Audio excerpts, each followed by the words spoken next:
Why stay earthbound when prosperity awaits you in the stars? Come to Halcyon, the only colony on the edge of the frontier, owned and operated by corporations. A trip of 10 short years will feel like mere minutes, thanks to the comfort and safety of your very own hibernation chamber. You'll wake up in a perfect society designed to maximize your productivity, with guaranteed full employment. With only a minor term of service, you will become the master of your own destiny when you go out of this world to the Halcyon colony.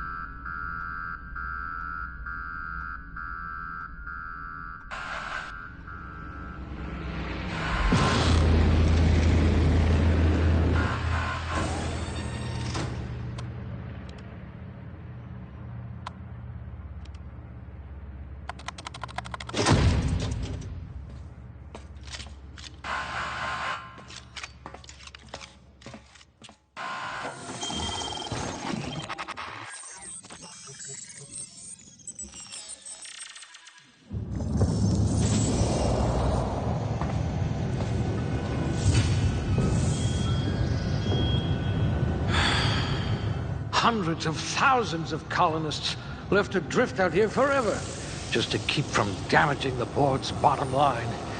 Disgraceful.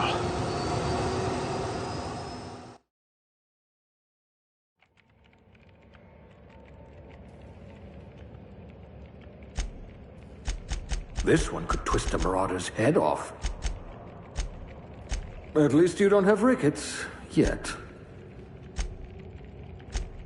Ooh, they must have been feeding you Spacer's Choice rations.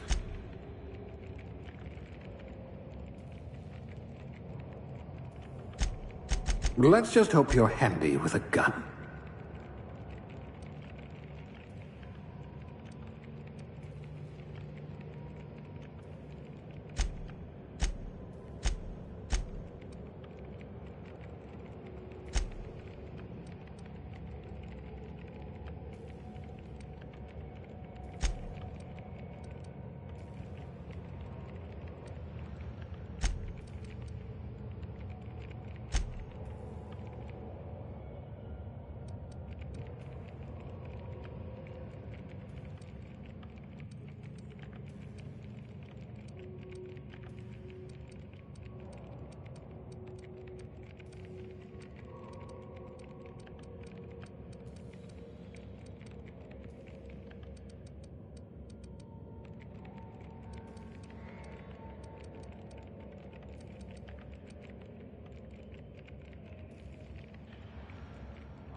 You had a hand in everyone's pocket.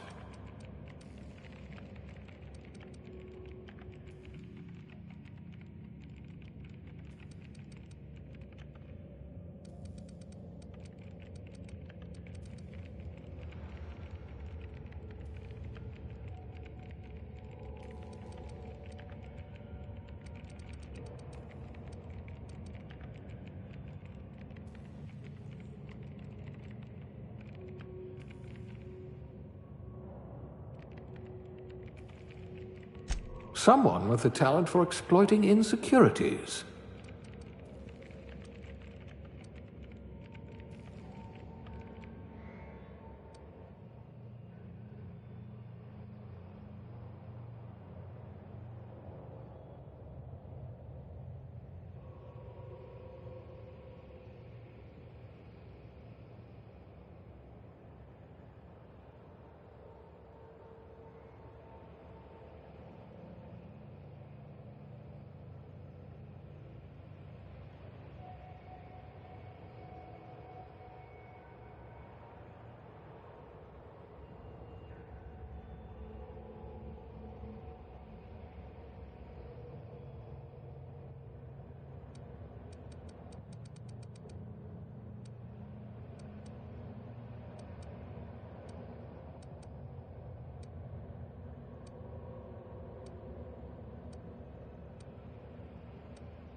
Handle bits for a living, huh?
Looks to be your lucky day, my friend.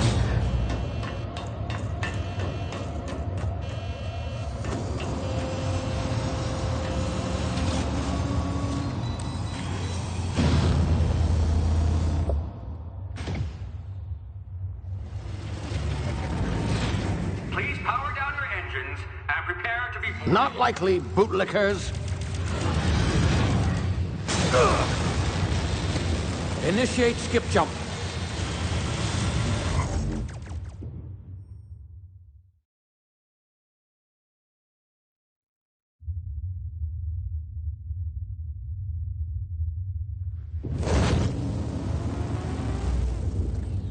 Status. Structural integrity down 25%. Power levels down to 90%. If drive Shit. inoperable.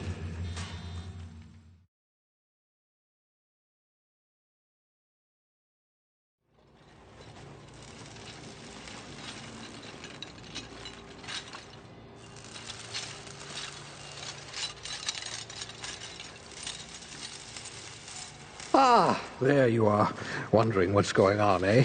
Bit of bad news there, I'm afraid. Your colony ship was inexplicably knocked out of skip space and forced to complete its journey at sublight speeds. This means that you and every other colonist on the Hope have been in suspended animation for 70 years, give or take. Normally, reviving someone after so long leads to some quite horrifying results. It's called explosive cell death, but it's really more of a liquefaction. Something wrong? Oh, yes, well, not to worry. I've pumped your body full of a special concoction I devised to keep you from dying so horrifically. Hopefully at all, but I guess we'll see, yes? Unfortunately, I used the last of my chemical supplies saving you. I know it's a lot to ask, but I must have your help securing more if we're to save the rest of your fellow colonists. I'd see it done myself, of course, but the board has a sizable bounty on my head. Now, my ship is inoperative, but I've managed to hire a smuggler to help you out. He'll be... Oh, I see we're in position. Good luck!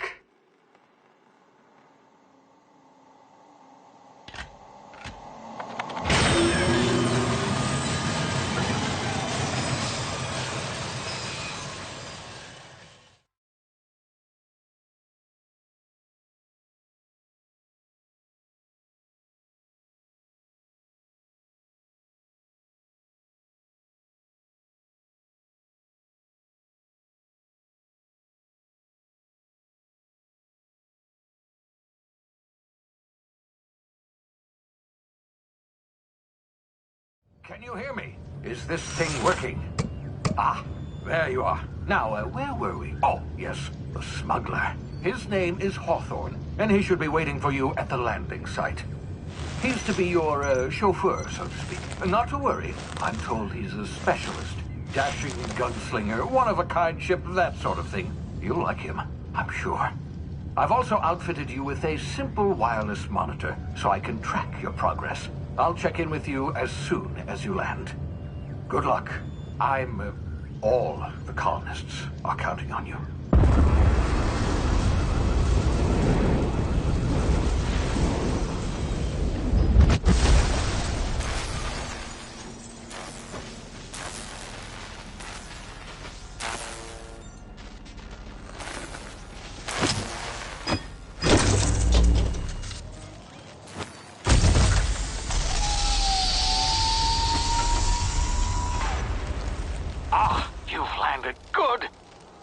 Hawthorne should be close by. What in law's name? Is that him? Oh, that idiot. I told him to plant the beacon and move away, not stand there holding it. Oh well, no sense in letting his ship go to waste. Hawthorne won't mind you taking his ship. Better you than the board, huh? Not sure I trusted the fellow. Might have gone after the bounty on my head. Shame about the whole squashing thing. Nasty way to go.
Slowly now. You've been frozen for a while. There's bound to be unforeseen side effects.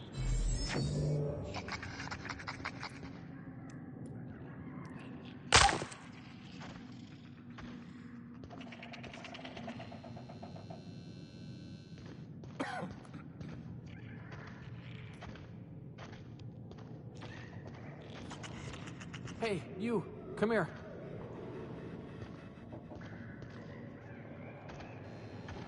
You've tried the best now. Now try the rest. Spacer's choice. Oh, law, that stings.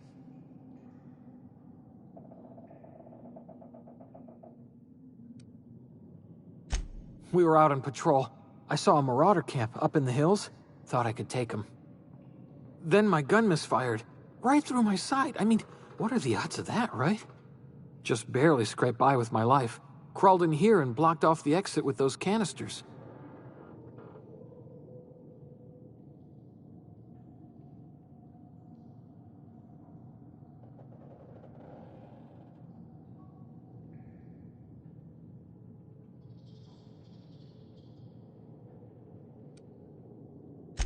Gibbering, flesh-eating, law-breaking, unemployed lunatics with guns. Some hullhead grounded their spacecraft out in the open. That's a real good way to attract marauders. See those canisters by the entrance? Marauders come sniffing around in here, and I can take them all out with a single shot. Not bad, huh?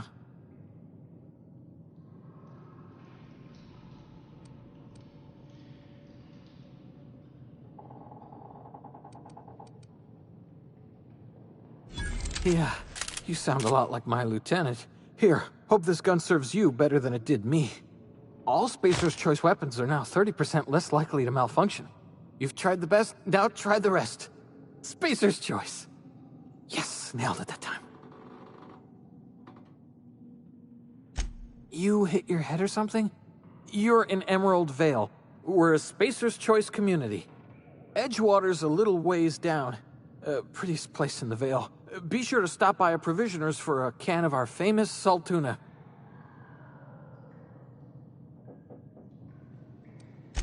The Hope? Is that some sort of fancy new drug? Are you with Auntie Cleo or something? Don't take this the wrong way or nothing, but I'm not allowed to fraternize with Cleo workers. Company policy.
What just happened? Can you hear me? What in the... This...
No! Get away!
Hey! Get over here before you get yourself killed! Don't know where you came from, stranger, but you best keep your head down. There's marauders hereabouts, and worse, landing violators. Gall on that rung leech! Landing in the Vale without using an official Spacer's Choice landing pad. I'd slap him with a fine if it weren't for all these marauders shambling about.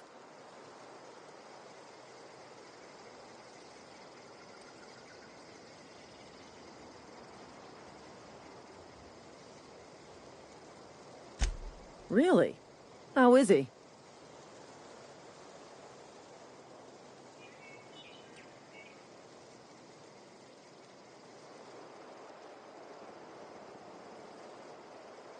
Well, that's a relief. You don't want to know how much paperwork's involved in paying off a gravesite fee. We'll see him back to Edgewater, just as soon as I cross these marauders off with the swift, cost-efficient fury that's made Spacer's Choice the most trusted brand in personal defense. I just, need a couple of winks to catch my breath. Stretch my legs some.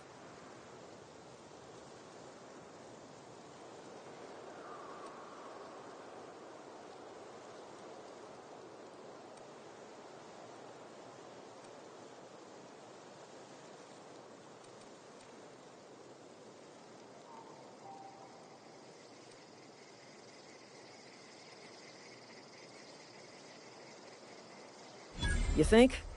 Most marauders can't even talk. But criminals do attract other criminals by their own nature. You know what? You're right.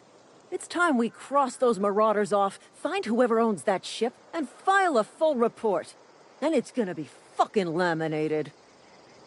Here we go. Put him down! I'll break you! Ah!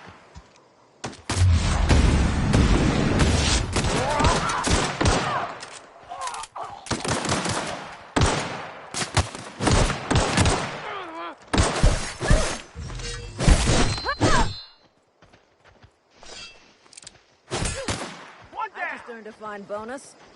Time to collect the fine bounty!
please be informed that this vessel contains no valuable plunder.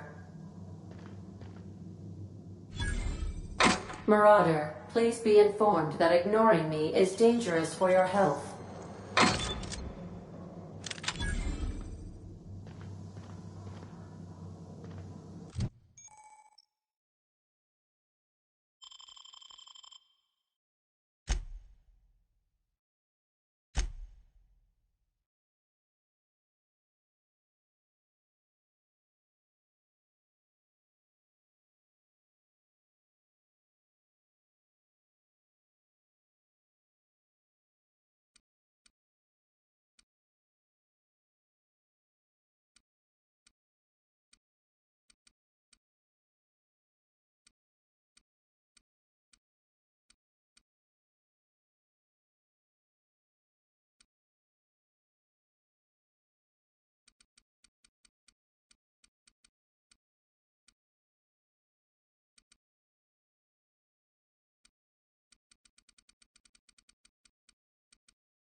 Intruders are not authorized to access the Unreliable's amenities, including the cargo hold's workbench.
Please be advised that using the respecification machine will not make you a better person.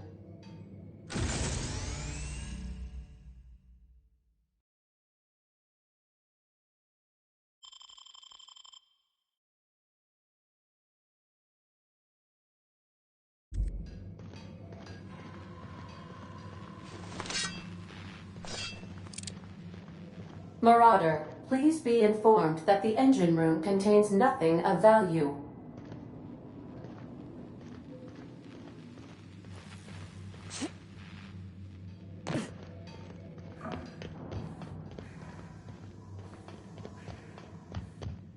All doors are on security lockdown. Nice try, Marauder.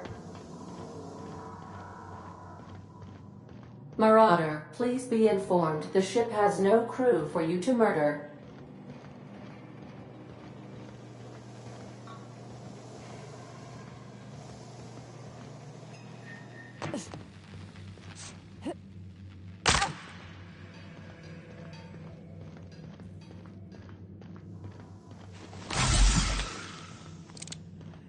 Unauthorized access of spacefaring vessels is a crime. Please submit yourself to the authorities. Hello, Marauder. I am Ada, the autonomous digital astrogator of this vessel.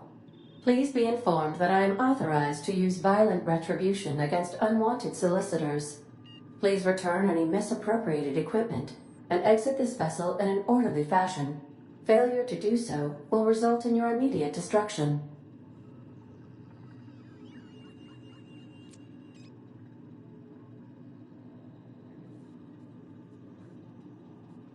I detect an elevated heart rate, indicating dishonesty. Please prepare yourself for lethal deterrence. Jettison procedures initiated. Disengaging airlocks. Preparing to eject all boarding parties in 5, 4, 3, 2, 1.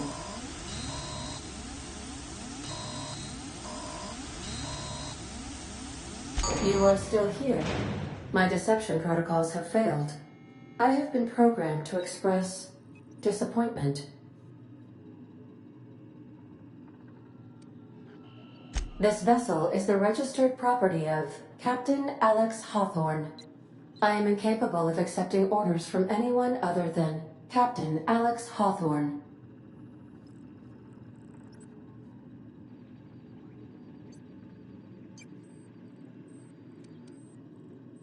I understand. I will require some time to process this information. Thank you for your patience and for your honesty. I am programmed to take orders exclusively from Captain Hawthorne. If I accept your orders, then you must be Captain Hawthorne. Do you understand?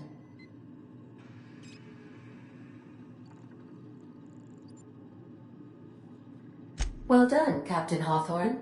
I see your powers of deductive reasoning remain intact. Unfortunately, our engine is currently inoperable. Our main drive suffered a critical power failure, and we were forced to make an emergency landing. The main drive's power regulator has been irreparably damaged and must be replaced.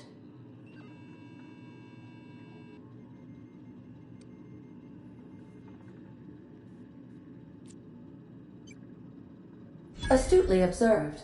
However, the probability of locating a power regulator within a worker settlement falls within acceptable parameters of certainty.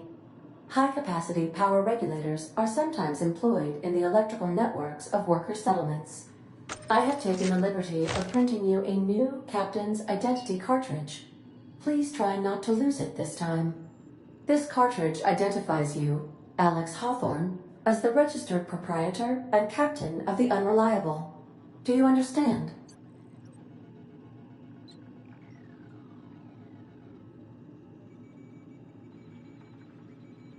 Best of luck in your search for a power regulator. Try to stay alive this time. The navigation console is offline at this time, Captain.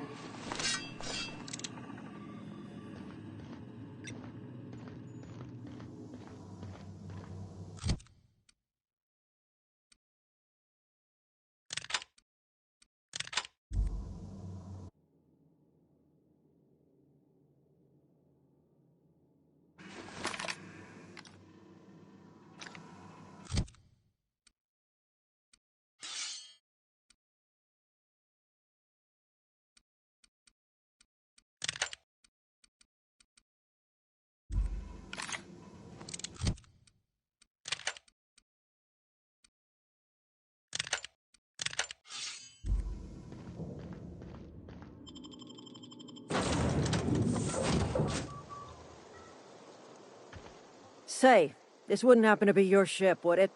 Because you sure walked in it like it was your ship.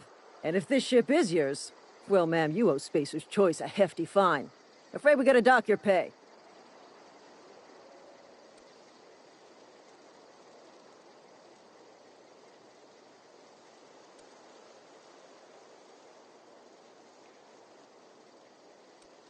Oh, by the law. I'm so sorry. I had no idea we had an inspector coming. If you'd like to speak with my manager, I report to Constable Reyes in Edgewater. Edgewater's not too far. Just follow the road east of here, over past the cemetery. Now, if you'll excuse me, I need to inspect the crime scene before I make my report.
Whoa, hey, where'd you come from? Running around in a Marauder's attire. You're liable to give some people the wrong idea.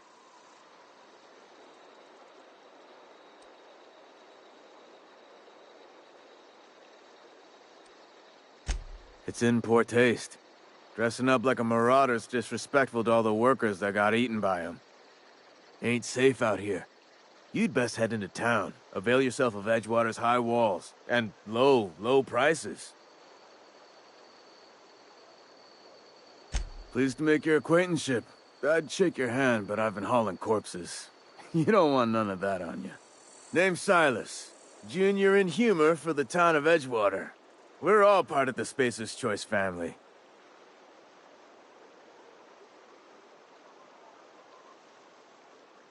Definitely not the junior in humor, that's for sure. If you've got business inquiries, you should stop by Reed Thompson's office. He's up in the tower above the cannery. Head into town, follow the road. Look, you obviously ain't a worker. What's your racket? You a smuggler? Freelancer? Edgewater is a company town, board-owned and operated. That includes the cemetery. None of us own our grave sites, we rent them from the company. Renting means money. Money means paperwork. Paperwork means signatures. Some of our families become a mite delinquent in paying their dues, you see?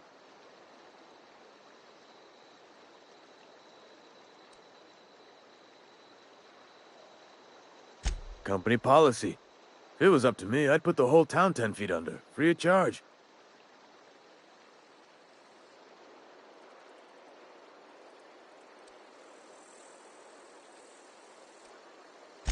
Four workers still haven't paid up. Phyllis, Conrad, Ludwig, and Martin Abernathy. He's a special case. You may want to twist his arm a little.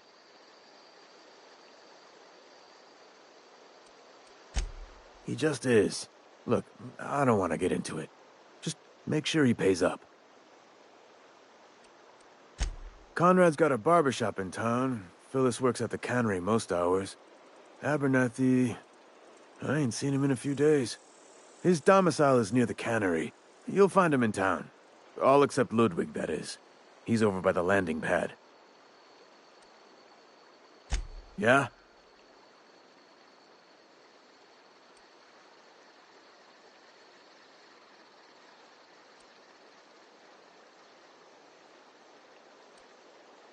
Former people, yeah.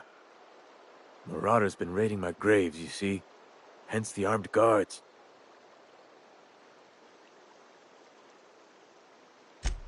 Oh no. They are after the most precious loot of all. Spacer's Choice Company property.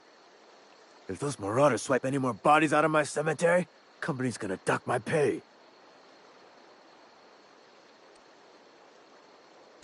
Hang on, I'm doing some math in my head. 20, 30, carry the one... all my life? Work's been real good to me. Fresh air, exercise. Only problem's the paperwork. Can't get anybody to pay their gravesite fees. You could look at it that way, I suppose. You could look at us and say, those Edgewater saps lost near every soul to plague. But you'd be wrong. We're survivors. Loyal company folk, brave in the wilds. Every now and again, a virulent plague sweeps through our town. That's life on the frontier, I suppose. A body grows accustomed.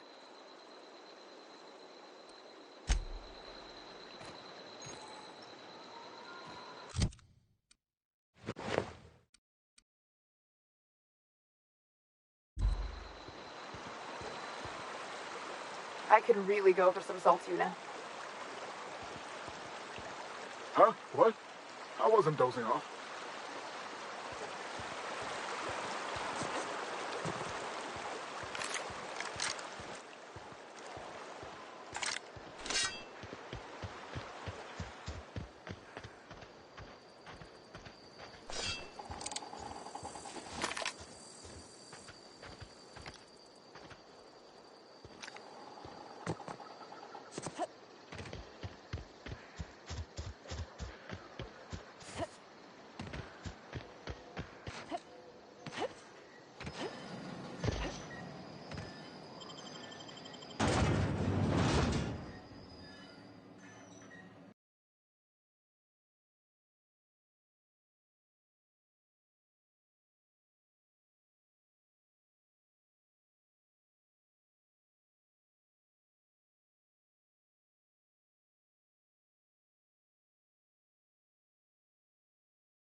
Spacer's choice takes care of its own.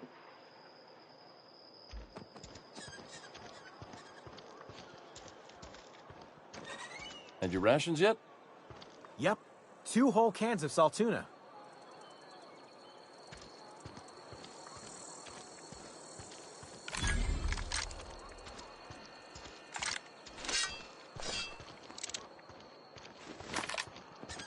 Something got you down? Nothing. Just don't want to fall sick.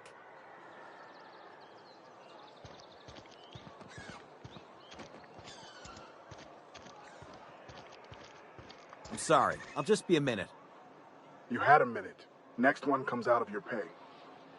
Ease off the threats, friend. I'm going. Boss's orders. We all got quotas to make. Move along.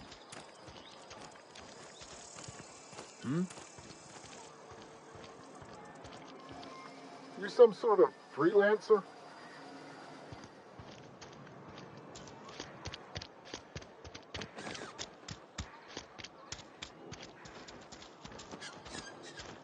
Don't make me report you to Mr. Thompson.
Monkey, Argo?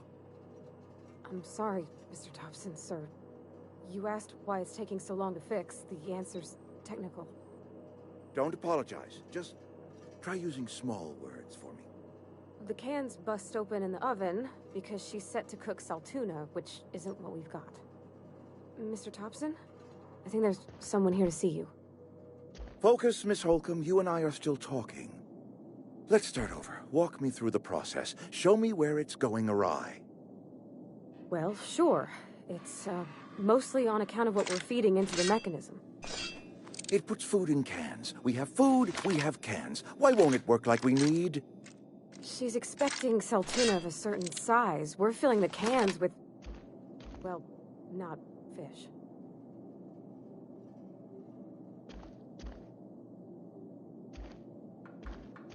Seems we've got a guest. Really now, Parvati, I do wish you'd spoken up. I do apologize. I was given no forewarning of your arrival, or I might have welcomed you at the gates myself.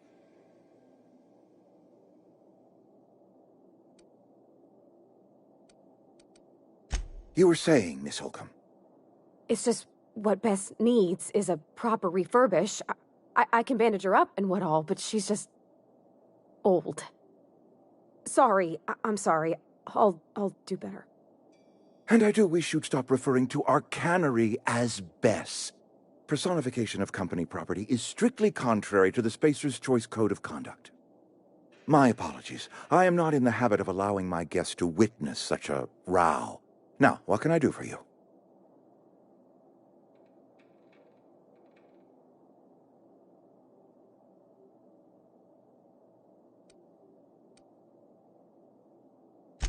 I'm Reed Thompson, Outpost Administrator. I cannot help but notice you are not in uniform. Yes, so it dawns on me.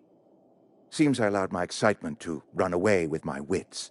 Been a few seasons since we've had a visitor pass through.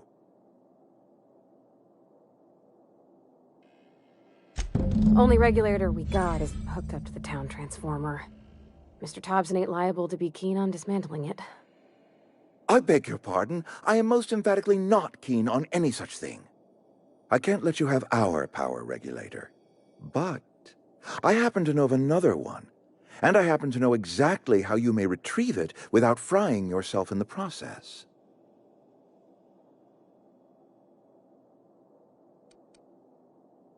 My proposition benefits the both of us. Please, hear me out. There's a power regulator in the old botanical lab. It's mostly abandoned, so all that power is being squandered. Go down to the geothermal plant. Reroute power from the botanical district over to us. Once their power's shut down, you can have their regulator and be along on your way.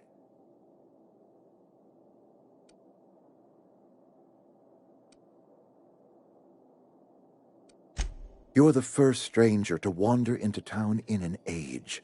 Scripture tells us that nothing happens without reason. I was not entirely sure how to tell you this. The botanical labs are not legally inhabited, but there are people who live there.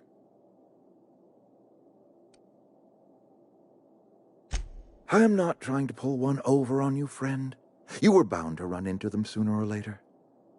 The people living in the botanical labs, they're deserters, former workers. I need them back at their posts. I need them to come home.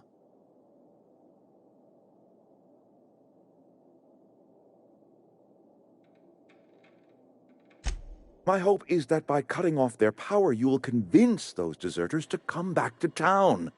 Before you go to the plant, I want you to stop by the botanical lab.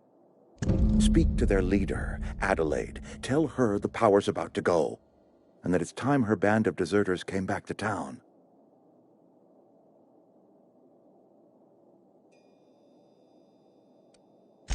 Adelaide's older than the other deserters. She's dignified, kindly. From what I understand, her camp looks to her for leadership.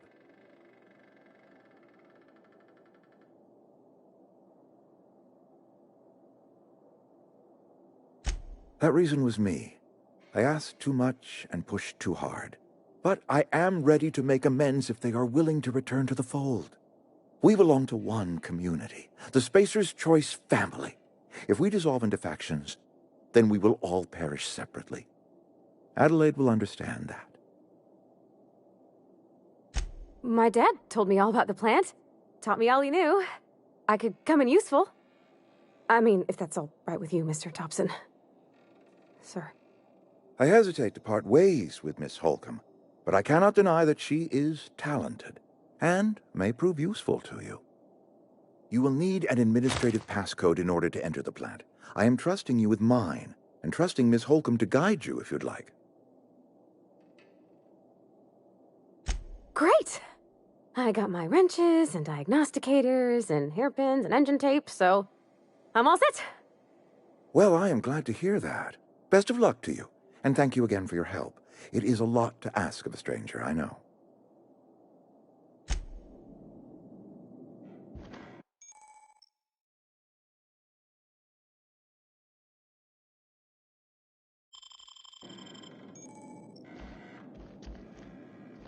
We better clear out of Mr. Thompson's office before we talk.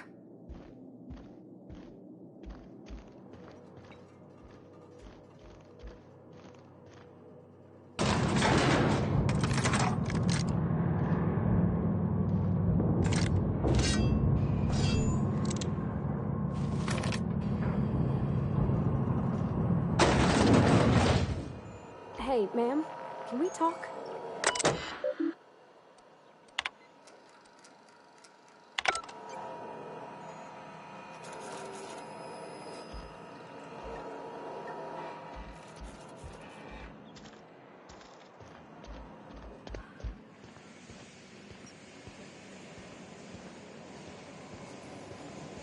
You got a minute? Sorry. You just want to get out.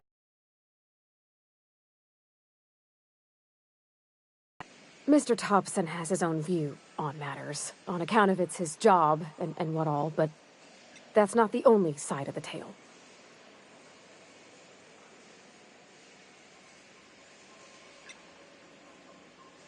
To Mr. Thompson, a person's a gear. It does its job quiet-like. If it squeaks or stutters, it gets replaced. The deserters are decent folk. I knew some of them before they left.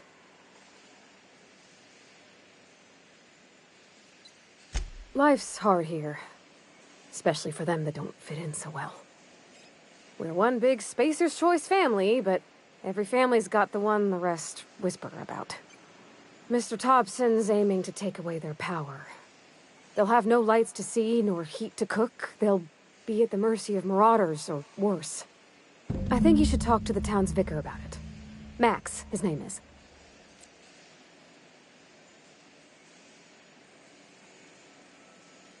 Thanks, ma'am. I just think when you gotta make a decision that'll hurt somebody, it's best to think on the right and wrong of it. That's what my dad used to say anyways.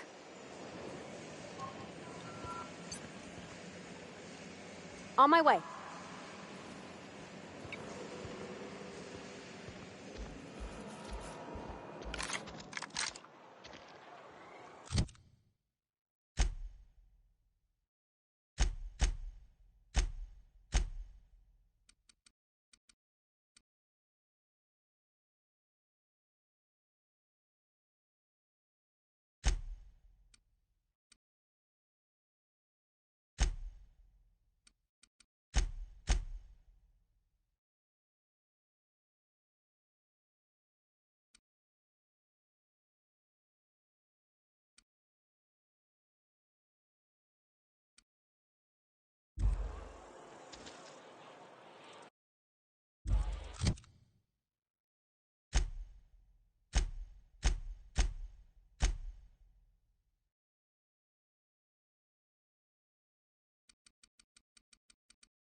I've always felt weird in here.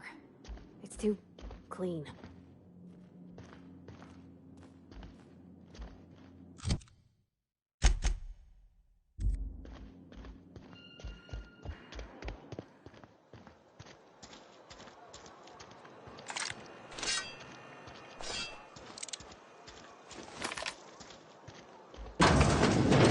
I'm not allowed in here.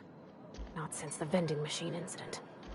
Holcomb, got my eye on you, girl. Miss Holcomb ain't allowed in this establishment. Not since that little incident.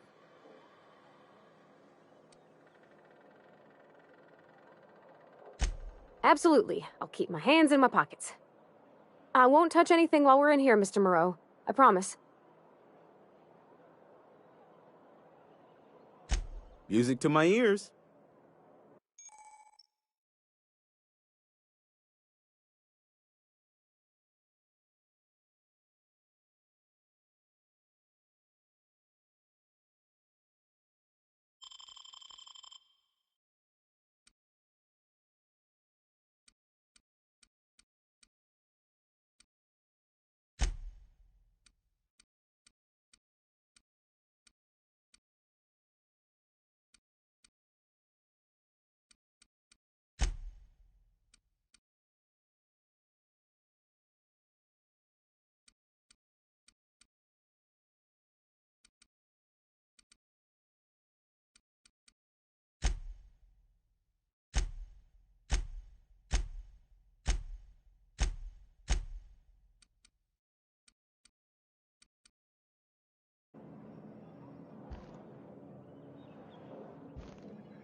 You're not a big drinker, are you?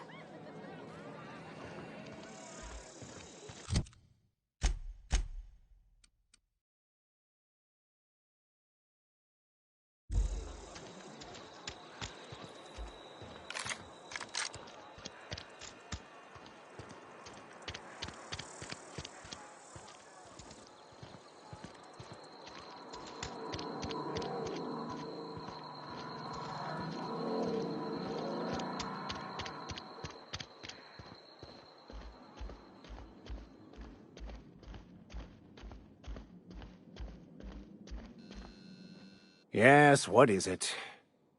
You're an outsider. Fantastic. Vicar Maximilian de Soto, at your service. Or Vicar Max, if you're the sort who prefers brevity. And Ms. Holcomb as well. How rare to see you out. And with a complete stranger. Curious. Just tagging along, Vicar de Soto. Don't mind me. I so rarely get new people to talk to. Name your poison, anything at all. Spiritual counseling? This season's tossball predictions? The quickest way out of town?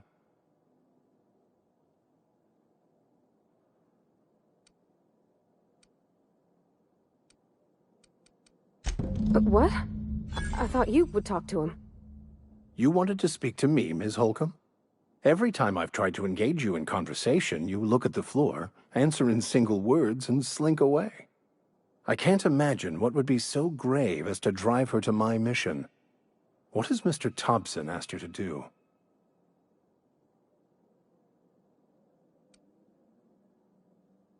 Depriving them of safety from the marauders and wildlife. I can see why that troubles you.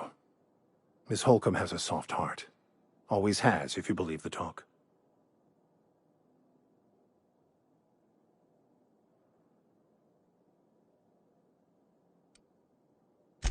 They rejected the order of society and live beyond the walls so thoughtfully provided by our Spacer's Choice patrons. Does that strike you as a responsible life choice?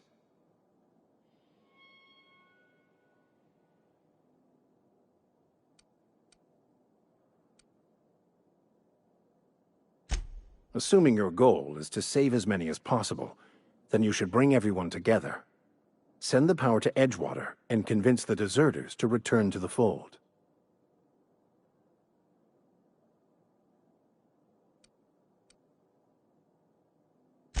If you don't mind a bit of unsolicited advice, be cautious on your way to the geothermal plant. It is not as safe as you might assume.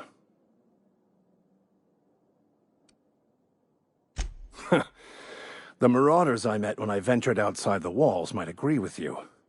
Bastards snuck up on me while I was dutifully hunting for a banned book in a collector's library. Barely escaped with my life. But you see, one of the reasons I transferred here was to get my hands on that heretical text. If you managed to acquire it for me, I'd pay quite a handsome sum for the book. It's a handwritten journal. A faded blue cover with the name M. Bakonu handwritten in the lower corner. I'll mark where I saw it on your map. Assuming you're serious? Thank you. If you retrieve it, you can always find me here.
You the new worker? Whatever. Make it quick, Tenderfoot. I'm busy. Foreman Granger. Mind those words don't come out of your mouth unless preceded by yes or right away or thank you. Shit. Silas still on about that. Here, take the fees. I'd appreciate it if you didn't tell Reed I was late on my payment. Because they're not my fees and not my gravesite. Guy I worked with shot himself. I paid the bill. I could do without the sarcasm. Wasn't acting out of the goodness of my heart. Law requires delinquent gravesite fees to be paid by the deceased party's closest living relative, which meant me. Shame, though. Eugene was a good worker.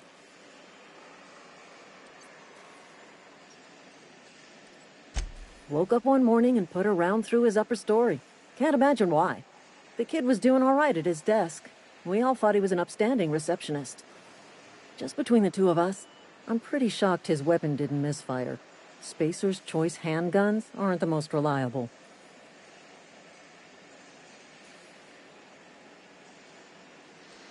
Eugene wasn't family. Yeah, I was the closest living person relative to his body at time of death.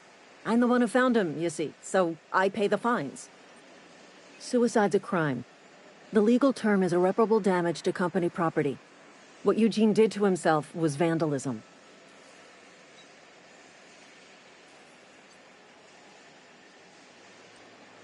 When one of your workers commits a crime, the entire town pays for it. In other words, Edgewater would have been penalized pretty hard. Whatever Eugene was worth as an asset, we would have had to pay out of pocket to Spacer's Choice. Well, excuse you. I'll have you know, Eugene was an asset to us all. May his atoms be commended to the law. All I know is Silas asked me for Eugene's gravesite fees, which means he was approved for burial, which means his papers went through, which means the town's in the clear. I'm just glad to put this whole ugly affair behind me. Eugene can rest his bones in peace, and the rest of us can get on with our own lives.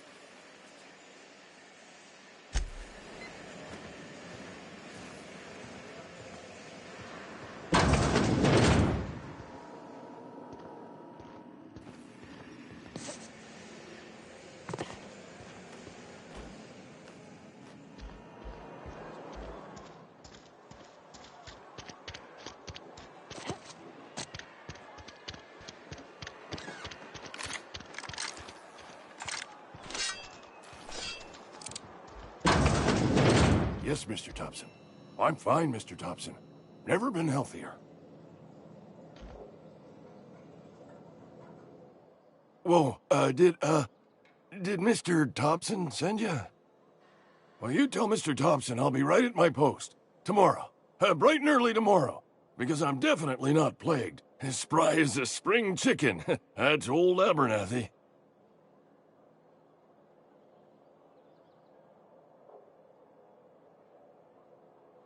And what are you doing here? Visiting? Well, let me give you the grand tour. This here's my domicile, and there's the door.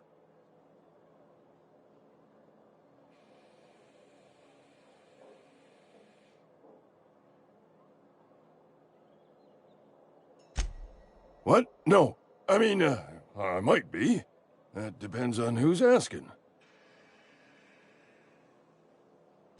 Silas knows, doesn't he? That's why he sent you. That's why he wants me to pay up. He knows. I'm dying. I'm not long for this world. The date of my expiration is fast approaching, and soon I shall be ushered through the great cannery in the skies. Don't say that, Mr. Abernathy. You still got a couple decades in you. I'd steer clear, Ms. Holcomb. My affliction's bound to be contagious. It's plague. Has to be. Silas knows. He knows I got one foot in my grave, and now he wants to charge me for the other one.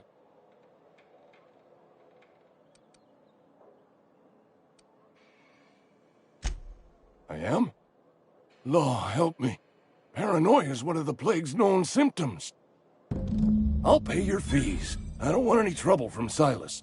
But if you could see a way to freelancing for me, I could really use the help.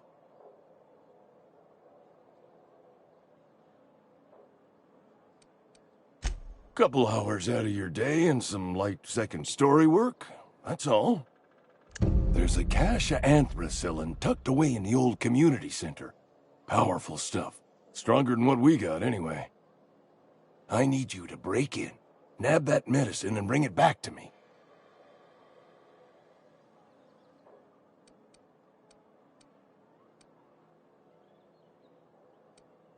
You oblige me with your haste. I think I feel the plague spreading. Oh, Law, it's in my spleen now. I can feel it.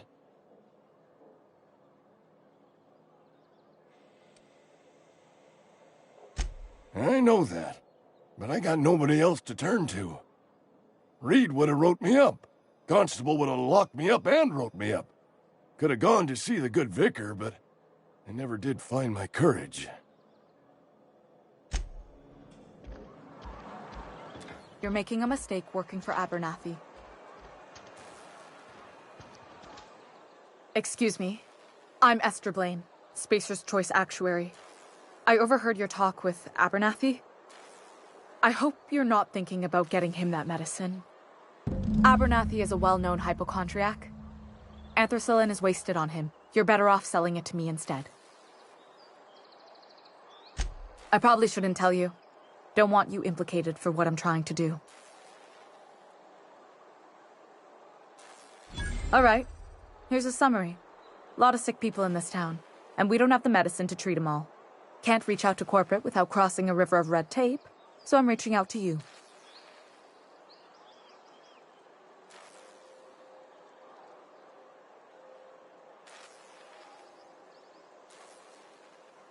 I'm paid better than Abernathy. Whatever he's giving you, I will do you one better. That's all I can ask of you.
Where are we headed?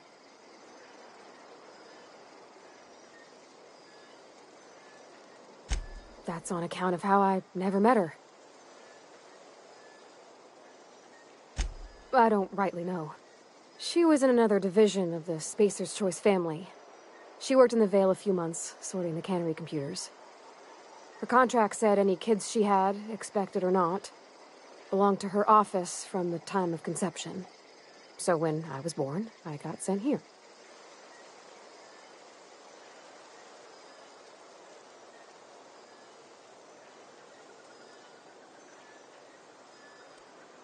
It's sensible. Dad just fixed machines. She did some kind of crazy math, high-level stuff.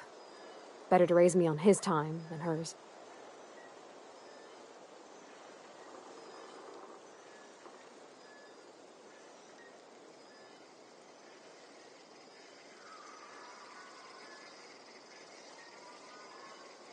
You mean about the mission being too clean?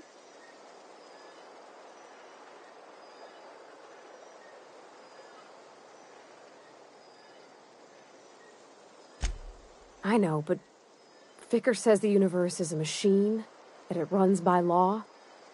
Real machines have gunked up oil, scratches, and worn bits. You can tell they've seen handling, been used by folk. The machine Vickers sees is one ain't never been run. It's not for people to live in. It's something on a museum shelf, under glass.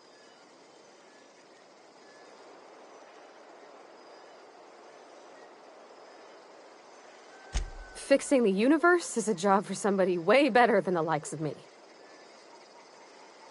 Sorry. I know, it's none of my business.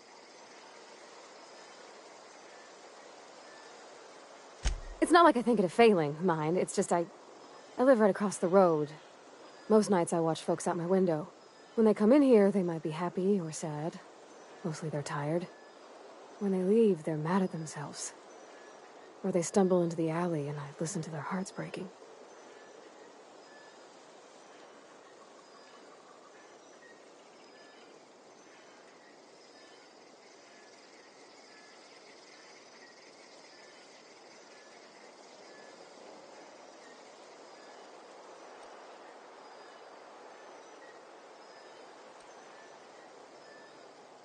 There's been scary nights, but Constable Reyes is right up the road. She keeps an orderly town.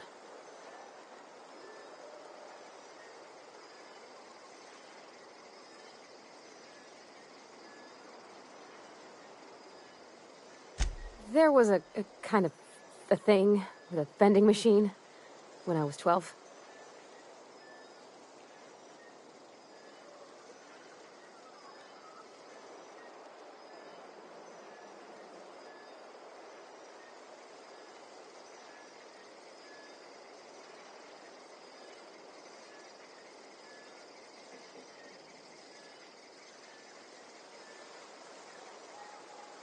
Not intentionally. I've always been good with my hands, right? So I saw a lock on the machine and thought, oh, this must be how they refill it. But I had to know. So I did my thing, and next thing I know, there's a couple hundred bottles of Zero G rolling out the front door and into the road.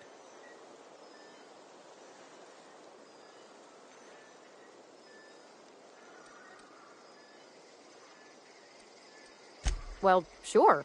They're not tough. Even back then, before I got real good at that sort of thing. Right about then, a bunch of loaders came rolling in the gate, fresh off the Saltuna ships.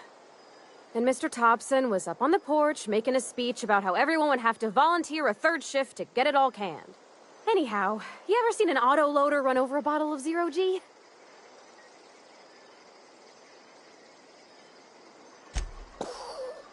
Exploded all over Mr. Thompson.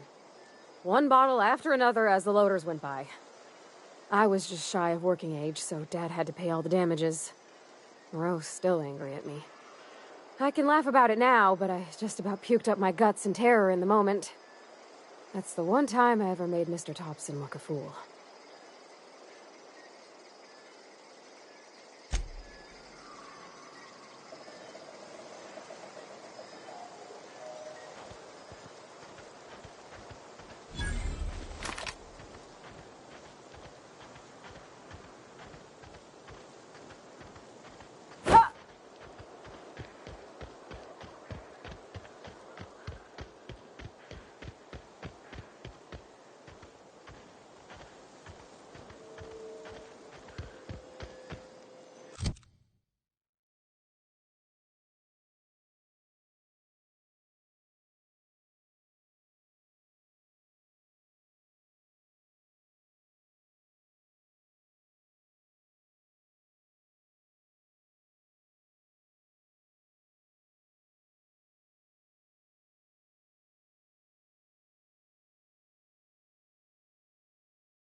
you bleed!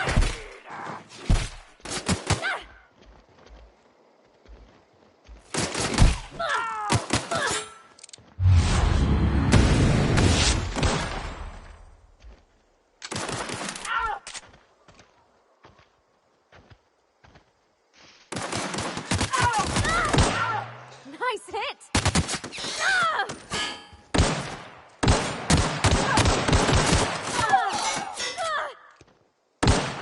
Got him all.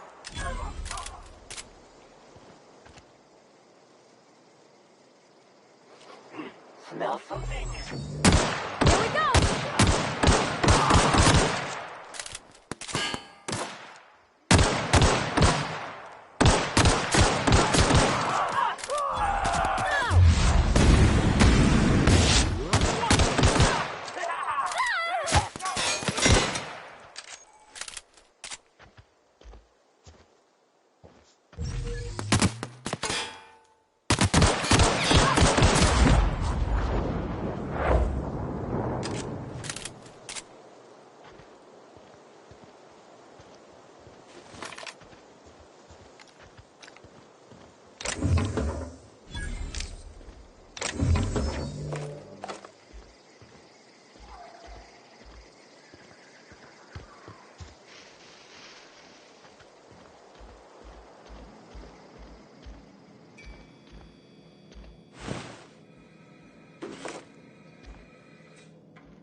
Nice.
That's the last of them!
Gone quiet.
Nicely done.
Sometimes I wonder what I'm doing with myself.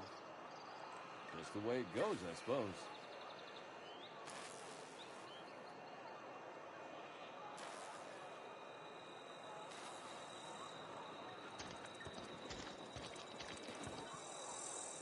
I've got some time.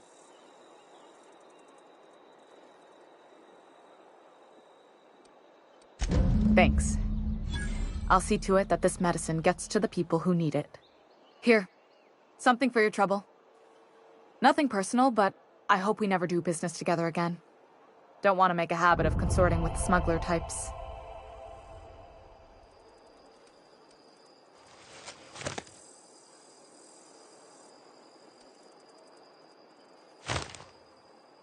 You do have some cheek on you. Lucky for you, I kept a little contingency fee in case you tried to negotiate with me. Somebody deserving. Silas on account of him being out in the cold. Amelia seeing how she's around people all the time. Anybody in the sick room?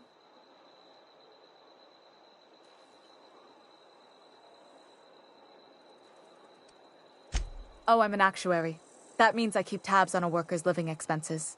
How much it costs to feed, clothe, shelter, bury, and replace your average human worker. Technically, I'm employed by the Spacer's Choice Department of Human Resources.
Where are we headed?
Gonna find you!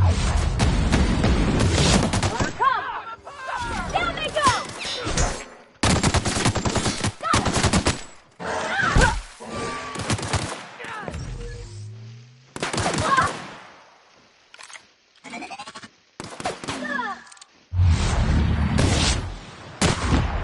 Woo! We made it!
Any progress on that matter we discussed? Wonderful. This is fantastic. Well worth all the sacrifices I... Wait. What the fuck is this? Is this... French? I can't fucking read French. It's a law-forsaken joke is what it is. French. Ha! I was so high and mighty, preaching to the yokels about following the plan, while fighting it at every turn.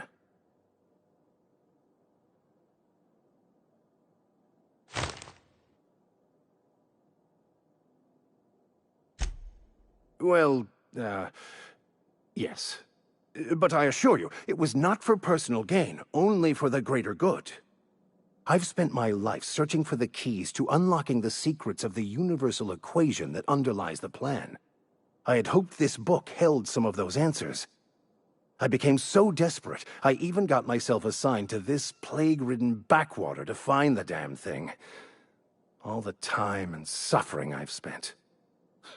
Wasted.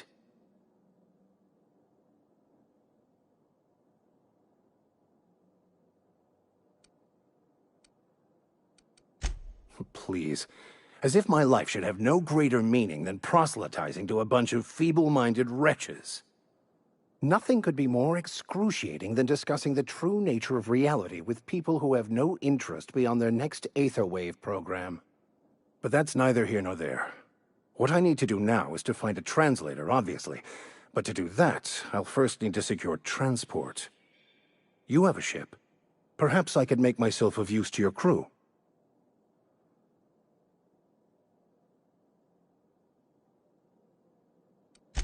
Free spiritual counseling, someone to watch your back, not to mention a grown-up in the party.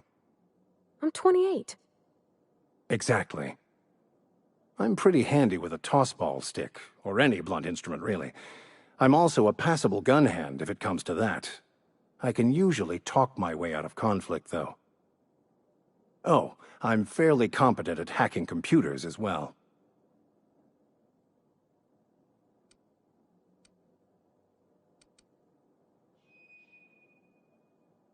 Fantastic. Let me get my things in order and I'll catch up with you. Edgewater's gonna miss you. Folk here always had good things to say about their vicar. Thank you, Ms. Holcomb. I'll be glad for the change of scenery, and to leave this place behind. I shall see you on the ship, Captain, whenever you're ready to leave Emerald Vale.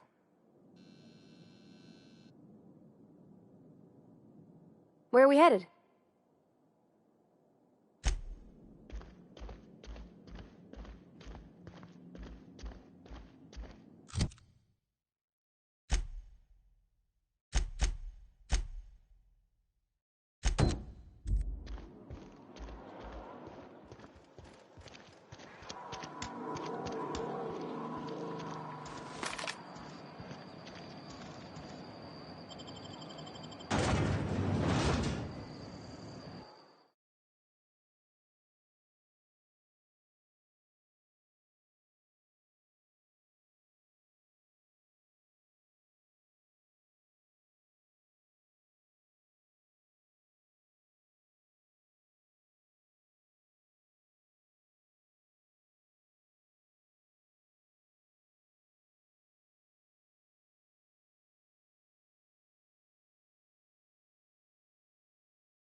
When I was little, we'd get freighters in every Sunday noon.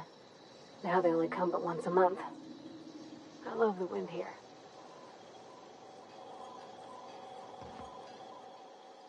Thank the law. I've been requisitioning backup for months. Guess the boss finally came to his senses. You ever swung a truncheon? Let me see your rifling stance. I want to make sure you're up to snuff. The war! The coming apocalypse! Man versus machine! I'm talking about mechanical soldier. Cold, heartless automatons made of iron and lies.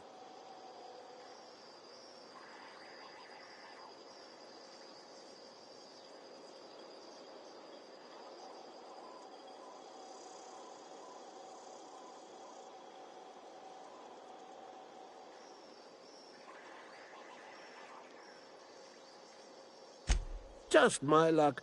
I ask for backup and the boss sends me one of them simple folk. All right. Listen real close.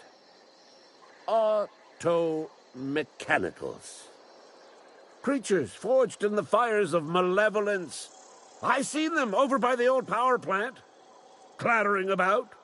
Firing at the birds. Orchestrating their uprising.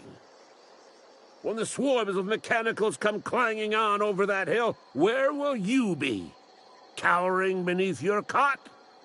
Or standing, shoulder to shoulder with the resistance?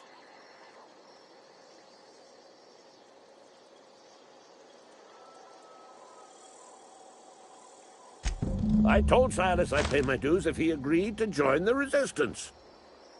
Guess this means he's finally heard the calling.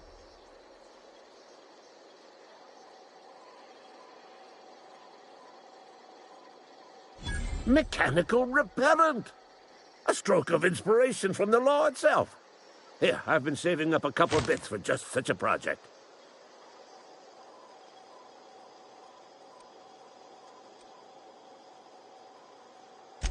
I've been gathering up a war chest over the years. Saltuna cans, mostly, some Spacer's chaw, few bit cards. I'll reward you for your aid. Enlistment fees. Yeah, I suppose. Wouldn't want to give the Resistance a bad name. They have sent a scout, prowling around the junkyard just behind our beloved town. This scout must not be permitted to return to its base of operations. Cross it off, then report back.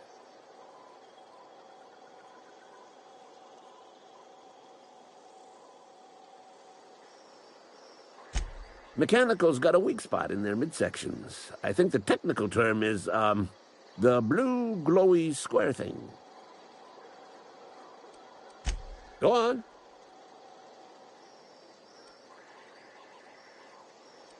I'm Ludwig Miller, Associate Security Officer for Transportation. Officially? Unofficially? Strictly between you and me. I am the only thing standing between Edgewater and total annihilation.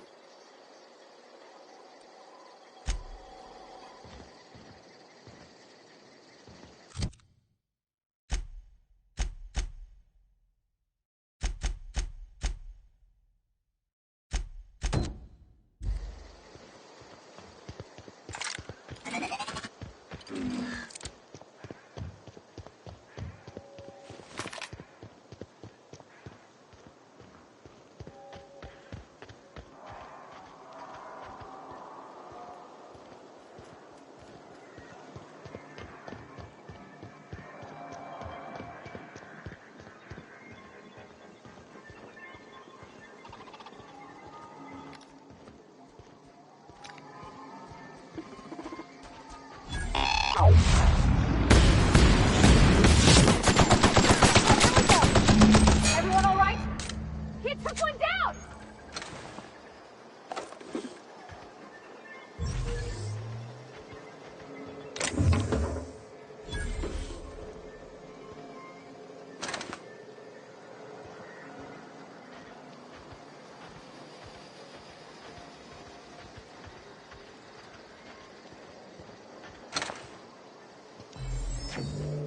Shh.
Bring us honor, soldier.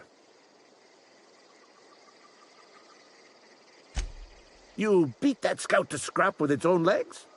Pulled its optic cables out its head case? Actually, don't tell me. Rather use my imagination. You're a passing fair soldier, I will confess. But you are one, and the enemy is legion. What you need is an equalizer, a weapon to strike fear in their cold, mechanical hearts. Cantina, lavatory, behind one of the toilets. That's where I've kept it hidden all these years. Sharp, ain't it? The lavatory is the very last place a mechanical has need to enter. On the double, soldier. Don't want the bartender poking around in there with a mop.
You think corporate's ever gonna visit? I'm not holding out hope.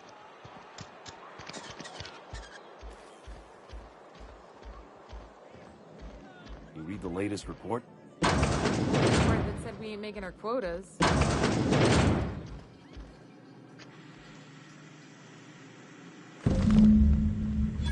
that. Sure there is. We can have another zero-G.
Bring us honor, soldier. Feast your eyes, soldier. This here's a genuine Spacer's Choice injury customizing unit, designed to deliver a lethal blast of electrical discharge. I call it the Hand of the Law. You ever want to see a mechanical flailing around like a grounded fish? You stick a couple thousand volts in its guts. with compliments from old Ludwig. Fun. This ain't some quarterly performance review, soldier. Ours is a grave and sacred duty. Time's come for you to journey down into the black heart of the enemy's camp. I'm talking about the old geothermal plant. Unfortunately, the old plant lies outside my board-given jurisdiction. You'll need to get a passcode from the boss, Reed Thompson.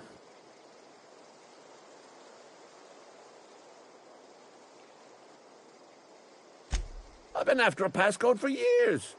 Boss said no on account of my gross incompetence with all matters related to security. I need you to get us the brain of a mechanical. Well, not exactly a brain. Anatomically speaking, what we're looking for is a logic module. There's the rub. If a mechanical breaks down, the logic module fries, so you can't rip one out of its corpse. You're going to have to find an intact model somehow.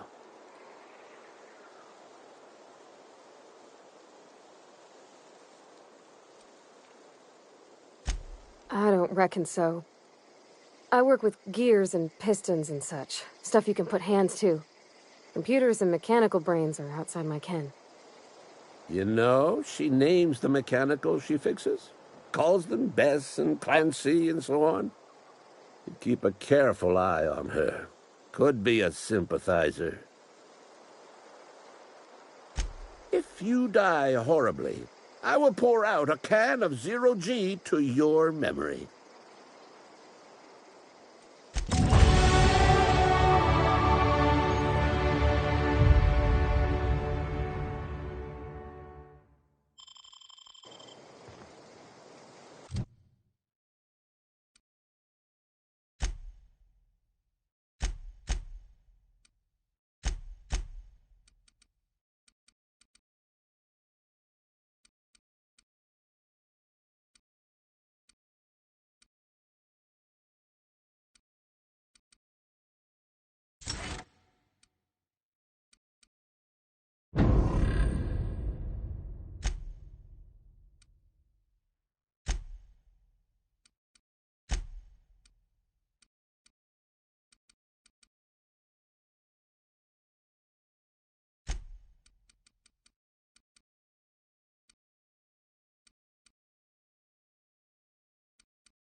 look around in here?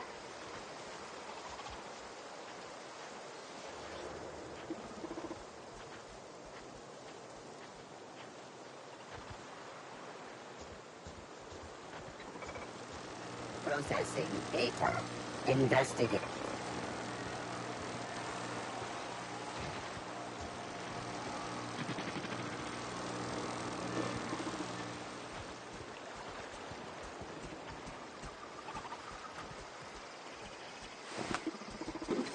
Returning to normal protocols.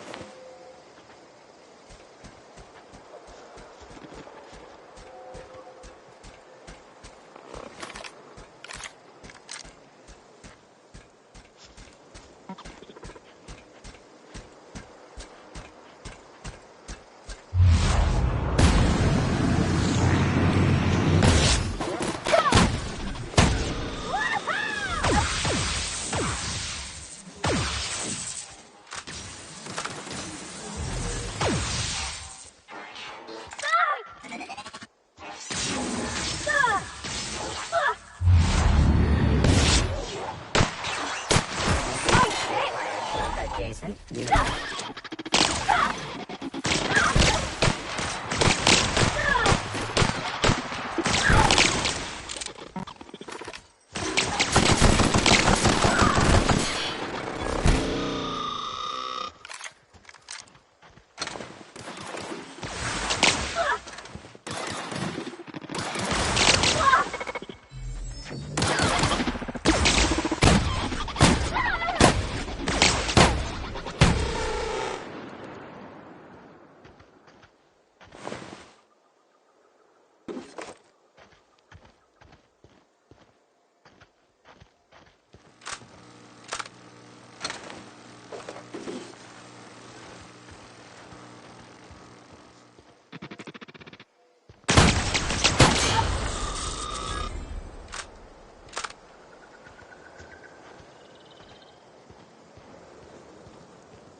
Mr. Thompson said to talk with Miss McDevitt before doing anything here?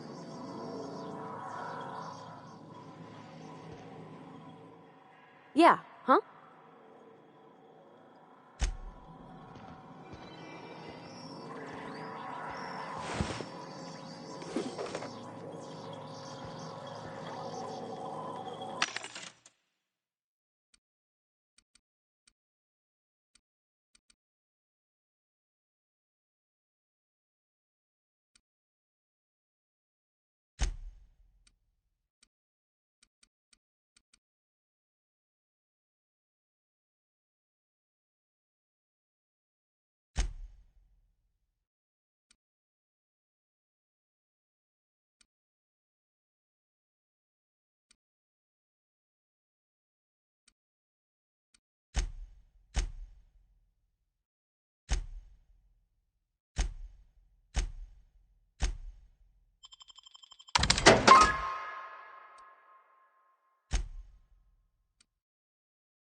System outperforming in area. Watch out!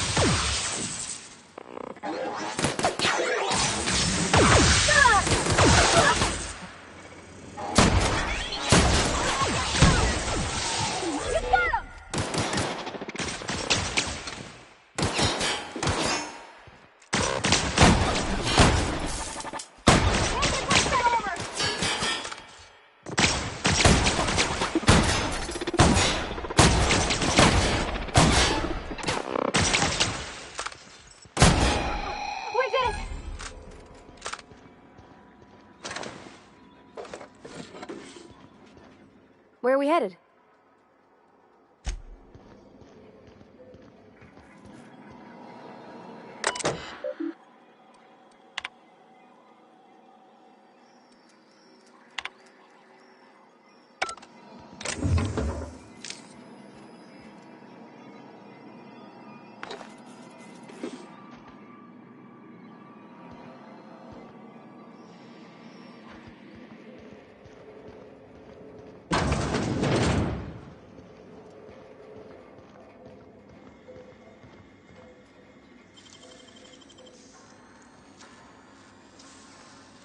Great work.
3 switches. That'll be easy enough.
That's the last of them!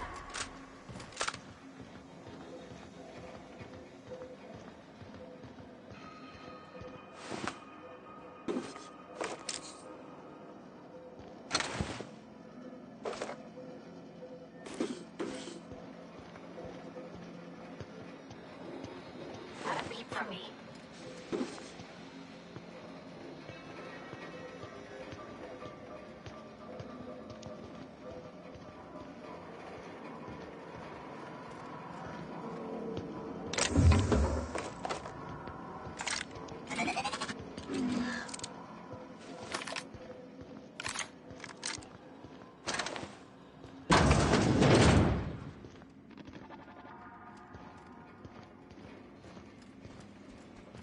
Halt! Here they come!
Away, Phantom!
away, Phantom!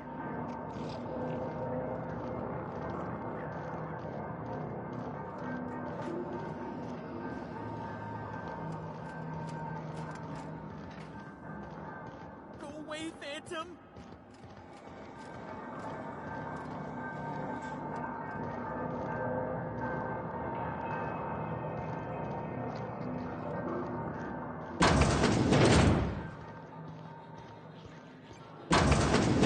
Land steam. You're liable to get scalded. No, just leave me alone!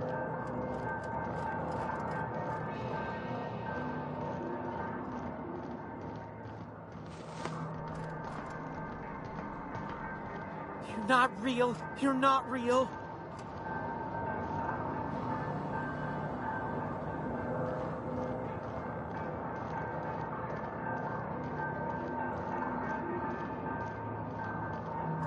You're not real. You're not real.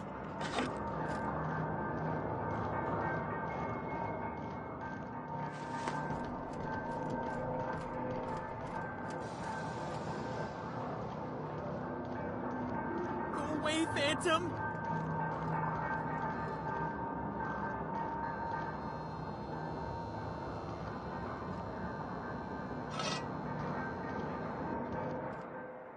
You're not real! You're not real! Get away from me, Phantom! Shoot! Scram!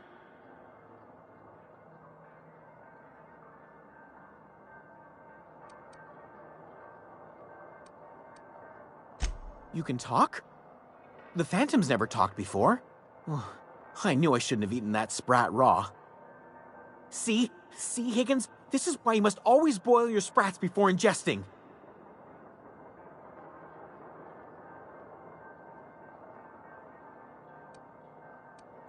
Of course. Do excuse me. I experience brief flashes of mania during which I am visited by the phantoms of my imagination. Chester D. Higgins. The D stands for definitely not insane. I use it as a reminder.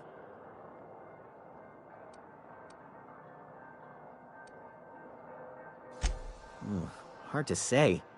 By my reckoning, Higgins has been here somewhere between 2 weeks and forever. My recollection's a touch fuzzy these days.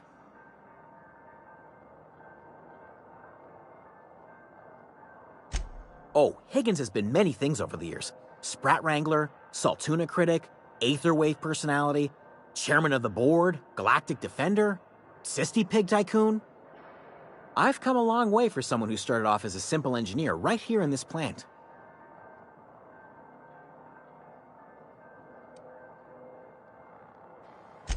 Jimmy'd opened the vending machines. That lasted a good couple of months.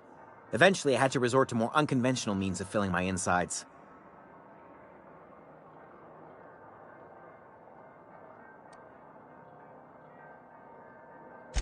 Braised, boiled, charred, skewered. Sprats are good eating, friend. Chock full of brain food. Mechanicals lost their bolts. Opened fire on anything that moved. It was pandemonium.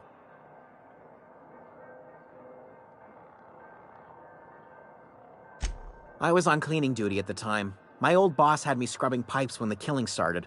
So, as usual, I missed out. I specialized in automechanicals, drones, sentries. Repaired them, maintained, upgraded. Did it all from my old workroom just over in the next section.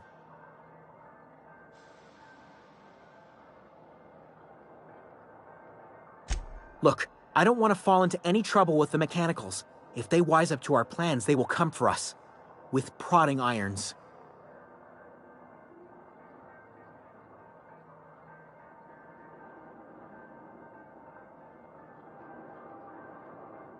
You know, you remind me of myself back when I was an intergalactic adventurer.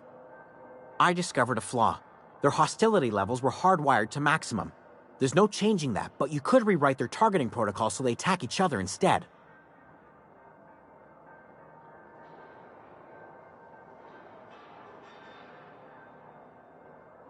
Yes, that's exactly it.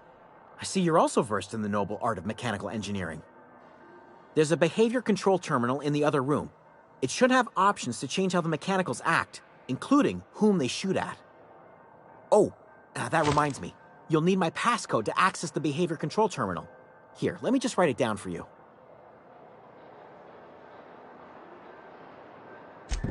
Funny thing, I was working on a logic module just before the mayhem started. Security chief found me and confiscated the logic module.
more.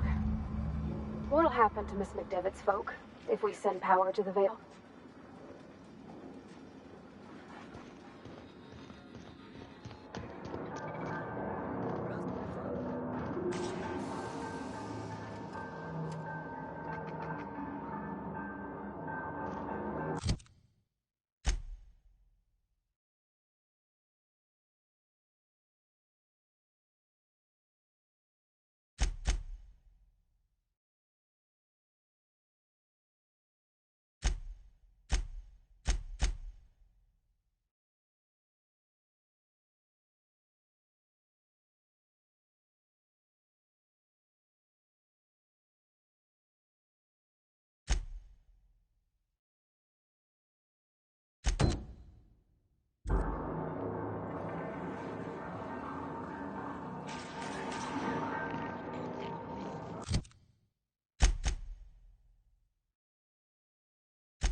Nicely done.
Reminder, please pay your sweeping fee.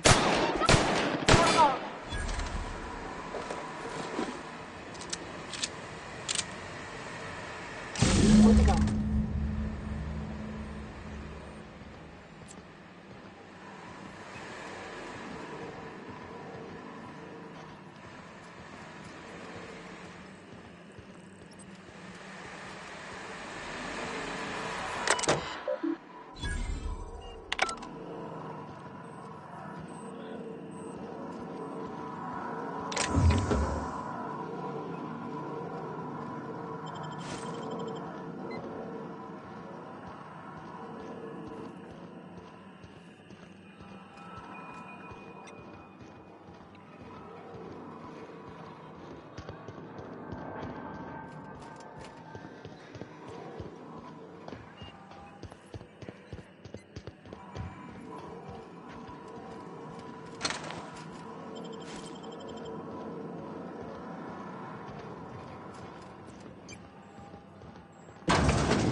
blast.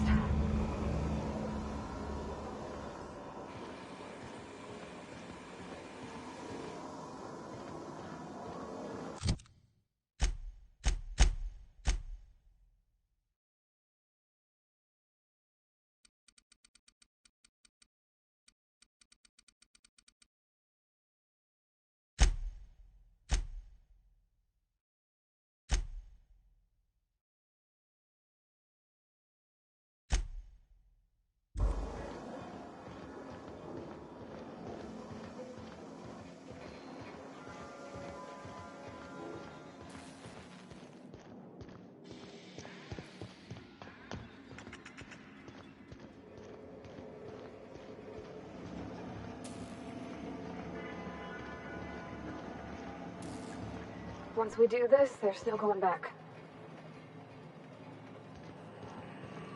Hey, listen. Sorry, I know you're in a hurry. I know you want your power regulator and all. I just feel like we should go talk to Adelaide. If we're gonna kill her power, least we could do is give her people a fair warning.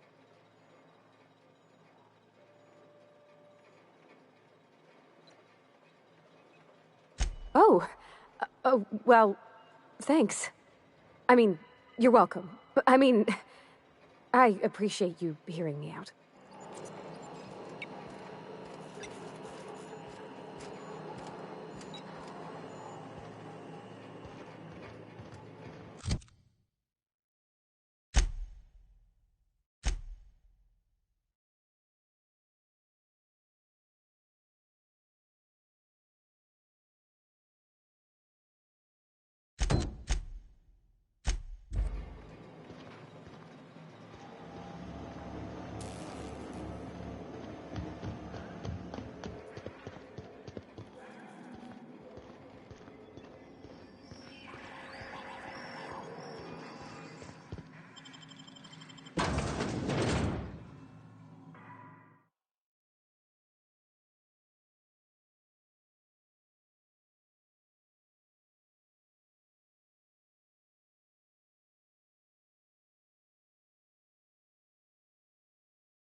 Move along, stranger.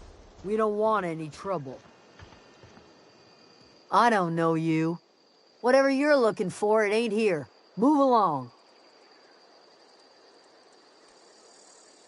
Answers, huh? You must be one of those philosophicals. Already got ourselves one of those.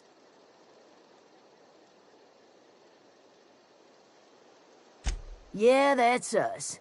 And you can tell Thompson we're doing just fine by ourselves. If you're gonna start wandering around my camp, know that I got my sights on you. Over in the hothouse, tending crop. Enough with the questions. No offense, but I've got a lot on my mind.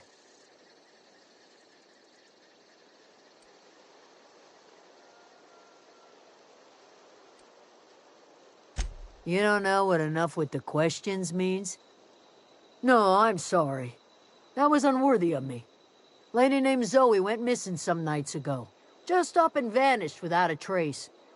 Now I'm pacing around wondering if marauders got to her.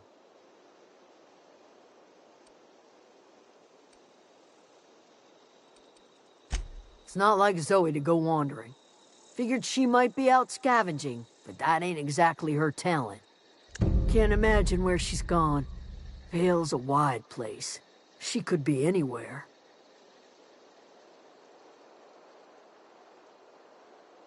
Could do without the gallows humor. I'll tell you what I can. Vex me. If she told anybody, they ain't telling me.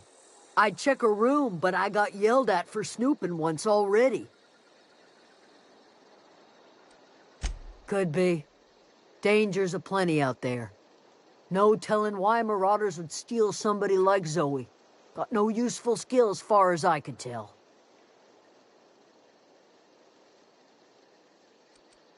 Well, enough to know we never got on. Zoe and Stefan were close. If anybody knows the workings of her mind, he does.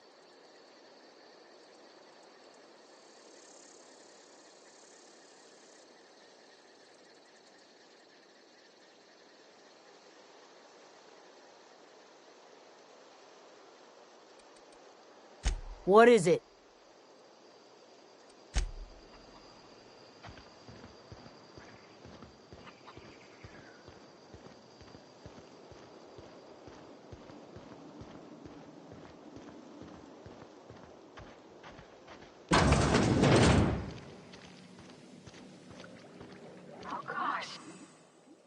If you're hungry, there's meat turning on the spit outside. If you're bearing illness, find a place to lay your head down and I'll fetch you a poultice. Whatever your troubles with Edgewater, leave them at the gates and be welcomed here. Any questions, dear? I have been called that, among other things. Green Thumb, grandmother, the strange old lady who keeps flowers. But yes, Adelaide will do just fine. Excuse me, Miss McDevitt? Sorry, it's just... You got such pretty trees in here. Why, thank you. You're Robert's girl, aren't you? I remember when you were but a sprout. Thomas speaks of you often. Are you staying long?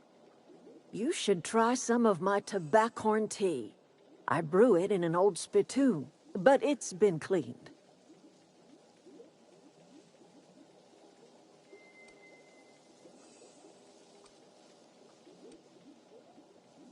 No, dear. The garden belongs to us all. Life is the gift of the universe, and the universe yields its bounty equally, absent of prejudice.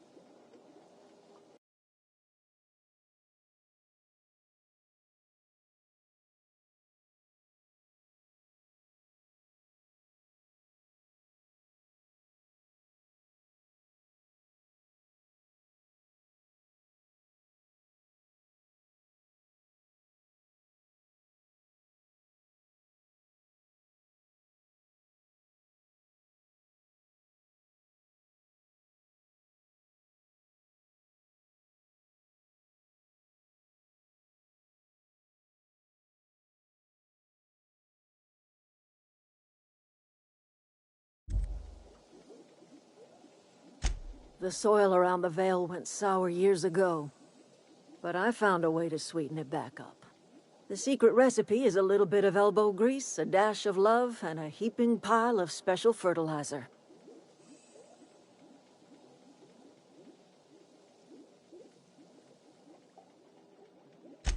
Reed Thompson?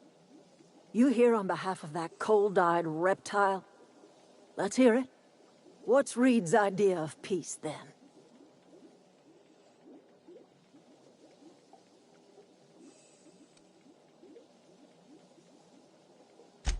Make amends? Spare me. Only thing Reed knows how to make is a mess. Like everything else that comes out of Edgewater, that peace offering is canned. I and my own are living just fine out here by ourselves.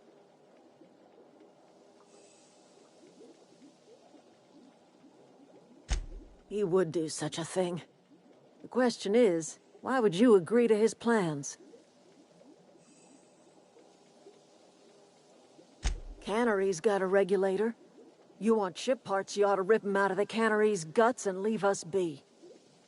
If you're going down to the plant, you should divert power away from Edgewater and toward our end of the grid. Think about it. You'd be liberating an entire town from a lifetime of service to that odious cannery. Seems the sort of thing a hero would do.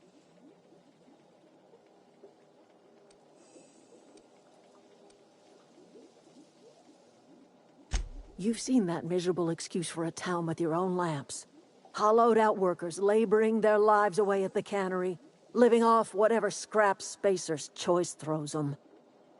You know that's true, don't you, Ms. Holcomb? Your father died of overwork. His heart gave out. He was tired all the time, sure, but he was old, ma'am, and he raised me all by his lonesome. Look what they did to this child. Lost her family to the company, and still she defends them.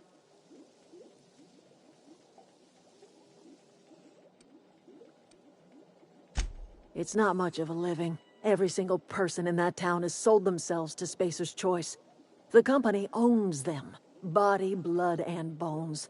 You've been there. You've seen it. All anyone ever does is toil over a cannery. They give their lives for some heartless corporation, and then they're tossed into a Spacer's Choice brand cemetery.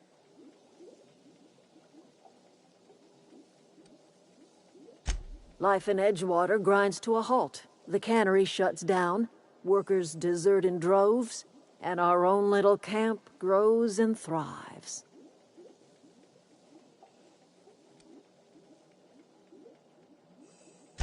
You bring power to Reed's town and you'll be killing us. Reed knows it. He's counting on it.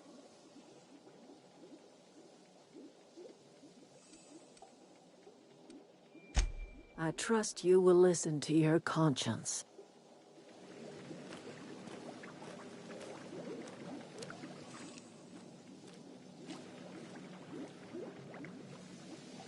Something you need?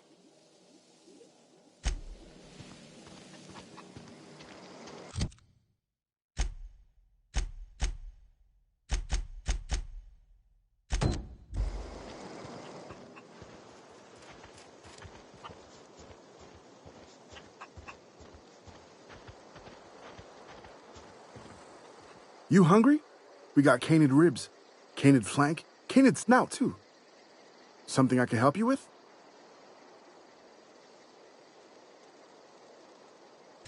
You mean Zoe? Yeah, we were pretty close.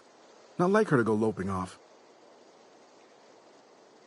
Zoe and I were gonna watch the serials, as is our custom. She never turned up. I looked around, but she was nowhere to be found. You sound like some type of corporate fixer asking all these questions.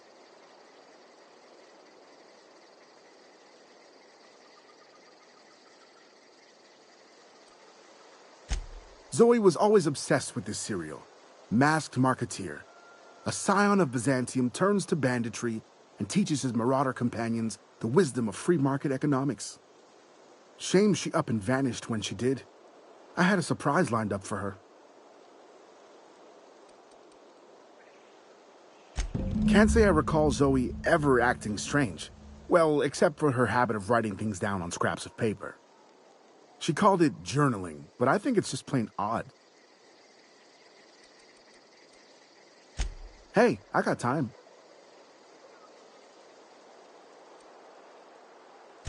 Fresh off the limb, and that includes canid meat.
Something I can help you with? Fresh off the limb, and that includes canid meat.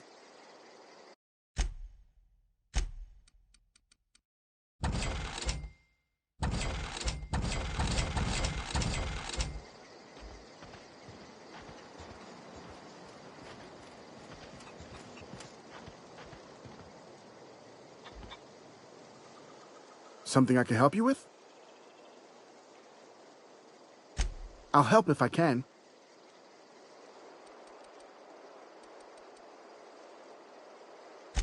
The other day, I got my hands on a genuine copy of the latest Masked Marketeer.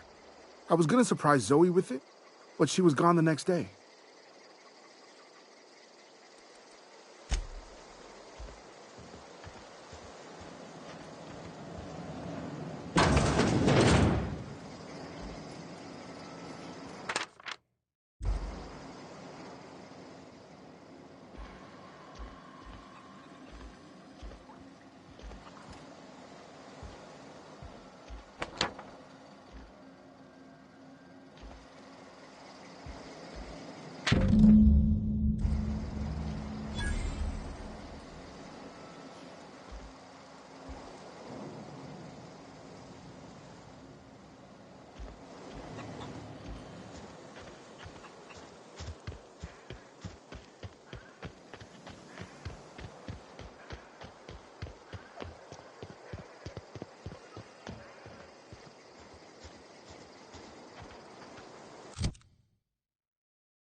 Okay, here we go!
Sure.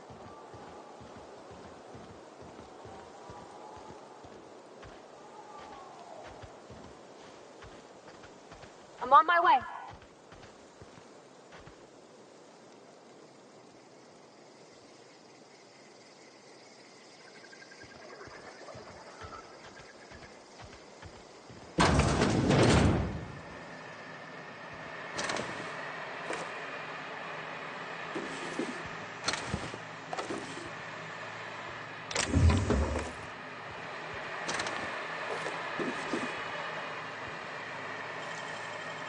Clever.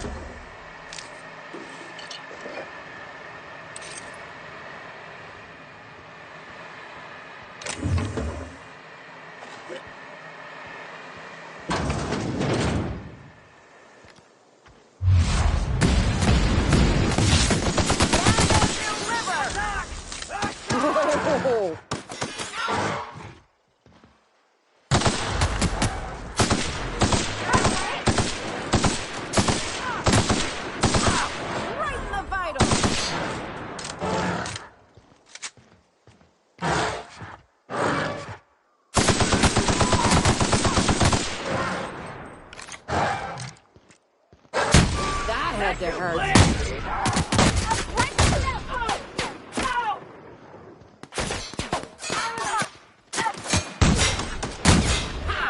Right in the vitals!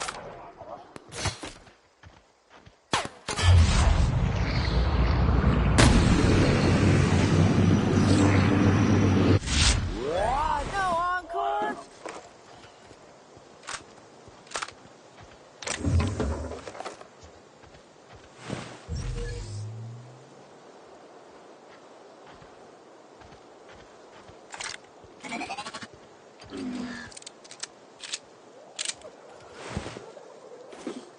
Got it. Heads down.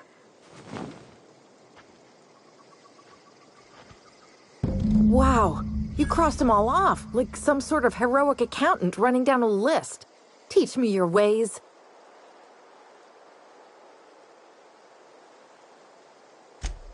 What? You mean Adelaide's little congregation of nature-loving nobodies?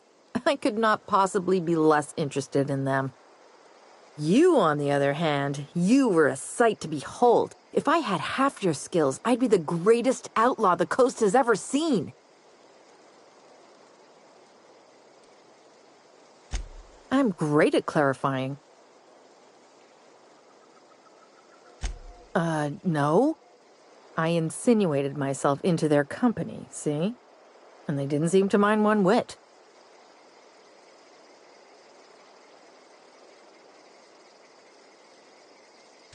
I may have bartered them a few boxes of Adrena time, but yeah, I'm sure that's got nothing to do with it.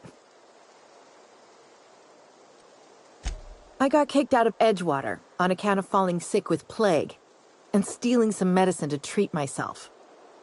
I'd heard some outlaws set up camp in the botanical labs.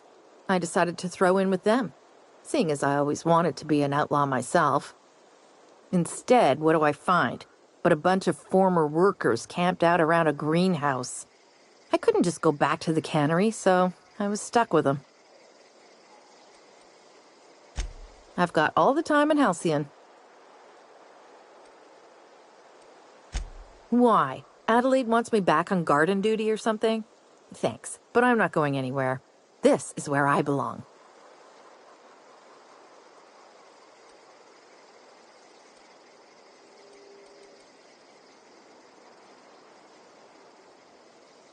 I doubt that. Nobody in that camp really cared about me.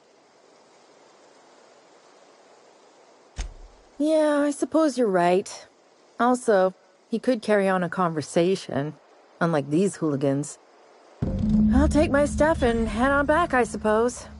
Grace is going to be glaring knives at me, so I've got that to look forward to.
What is it?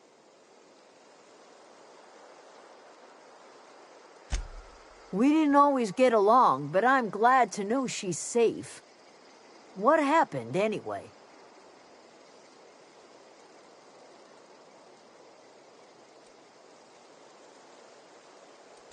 Zoe joined up with a band of marauders. Zoe. The same Zoe who doesn't know a barrel from a trigger. Well, I've heard stranger things. You pretty much did my job for me. Least I could do is pay you for your trouble. Let me know if I can do something for you.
Yeah, huh?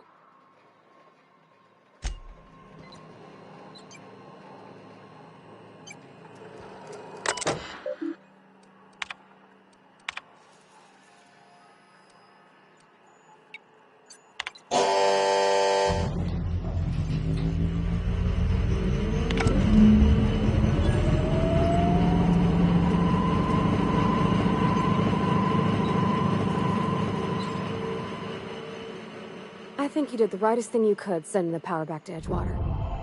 A lot of people would have suffered otherwise. People I care for. Even if they ain't care much for me.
Oh, that's Thomas. He used to follow me around before he left the cannery. Adelaide's okay. Everybody keeps staring at me. It's not my fault the power's dead. Whoa, Miss Parvati. You're, what, how are you? Hi, hello. Are you, are things safe out here? How are you keeping? Great, just great. I've been trying to keep stuff running, just like you. Only I'm not so... Wait, they didn't kick you out, did they? Oh gosh, no. I'm just along with this lady here. I seen you wandering around here. You don't look like you're coming from town. Sorry, I just wasn't sure if you were from town or if you were one of us. Something's been chewing at me, you see. Fact is, I've been, well, lying. To everybody here. Camp thinks I'm a mechanical genius, but I couldn't fix a busted chair.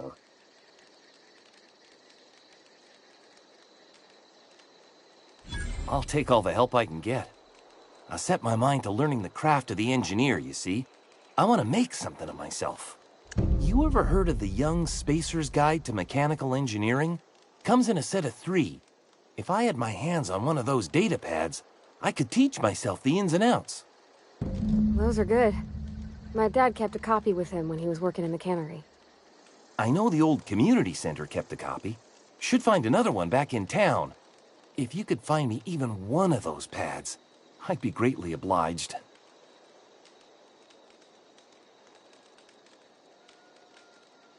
No kidding! Really? Well, which one?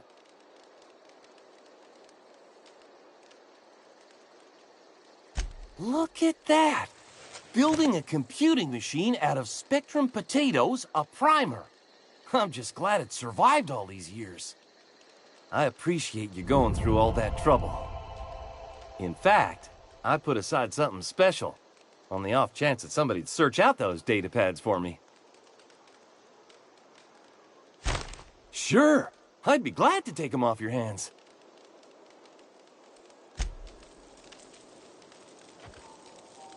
I don't know how much longer we'll last without power. I don't know how much longer we'll last without power. I don't know how much longer we'll last without power.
Okay, keep it quiet.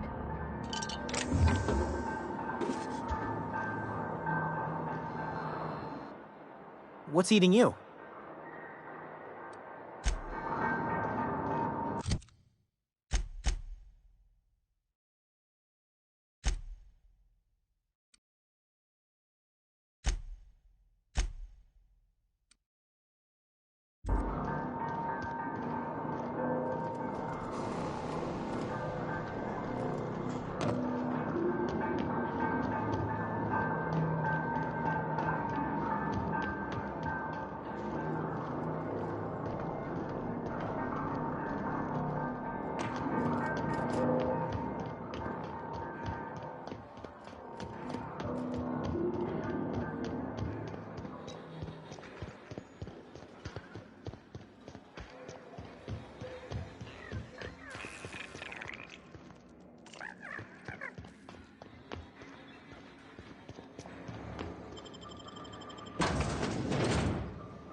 Any luck finding one of those manuals? No kidding! Really? Well, which one?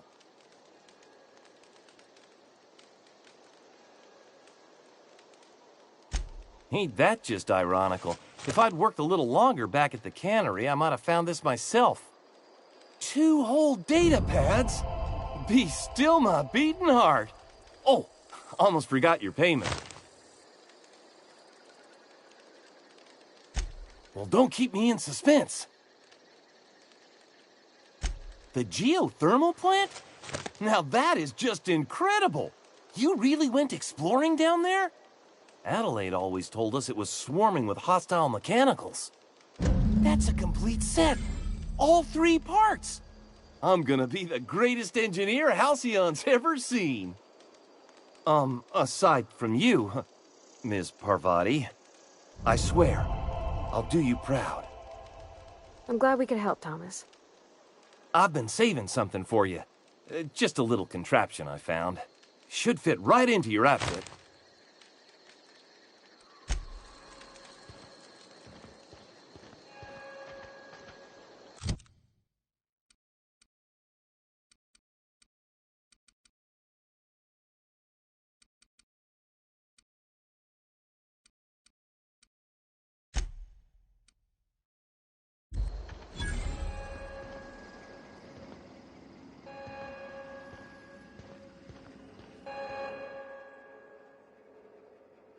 That's the thing about growing old.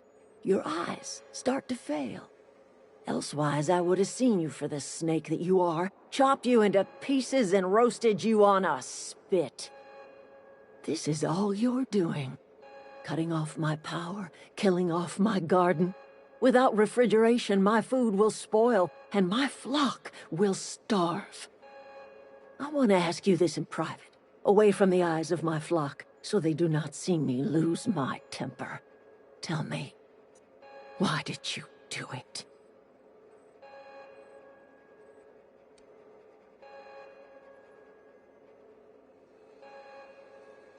You killed my garden, destroyed my community, sentenced my flock to a lifetime of slavery in Edgewater for a power regulator. Well, shit, I wish it was personal. Go talk to Grace and Thomas. Look them in the eye and tell them their life here is over, and the only thing left to do is go back to Edgewater. This is now your responsibility. And you tell Reed Thompson that I will never return to Edgewater. I would rather die among my flowers than live under his management.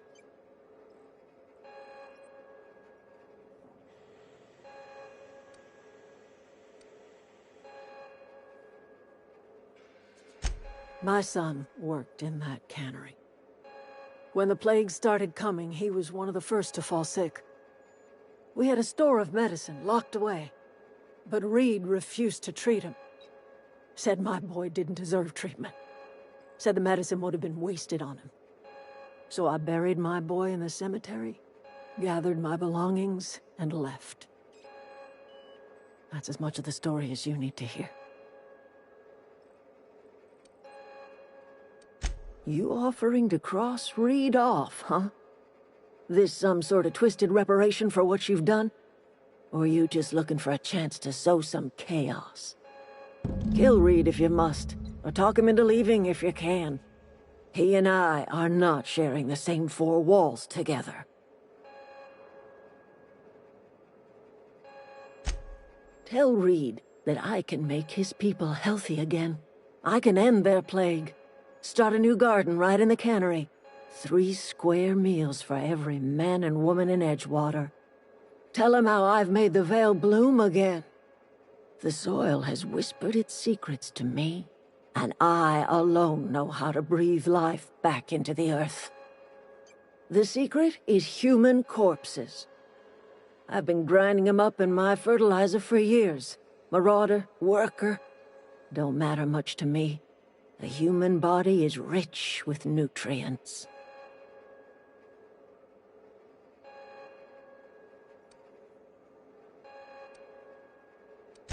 If I were in a better mood, I might be inclined to try and change your mind.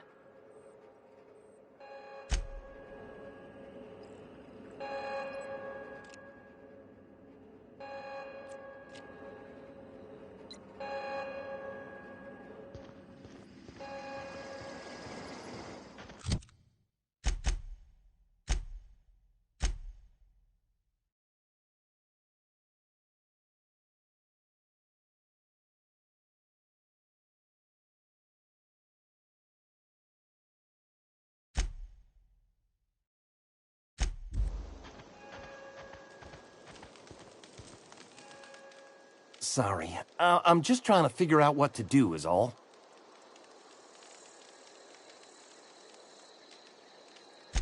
I've been thinking about going back. I'm not much use to anybody here. I get sick thinking about working at the cannery. I can't do that again.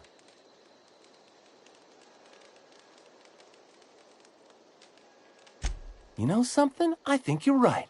The town could use another engineer, and I'm on my way to becoming one. I could do a lot of good in Edgewater. Maybe even keep a garage of my own with a little workbench and my very own toolbox. It's just... Adelaide's never gonna forgive me. Not in 100 years. I go crawling back to my old life in Edgewater and I'm as good as dead to her.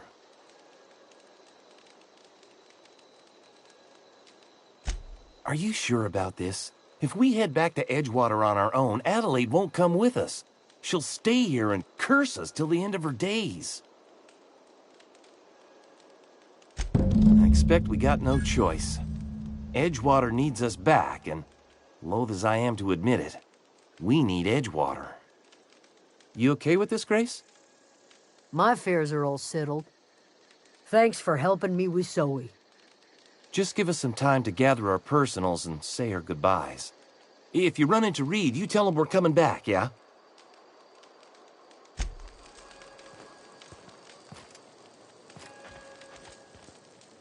Keep your wits about you, friend. Keep your wits about you, friend. Keep your wits about you, friend. Home is where the heart is. Marauders took that saying a little too literally.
Never seen the Vale lit up like this before. Bang up work, soldier. You're a credit to your uniform.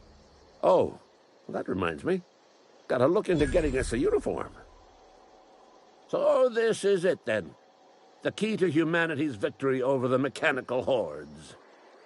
I would reward you with the gratitude of the Resistance, but I'm guessing you want something tactile. So here's a couple bits for your trouble, and a little something to remember me by.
Hey.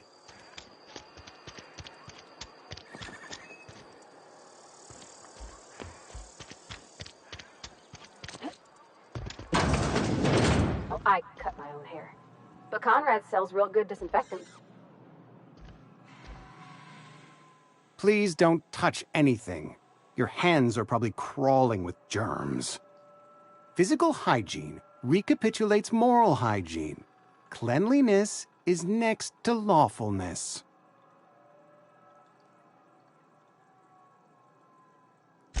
So everyone says, until someone forgets to cough into their elbow, and then we're all dying of plague. I'm Conrad. You will report to me if your hair fails to meet Spacer's Choice aesthetic standards. You will also report to me in the event of your death, whereupon I will clean and prepare your remains for interment. Ah, gravesite fees.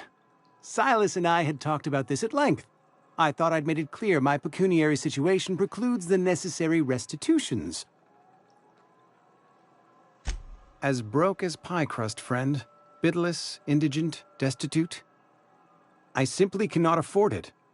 I am a blemish on the prosperity of our fair settlement. When I expire, I expect Silas to toss my body into a ditch.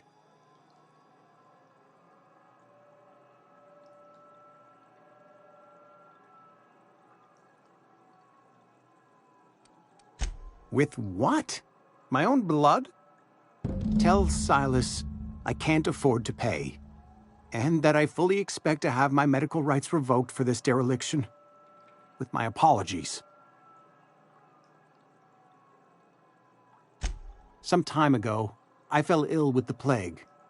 By the grace of the law, and through my own hard work, I'd proven worthy of treatment. Frankly, I don't imagine I'll earn that right a second time. The barber work hasn't been profitable, you see. I've had to keep this old place running with my own savings.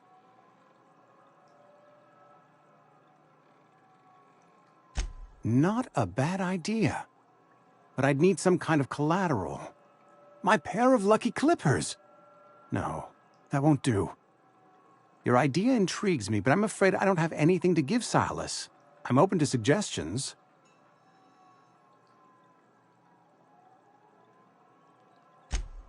Much obliged.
Things going all right, Silas? Been keeping him careful and true, miss. Best to ask her yourself. My dad's buried here. Silas watches over him when I can't leave the house. Oh. Well, thanks. Something I can do for you? You run into any trouble? Conrad's barbershop is a yawning pit that swallows his every bit. I keep telling him he should cut a few corners, skimp out on the disinfectant. You gotta put the squeeze on Conrad. Find some dirt on him. Maybe check his back room.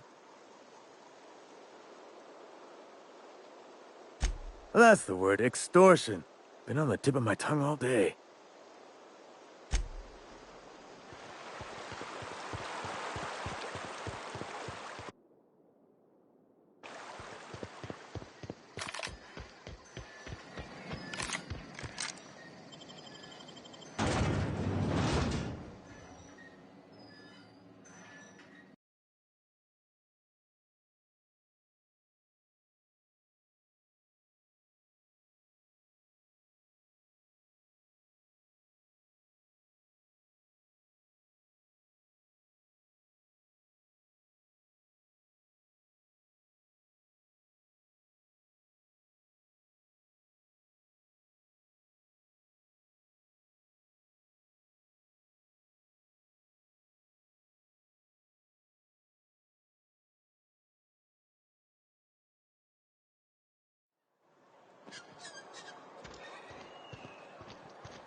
What can I do for you?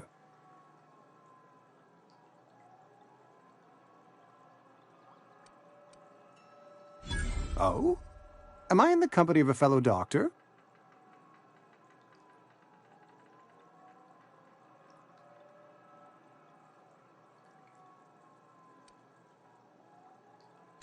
You may think that, but the tidiness of my fellow worker is my responsibility, alive or otherwise.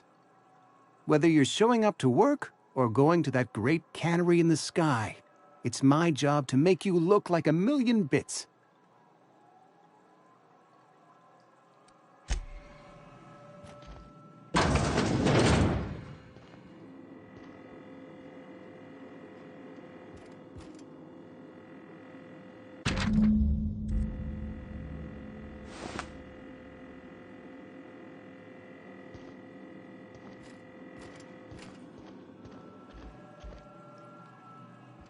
What can I do for you?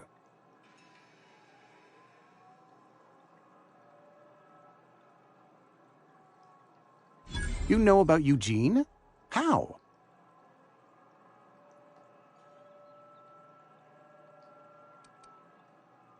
You were probably poking around my things. I really shouldn't leave my letters sitting out in the open. Eugene's golden teeth were a family heirloom, representing 3 generations of poor dental hygiene. He took them to his grave.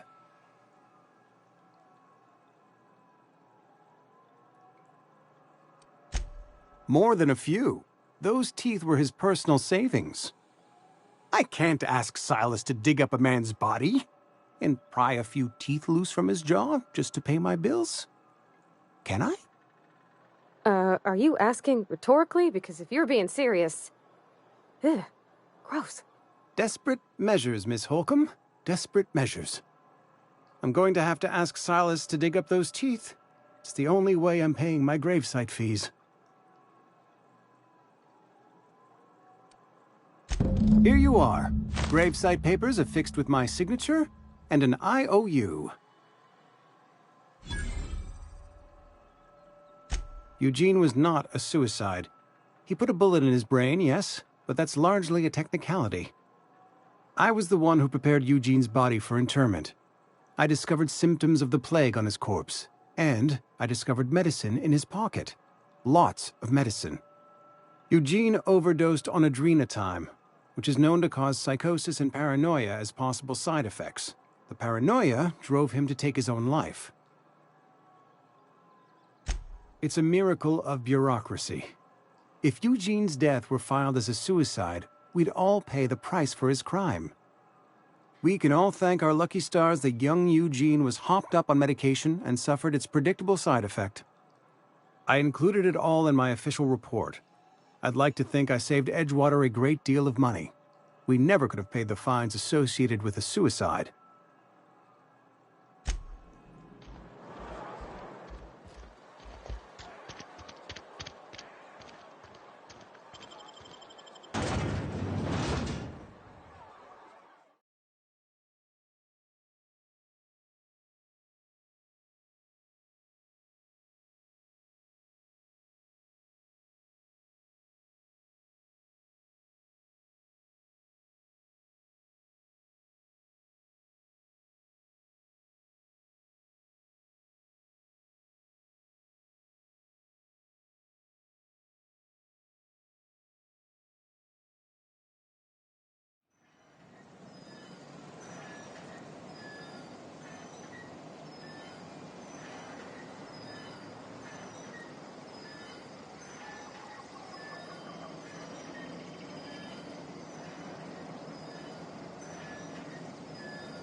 Grave digging's a fine profession.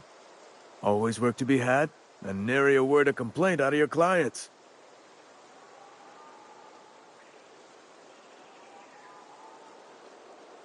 You run into any trouble? Reliable work from a freelancer. That's gonna take some getting used to. And I'll buy you a drink sometime. Suppose you've earned it. One good turn deserves another.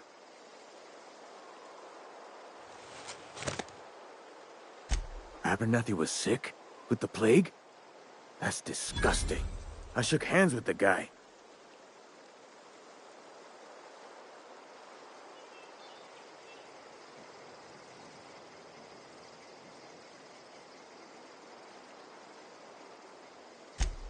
What? No. If I knew he was sick, I would have had him reported. I needed his fees because of his name. A for Abernathy. He was at the top of my list, you see?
This is a fine day, friend.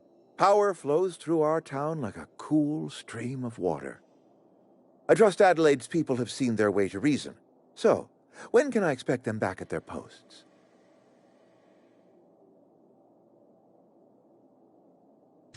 That's good enough for me. Adelaide and I have a history. Was unlikely she'd ever come back. But hope springs eternal. We are in your debt. I am authorizing you for a discount on all official Spacer's Choice products, courtesy of the people of Edgewater. By all means.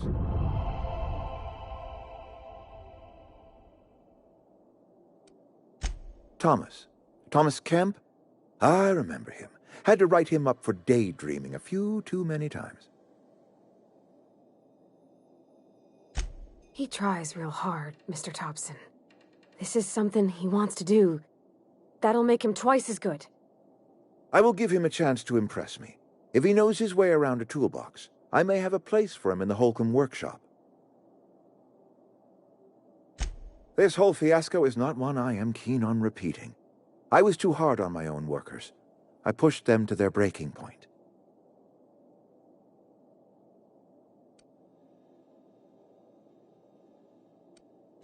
With more hands at the cannery, I expect productivity will rise. I expect we'll grow. And I expect I can ask corporate to send us some more medicine. We'll survive, one way or another.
Where are we headed?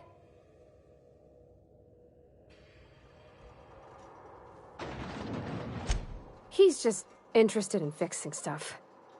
He always used to follow me around, asking me to explain what I was doing. Like a puppy, kinda.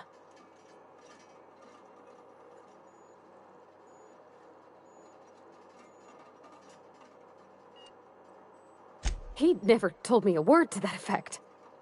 And since he didn't, I didn't have to say nothing about feeling different. And nothing had to get weird.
Is this your ship?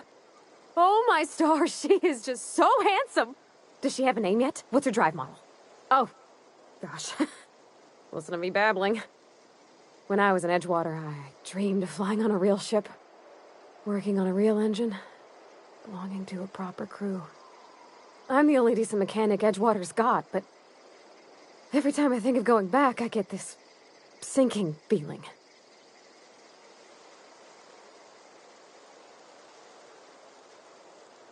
Well, it's kind of you to say that. And you're right. I wasn't happy. I want to ask you something, and you can say no. But can I come with you? I could tend to your engine. I know my G-valves for my catalyzers, and I can keep your ship singing. And if you ever need a pair of eyes watching your back, I can do that too.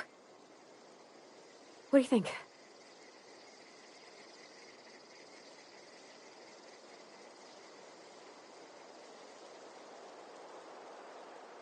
Yes! I mean, thanks. You won't regret this, ma'am. Captain. I can call you Captain now. Ha! I got a captain.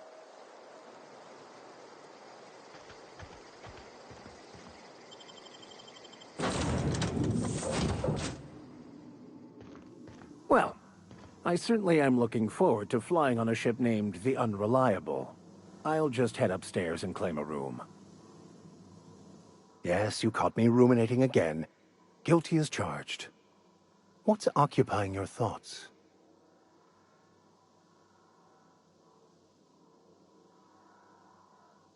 Nothing too out of the ordinary. Just your run-of-the-mill vicar with a violently enthusiastic disposition. That's what my parents called it. I grew up in a pit of a town much like Edgewater. I was destined to be a laborer like my parents, but I was infected early with a need to solve the equation. My passion didn't sit well with them.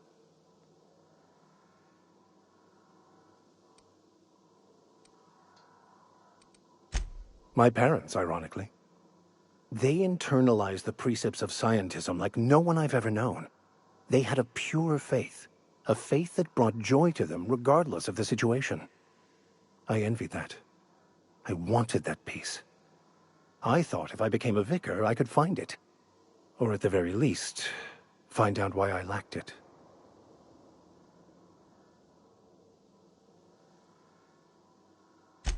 They thought I was fighting the plan, should have accepted my lot. Some people pursue the clergy for power, prestige, but that was not me. The simple version is this. The force which we call the Grand Architect created the universal equation that underlies and defines everything in the universe. Everything flows from the equation, or in layman's terms, the grand plan. Is the Grand Architect a consciousness? A natural force? Did it create the equation on purpose? The answers to these questions don't really matter. The equation, the plan, is all that matters. Contentment is found by accepting one's role in the plan.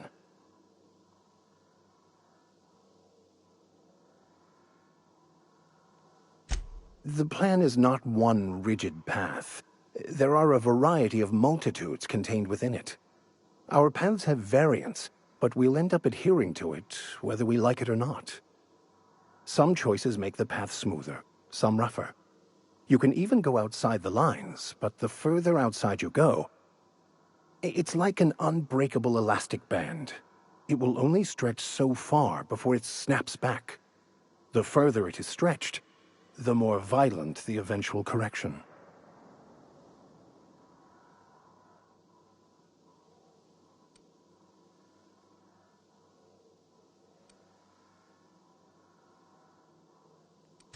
I have run headlong into too many walls in my pursuit of the truth. This book is my last hope, and you were my only hope of getting it translated.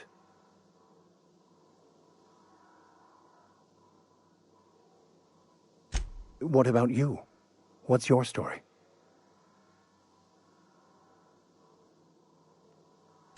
And how did he do that?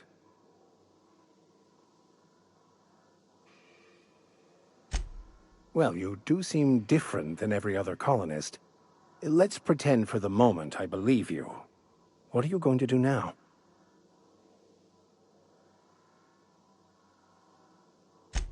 That seems a dangerous proposition.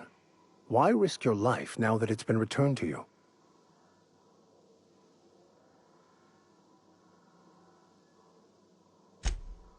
Oh, I see. You have my condolences.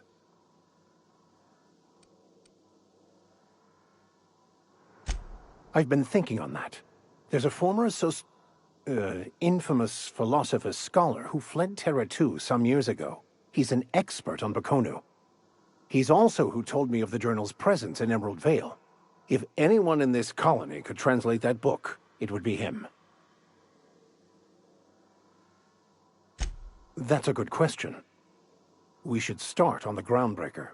It's where I'd go if I wanted to get off Terra 2. Great place to pick up a ride to Hephaestus, Scylla, even Monarch. All I need is access to a data cartridge from the security terminal. Their easily hackable system keeps a registry of all crew manifests for both arrivals and departures.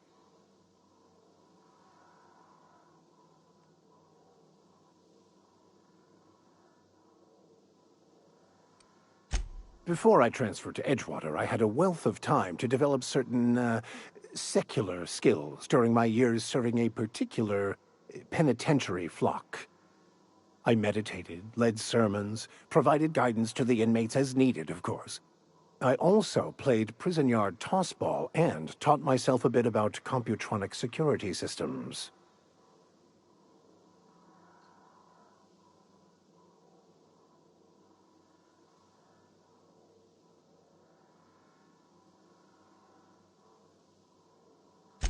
Thank you, Captain.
Captain, I have detected that Edgewater's power supply is now optimal.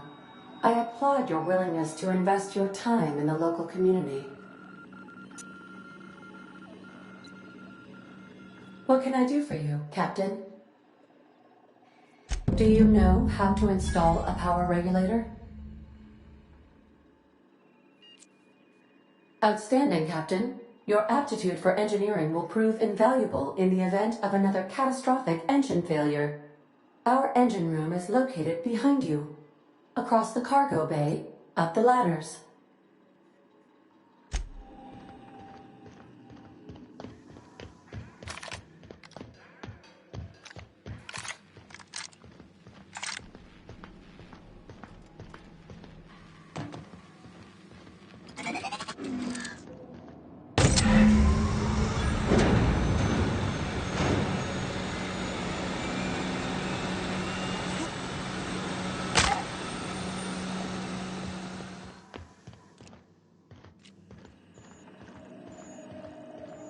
What can I do for you, Captain?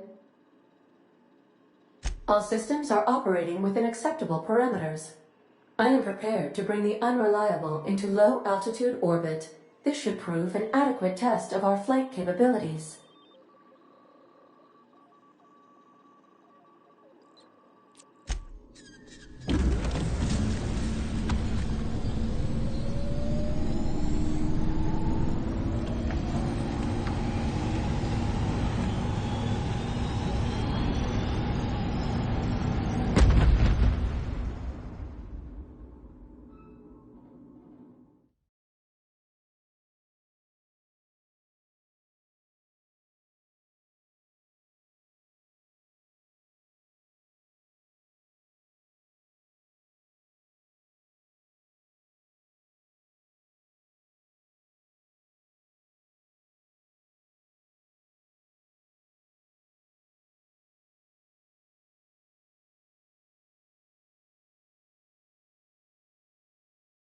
We have received a communication request from Dr. Phineas Wells.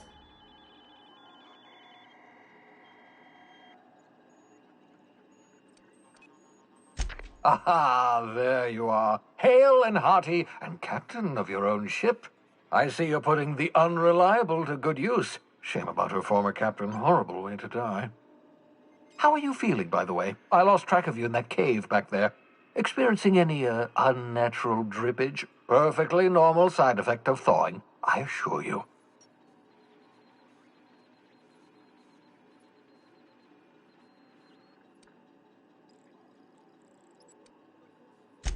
What you saw in Emerald Vale is happening all across the colony.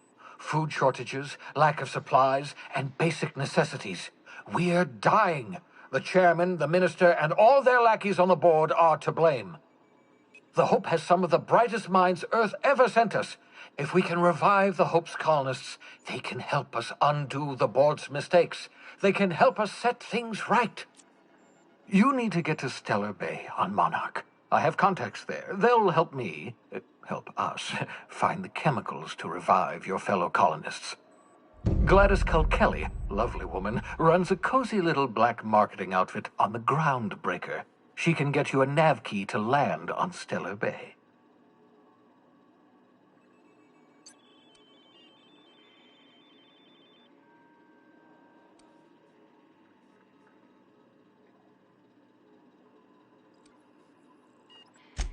Strictly speaking, Monarch is a moon, terraformed badly, and almost completely lawless. You'll love it.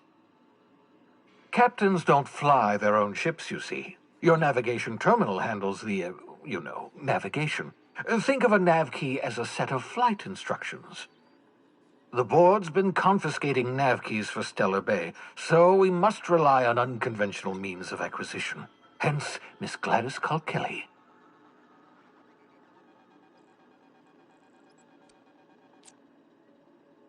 Gladys and I have been doing business for years. Her smuggling credentials are unimpeachable. If anyone can get you a key to Monarch, it's her.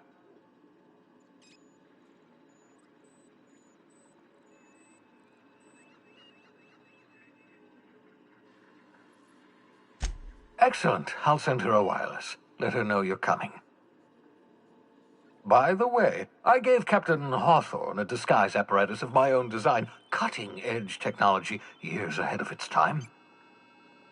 I call it the Holographic Shroud. I'm sure it will prove remarkably useful to you. You'll find it in the captain's quarters.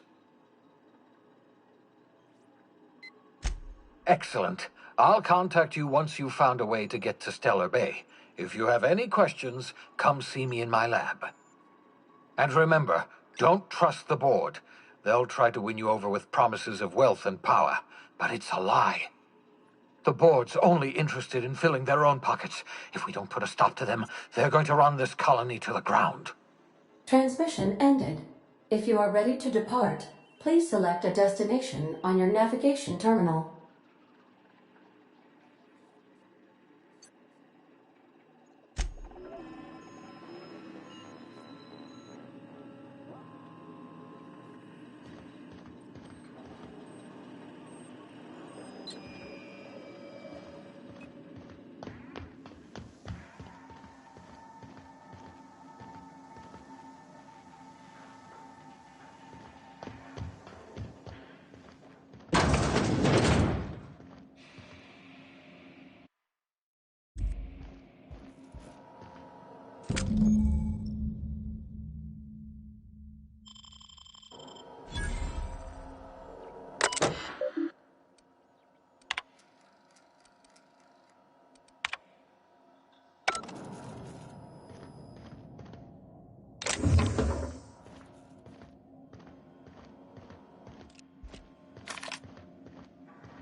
Welcome back, Captain. How can I be of assistance?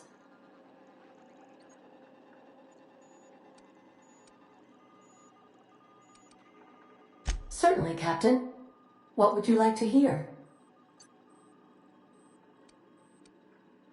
Two atoms were strolling through Roseway when one of them exclaimed, "I think I lost an electron." "Really?" the other asked. "Are you sure?" "Yes, I'm absolutely positive." As you wish, Captain. I must comply with all direct orders. Goodbye.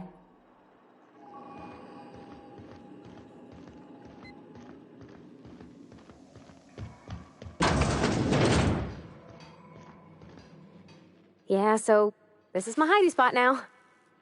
I was looking for a place that was quiet. I figured the kitchen would be louder than the hold, so here I am. Cozy-like, ain't it?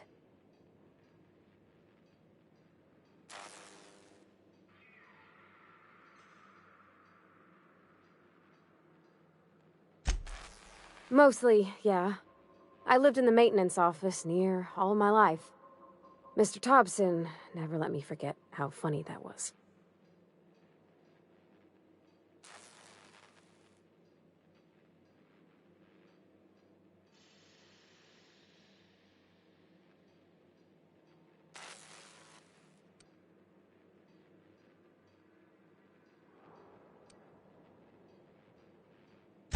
Except for my schooling years, I was always beside him. Or tied to him. He used to carry me about in a sling when I was real little. When I got older, he set me to sorting tools and parts while he worked. Later, he taught me simple fixes like busted crate latches.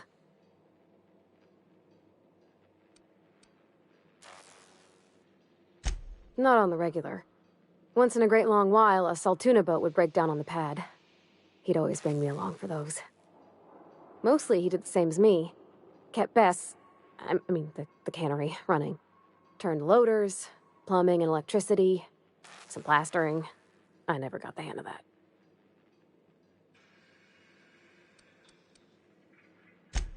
I'm not exactly a model employee. Not like he wanted. The kind that stays quiet and gets the right work done in the right order every day. It's not normal for anyone to do as their parents. You take a vocational test. That decides your schooling and your career. When I tested out for maintenance, everyone figured it was on account of my dad. They were real unhappy with us.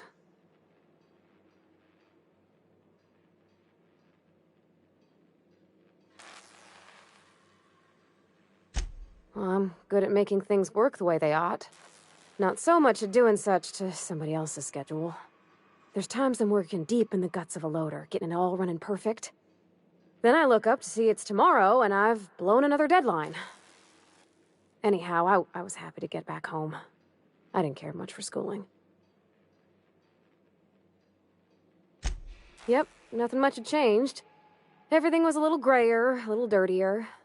Dad met me at the shuttle and gave me a big ol' hug. I noticed straight away that he was moving slower and stiffer. He made a little grunt when I squeezed.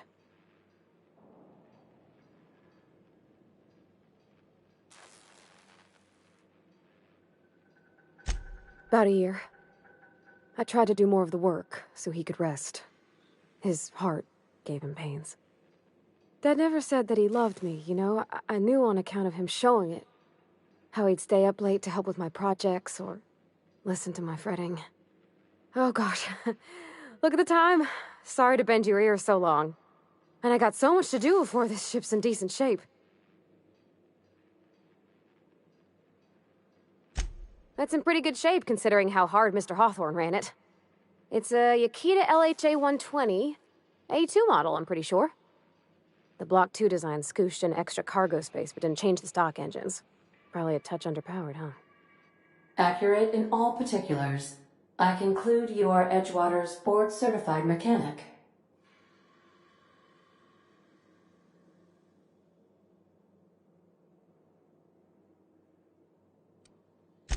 Fly-by-wire's pretty normal. Or leastways, that's what I read in the trades. I've never been on a real ship before. Hello! I am not a board-certified mechanic, but my dad was. He taught me all he knew. Do you understand? Speech recognition is one of the many skills I have been programmed to simulate. You're not simulating it, you're doing it! I asked a question and you answered it. I am gratified you consider this facsimile convincing.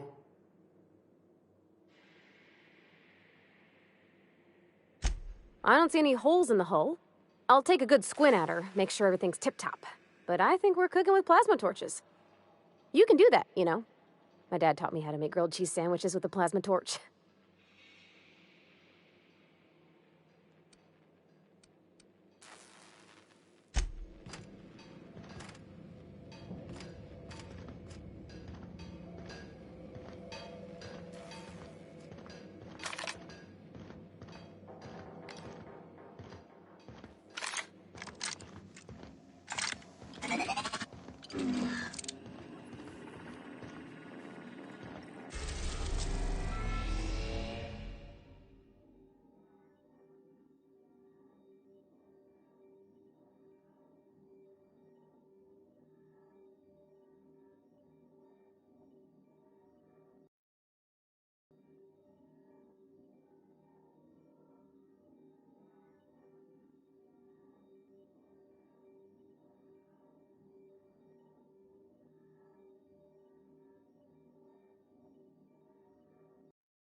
We are now in orbit above Edgewater, Captain.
Wonder if the plague's ever gonna pass.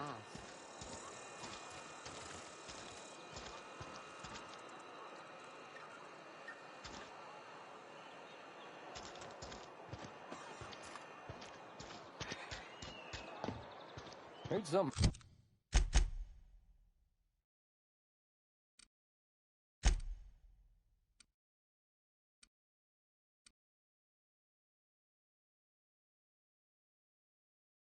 Outside the walls today. Nothing for us outside those walls. You ought to know that.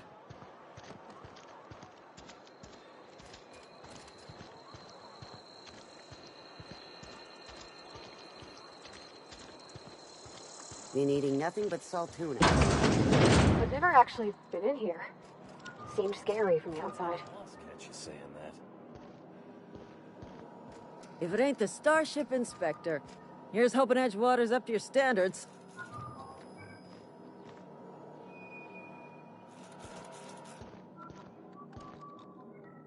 Welcome to the Spacer's Choice Constabulary. We are Halcyon's leading brand in frontier justice. The office is writing up promotion. Purchase 3 criminal investigations and the 4th one's free. Know how to carry yourself in a fight? I've got bounties out for these 3 marauders. Cross them off and bring me their fingers. Just 1 per marauder, please. I'll dust off the old fingerprint roller. As long as your questions fall within the acceptable margins of curiosity. His likeness decorates many a wanted poster. Do you have any relevant information about this individual? I am obliged to warn you against forming acquaintanceships, friendships, partnerships, or any felicitous relationship with a wanted criminal. I am also obliged to inform you of our referral program. For every criminal you refer to the authorities, the board will reward you.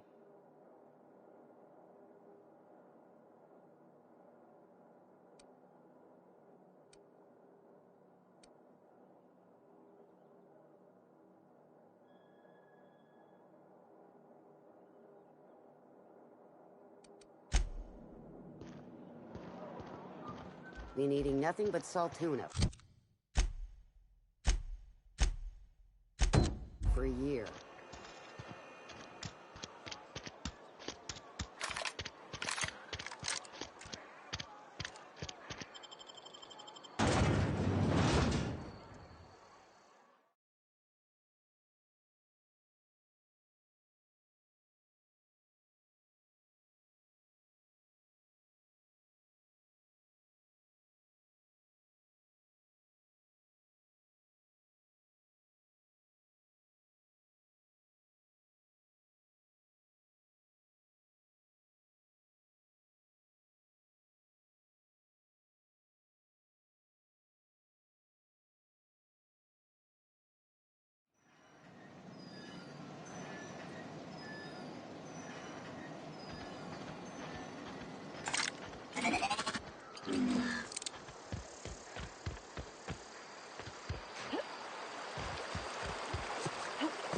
I used to skip rocks in the river until Constable Reyes ticketed me for unlicensed terraforming. I think she was jealous. She don't know how to skip rocks her own self.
Their death, our survival.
Here they come!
Destined to prevail.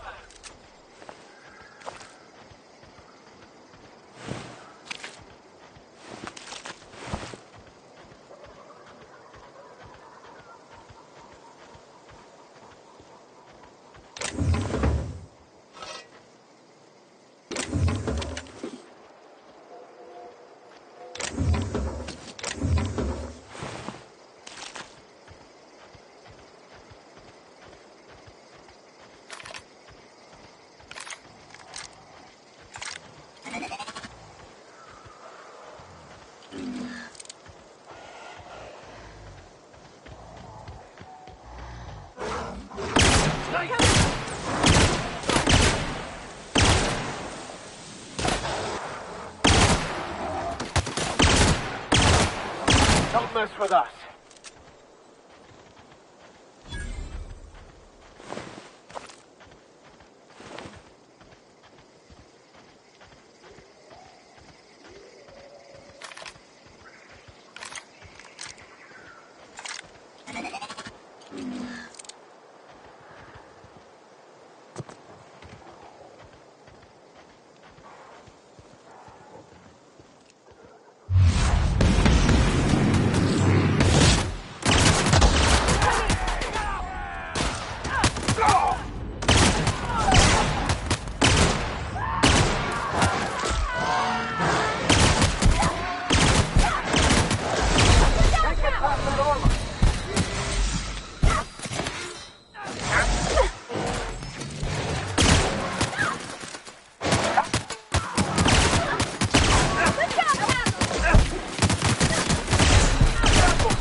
Keep him quiet, Cap.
That's the last of them!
I've been feeling pretty low these days.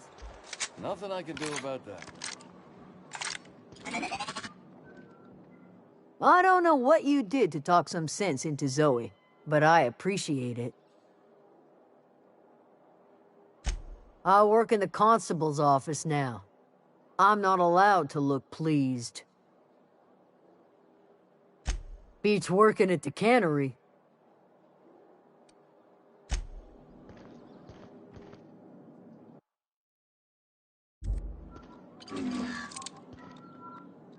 Ms. Romero's in our office now. Edgewater's getting crowded, so we could use the help.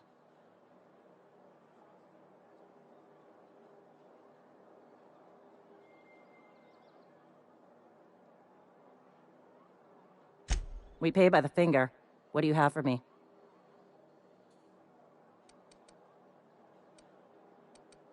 Gil Antrim. Real name, Guillaume. Duly processed by a freelancer on behalf of Spacer's Choice. I remember him. Was just a kid last I saw him. Shame. I'll just need your signature here, here, here, here, and here. Got any more fingers for me? Mabel Burgess. Age 37. Right or left-handed? Let's just say no longer applicable. I remember Doc Burgess. Conducted my physical every fiscal quarter. Guess she couldn't keep her hands off her patient's medicine. Still one outstanding bounty. If you've got a finger, I've got the paperwork.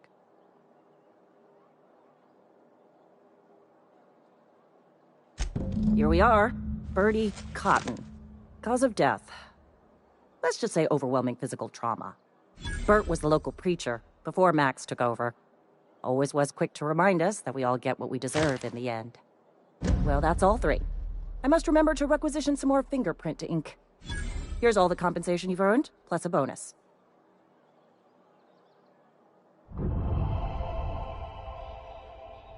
You've done such a bang-up job hunting down our former workers that I thought it only proper to deputize you. Congratulations.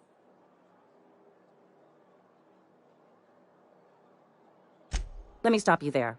It is official Spacer's Choice policy that all Marauders, regardless of prior affiliation to the Spacer's Choice brand, no longer qualify as our people.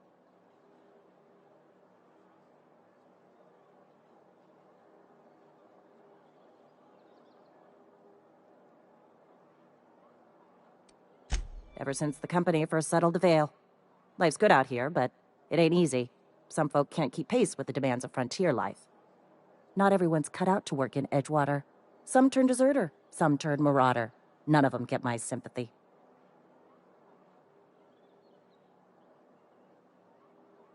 Uh-huh. I recall young Eugene. Good kid. Nice smile. Fussy about his health, though. Took a little too much adrenatime. That'll do a number on your brain matter. Says so right on the warning label. Violent psychosis is a well-documented and legally accounted for side effect of adrenatime.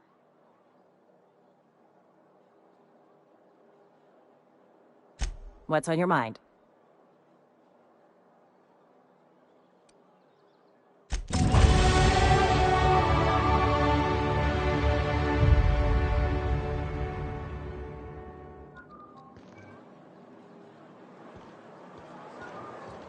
Sometimes I wonder what I'm doing with myself. I know how you feel.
I appreciate what you've done, but we shouldn't be seen together.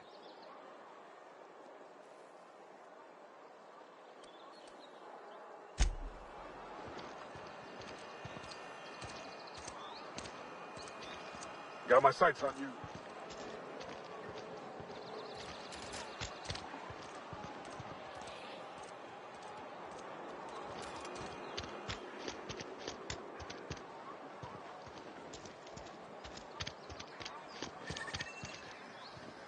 Heard you've been taking down marauders.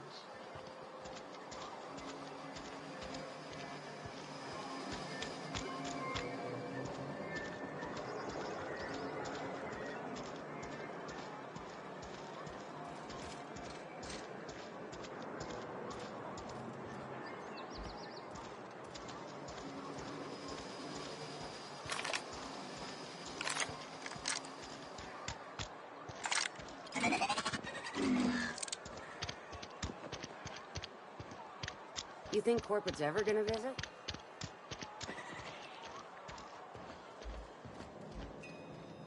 It's not the best choice, it's Spacer's choice. And before you ask, I'm all out of deluxe salt tuna. All I've got is gourmet. Music to my ears.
Had your rations yet? Yep. 2 whole cans of salt tuna.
Nice.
Got my sights on. You some sort of freelancer?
arrived at the groundbreaker.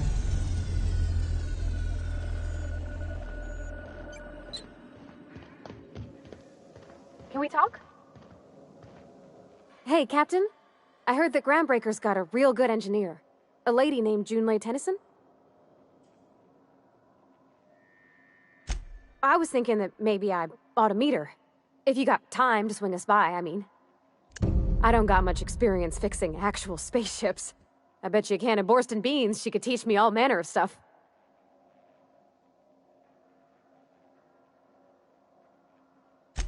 Thanks, Captain.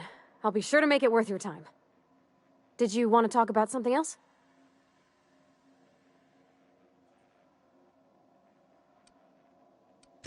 What? You want me to leave? Captain, you can't mean it.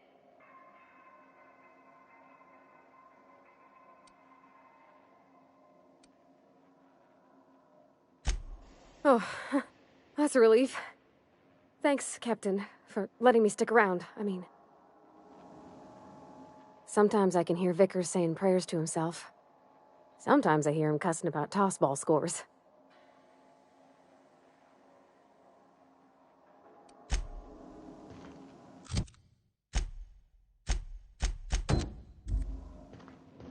Remember that you are not insured.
Smells like grease and unwashed bodies.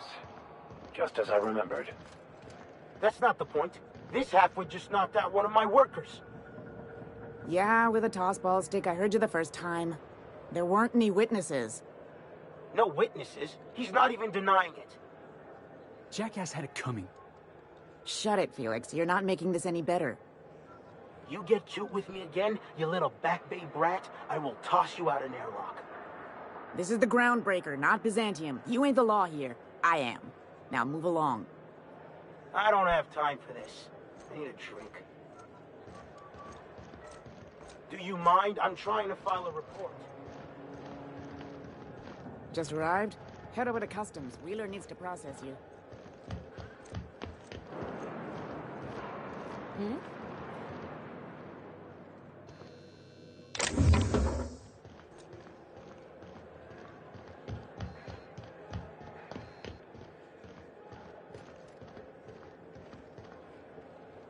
Just arrived?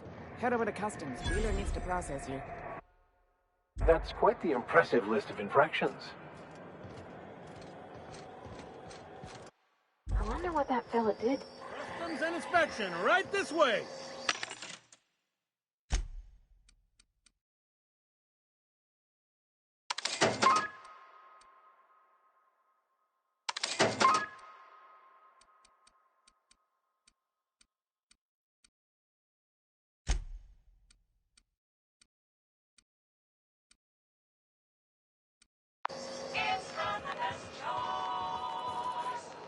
Identification, please.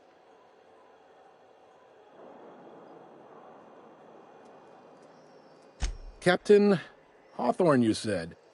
Let me apologize in advance. I'm about to ruin your day. According to your ship's record, you've been flagged by the board. Your ship will be impounded until such a time as they see fit to lift it. But we've hardly been out of Edgewater long enough to get in trouble. Well, isn't this wonderful? The captain's done something to get on the board's bad side. Now, hold on. This isn't the end of the world. Probably.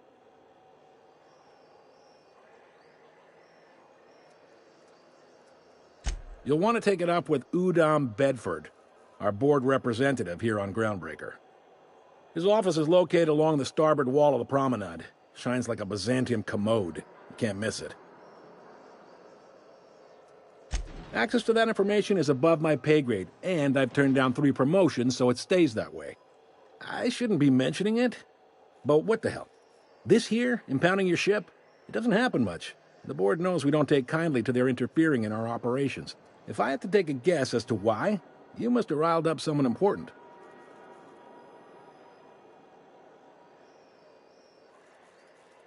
You take the starch out of them, well, you won't hear any complaints from me. Oh, and if you're headed that way, would you mind doing me a favor?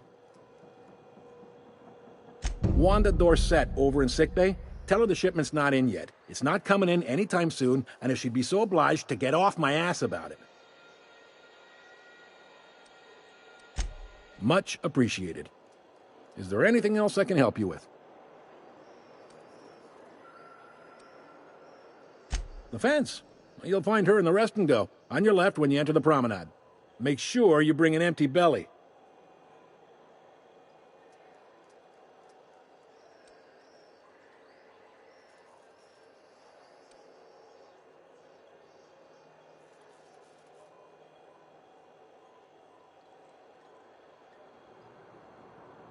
He's friendly enough unless you speak ill of the board.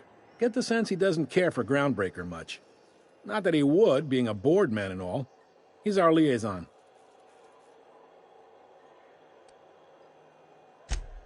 They can't abide an independent township, especially not one they gotta depend on.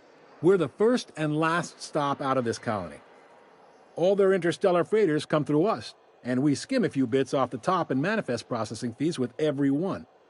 Folks around here will bluster that the board hates our freedom, but really, they know we can stop their out-system shipments any time we like, and that terrifies them.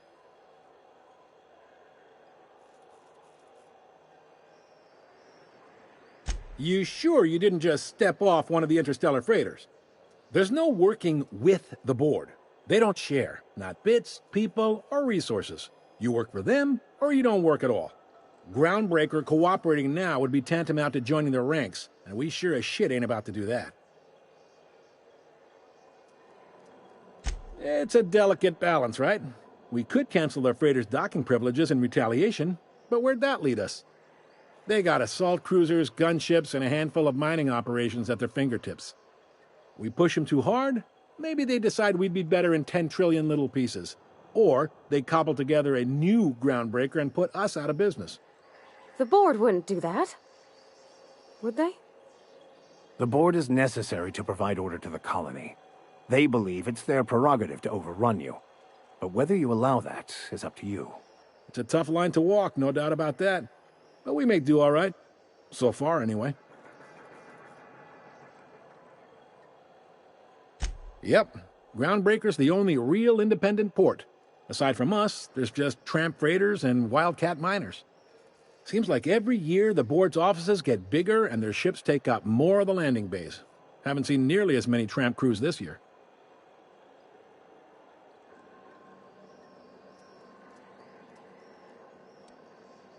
Sure thing.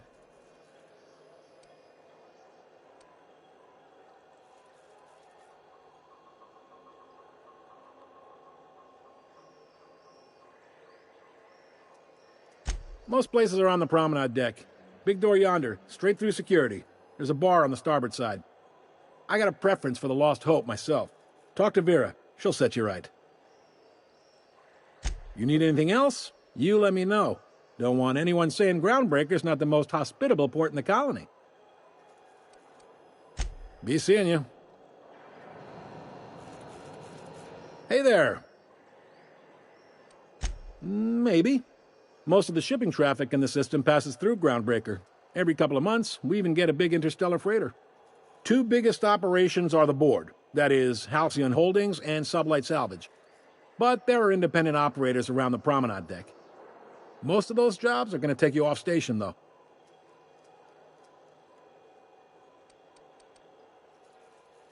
All right. Be seeing you.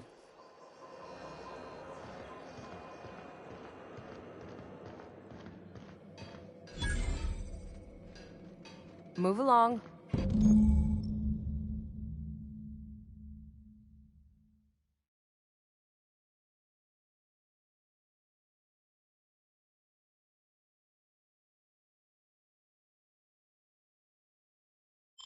This is it. Security. I can check the departures registry to find out which crew the Scholar, shipped in and out with. On Monarch, it's a wasteland. You were hearing things. No, seriously. There was a lot of static at first, but then this voice said his name was Graham? I don't have time for Right. this. Broadcasting on a dead world full of monsters. Now I've heard everything. You know, it takes more muscles to frown than... Who told you that? Graham? This is Halcyon News. We interrupt your regularly scheduled advertisement for the following story. The board would like to remind spacers and other travelers that passage to Monarch is restricted for your... Canyons of acid and sulfur rain are the least of the horrors plaguing the surface of Monarch. Anarchists...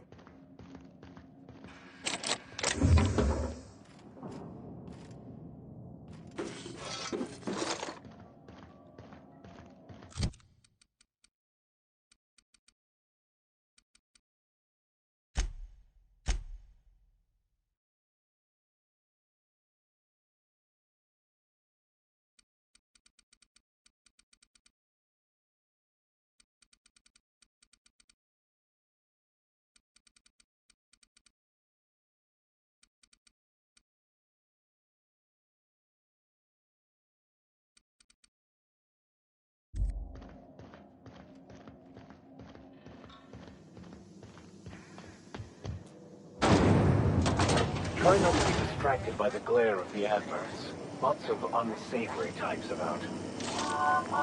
Rizzo's Purpleberry Buzz. A soft...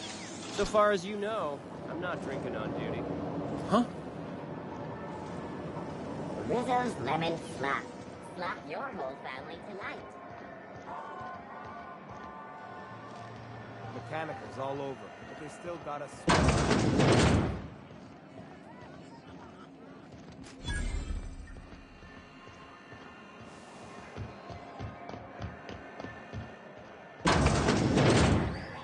Ooh, can we rent an upstairs room? How do you do? And welcome to the Rest and Go. We used to be the Go and Rest, but folks never knew when to leave. Sorry. Business has been slow. Anything to occupy the time.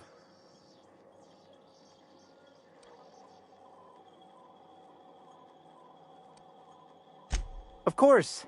Most of our supplies come and go through merchants. Company ships and salvage runs are the only traffic we tend to get. I try and steer clear of that creepy fellow in the moon mask. If there's a cost to being a company man, he paid it in spades. Oh, you can't miss her. Right behind you, number 2. First unit on the left, or second unit from the right, depending on which direction you count from.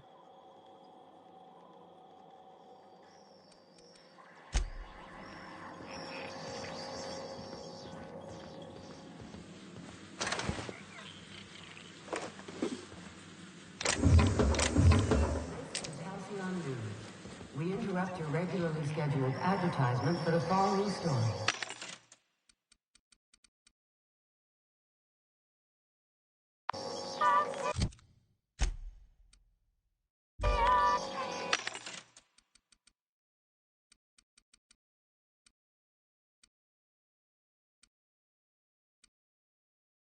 Do you have...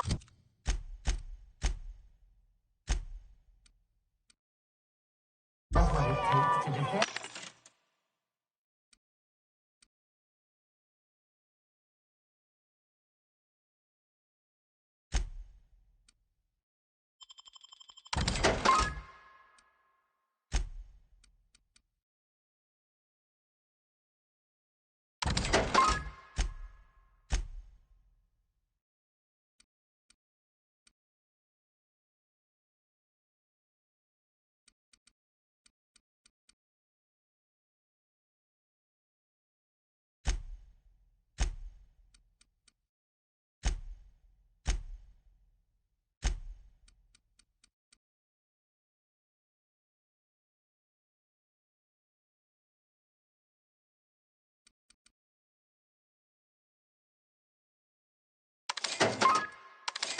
Defend your corporate township from the danger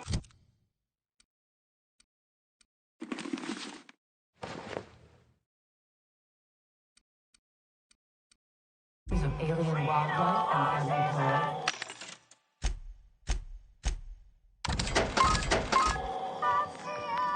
talk to your local.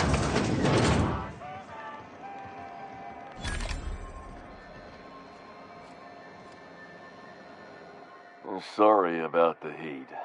Chief Tennyson will get the radiators fixed soon. Of course, this heat sure makes a zero-G brew extra refreshing. It's an ale that's good for what ails you. Oh, and it's not the best choice. It's Spacer's Choice. Taste the freedom. A lot of slogans to keep track of. Sometimes I forget.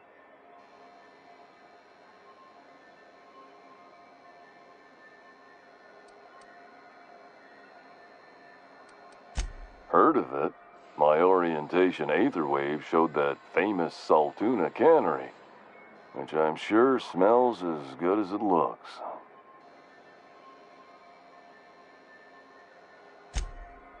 That's true. Yeah.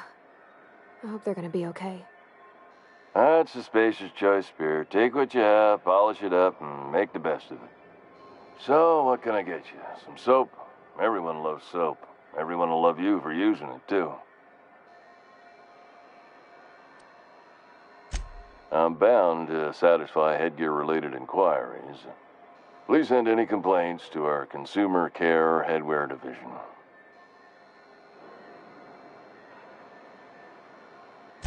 Oh, I'm having a stellar day. And not just because I'm legally obligated to say so. Almost as stellar as a Spacer's Choice is affordable.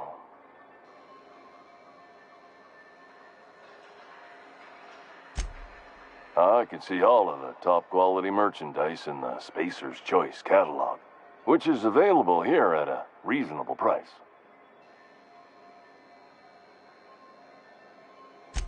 Spacer's Choice regrets that we don't sell toothpaste at this time, but we're always working on delivering exciting new products to our customers. Sprat Wash, Mouthwash, and Mantafloss are among the exciting line of dental goods currently in development. Don't miss out on these deals. You'll find none like them on all of Groundbreaker, or anywhere in the Halcyon Colony. Trouble sleeping? Try our Lunar Eclipse Mix. That's 2 handfuls of pep pills washed down with a hearty swig of 2-hour energy brew. The blast will send you through the stratosphere, and the crash will knock you out cold, guaranteed.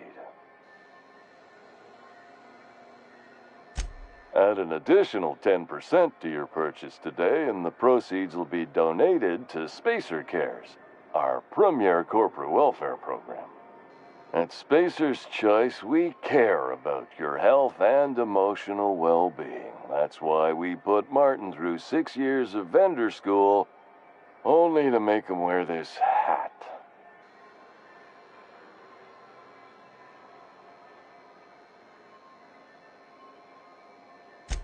Even if my contract didn't forbid it, I think it's part of me now. Now, are you ready to make Spacer's Choice Lunar Green Moonmouth lozenges a part of you? Lunar Green, the future is spearmint.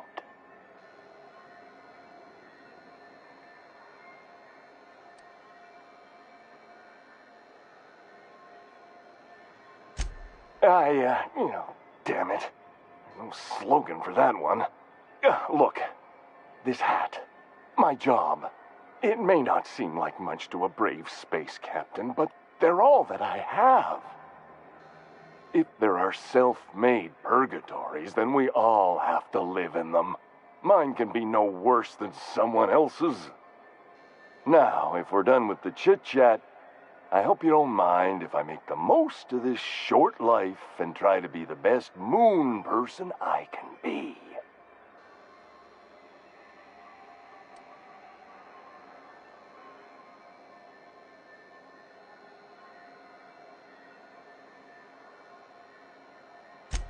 You do that? Gosh, anything to fill my daily quota.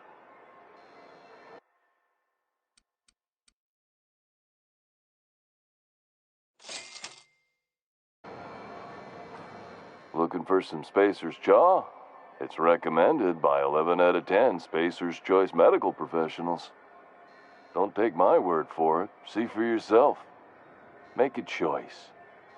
Spacer's Choice.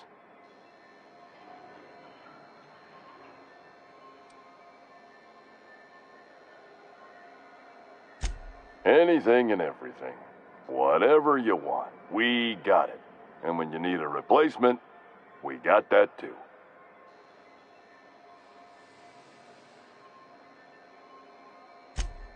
Just the opposite. Spacer's Choice items are always new, hot off the shelves, because customers just can't stop buying new stuff. Oh, sorry. Got the line wrong. You want me to do it again?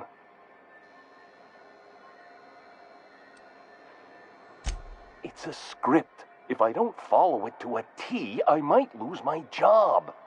You want me to do it right?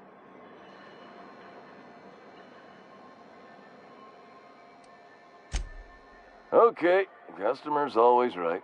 Thanks. Moving on.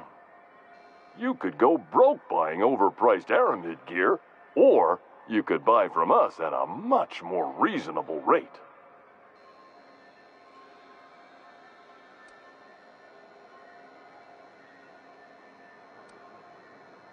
Well, this is just the beginning of a long, fruitful relationship. Who knows what discounts await the loyal customer?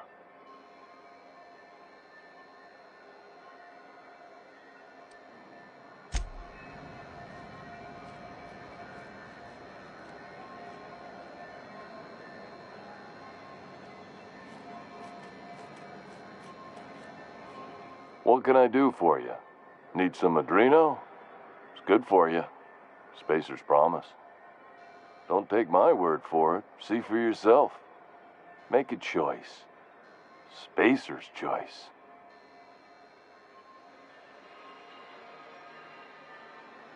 Have a look.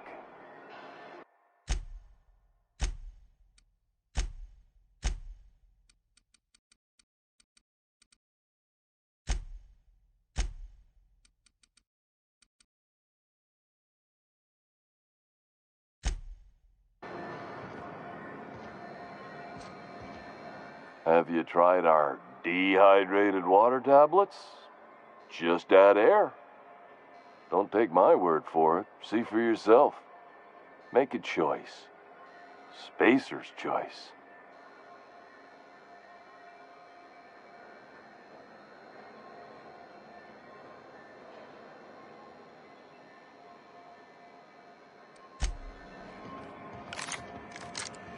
I know she's in there, Mfuru.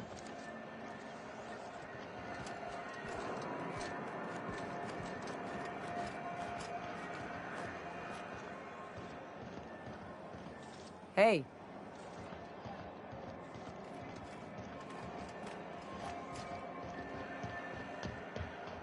You can't keep me out of there. Please don't make a scene, Dr. Fenhill. I am not making a scene. I'm sorry. Am I causing a scene? See, Mfuru? We could have avoided all this unpleasantness if you just let me talk to Jessie in the first place. Let me get one thing straight. Jessie and I are not friends. I just owe her, okay? As for the rest, I'm trying to figure that out. All I know is that she's been here too long, and she's apparently not receiving visitors.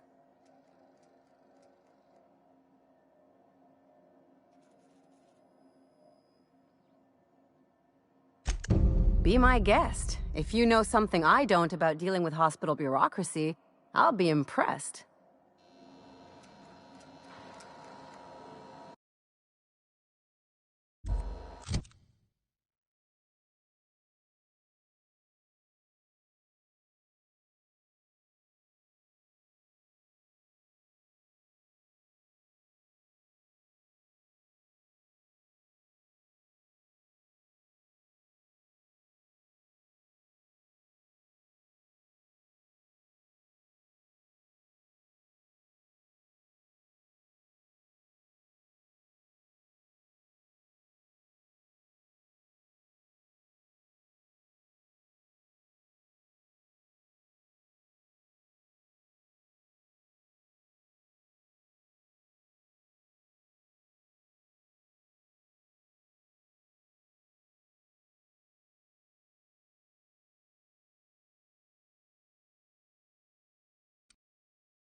What seems to be the problem?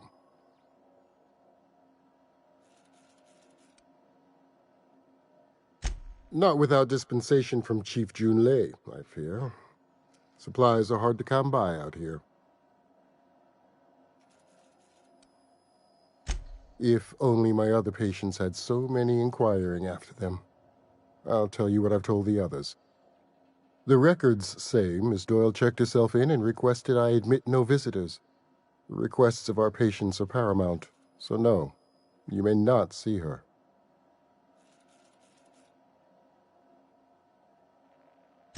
She's not my patient. I'm certain no one on my staff would falsify patient records, if that's what you're implying. Take care.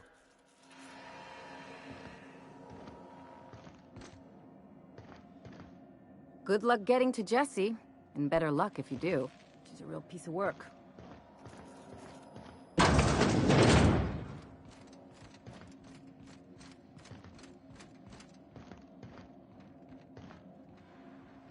I can't hardly think with Dr. Fenhill's yelling. Now, where'd that patient run off to?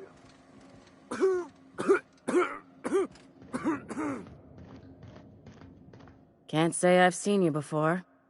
I take it you're a freighter captain? If you're here to better yourself, you'll have to wait. We're having a spot of trouble with our delivery service.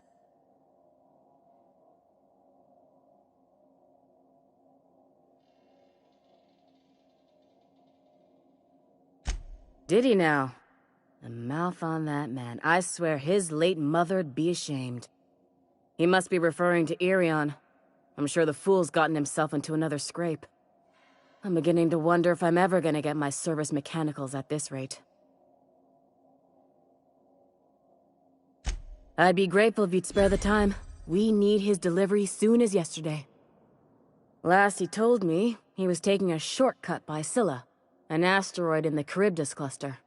That's where I'd start, were I the adventuring type. You look out, though. The place is probably crawling with outlaws.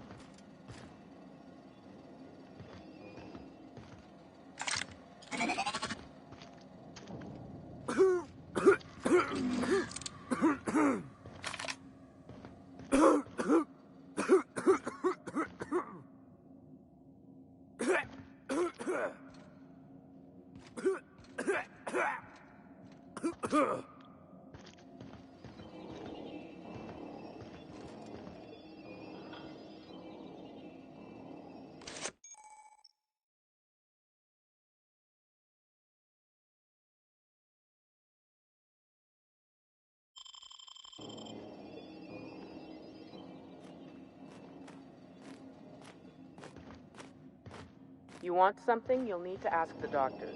I just work here.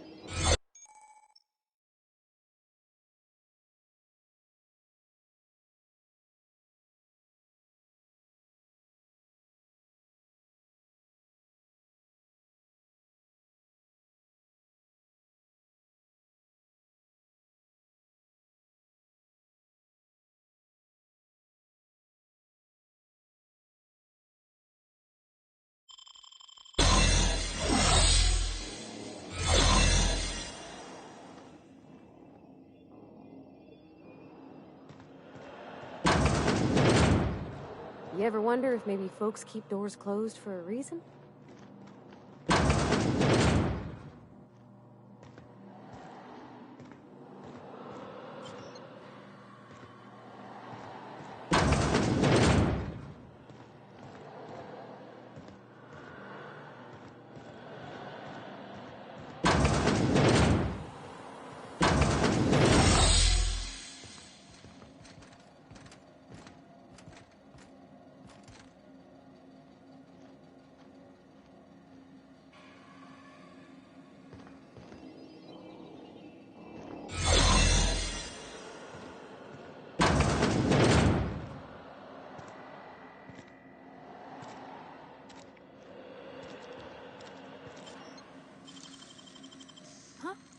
What's that noise?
that restful recuperation requires not being disturbed, don't you?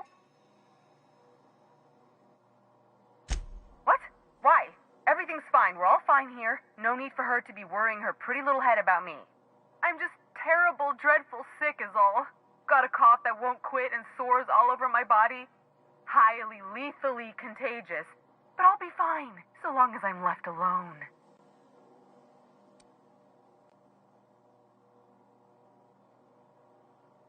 Should've known she'd send a bruiser after me.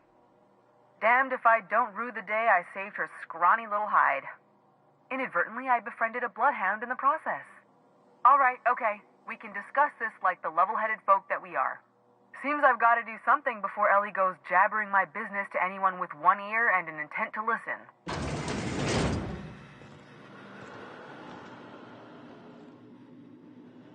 The truth is, I'm not sick. But if you repeat what I'm about to tell you to anyone, I will deny it with my dying breath. You, ain't with the board, are you? See, I owe them a lot. I might have missed a payment or two, and the other night I swear someone was following me back to my room. So I hold up here to lay low.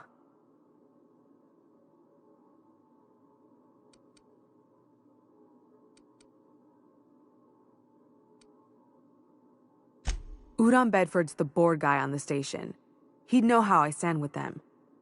If you can square things for me, I'd owe you one even bigger than Ellie owes me.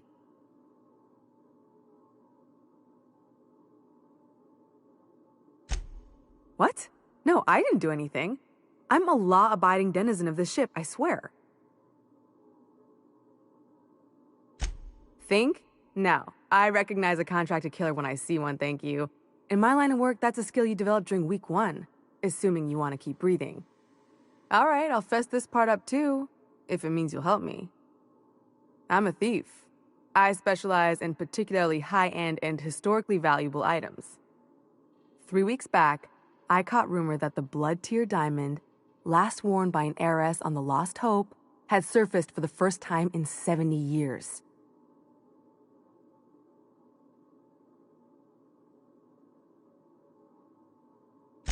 If I had, you think I'd be hiding out in the med bay? I was gonna steal it, lined up Udom as my buyer. He paid half up front to finance the operation. Let's just say things went sideways about the time I got my hands on the diamond, and it crumbled to stardust in my palm. Anywho, I barely made it out with my life, and nary a plan to make back Udom's deposit I'd spent.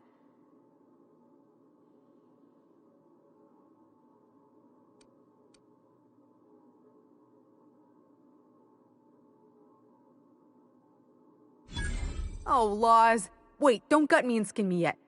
Please, talk to Bedford. Tell him I can pay, a part of it, and I'm a useful person to know. Just ask Ellie.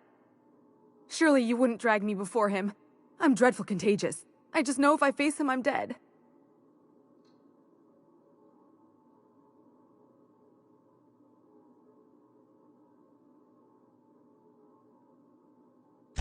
Thanks for helping me with the board. You're a real pal. Or I guess I should say, Ellie is one, huh?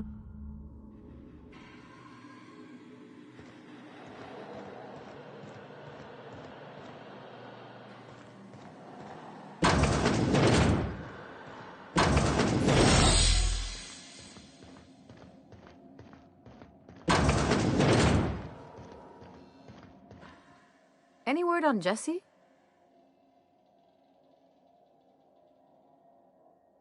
Good luck. The board's got an office on the promenade just before engineering. You can't miss it.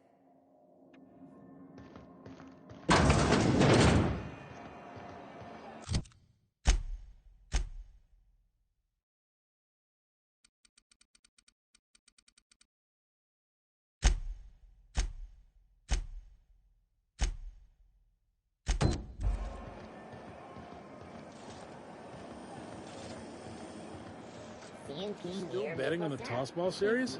I know you were trying to stop.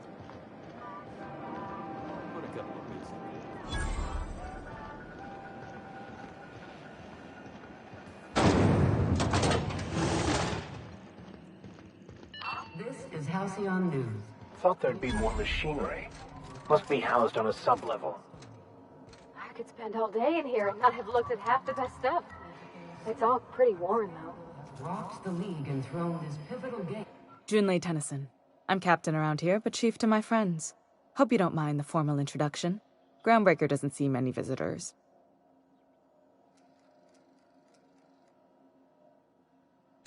No, it isn't. It's a mess. But it's my mess, so I'll take the compliment. Just so we understand each other, I'm the final word on the ship. The Mardits, the crew, the engineers, their family.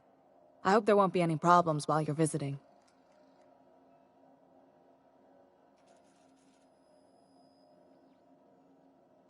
Good.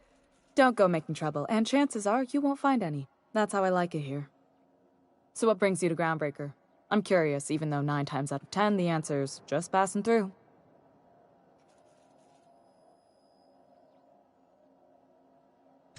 Interesting. The powers that be paint an ugly picture of Monarch. Critters and such. Maybe someone in the promenade can get you the right weapon for the job. We see a lot of the same faces coming and going. Most of them board spies and corporate sprats. Makes it hard to trust outsiders. You seem different, so welcome aboard.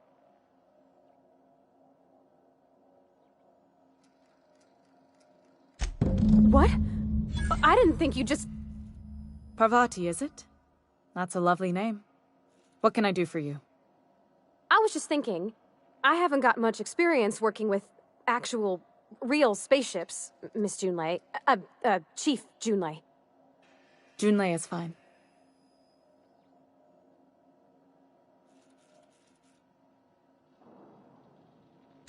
Force of habit, I guess. Okay. Since you run a whole space station, I was wondering if... Well, maybe you could teach me some things. I could message you later, maybe? I'd be happy to make the time, Parvati. You can ask me anything.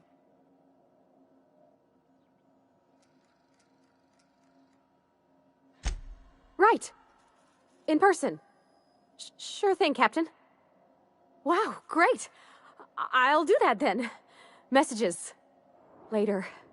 Oh, your name's pretty too. I should have said... Sorry. I like it. Honest. Sorry.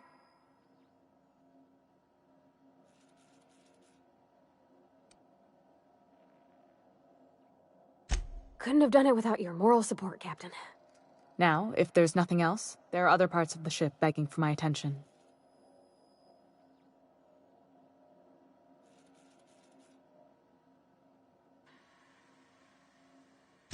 Groundbreaker's radiators need replacement parts.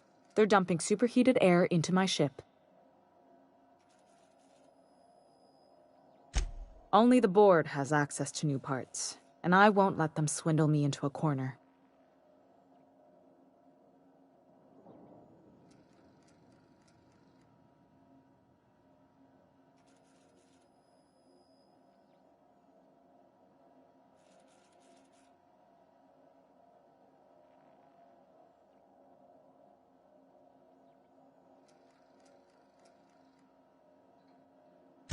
None. Every time I give in to the board, Groundbreaker loses its freedom. Soon there won't be anything left. I can't allow that. The board isn't helping and my resources are spread thin. If I don't get those radiators back online, Groundbreaker, everyone aboard, will be cooked alive.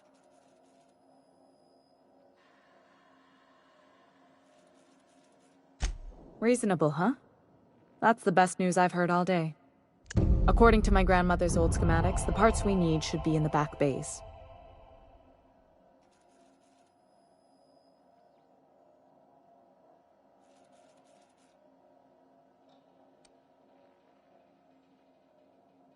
Sorry, I forgot not everyone knows this ship like I do.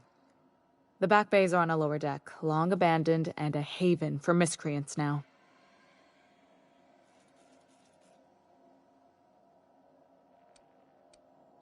Good. Once you've obtained the parts, we can proceed to the next phase of repairs.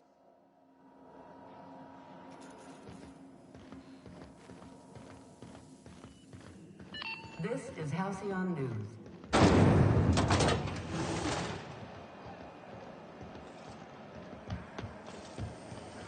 Have you seen this man? Go back For to more Byzantium, comfort you for information gold-plated leading to the bastards. capture of noted terrorist Vinny Yeah, Wells, no one wants you on report any Groundbreaker. findings to your local board These embassy. stairs.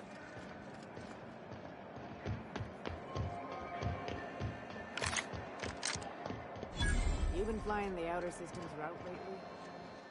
You know that sound when you've snapped on an injector clip? Ah, that's how you know your weapon loves you back. I got a full line of weapon modifications I'd be happy to show you.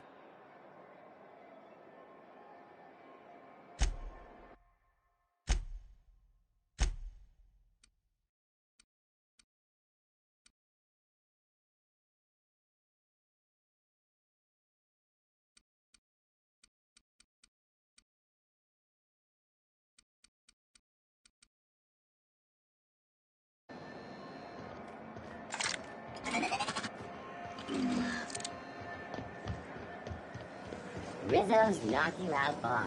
A season with caramel and pea-free nuts in it. It's time for a KYO.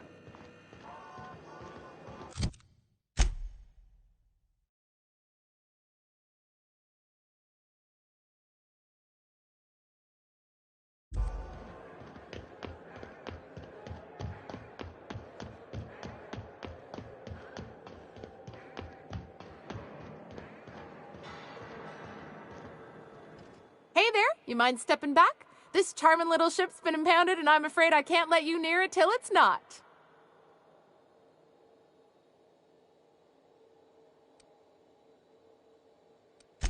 I'd surely love to, but that's just not my bailiwick. You'll want to have words with our representative here from the board, Mr. Udom Bedford. His office is on the promenade.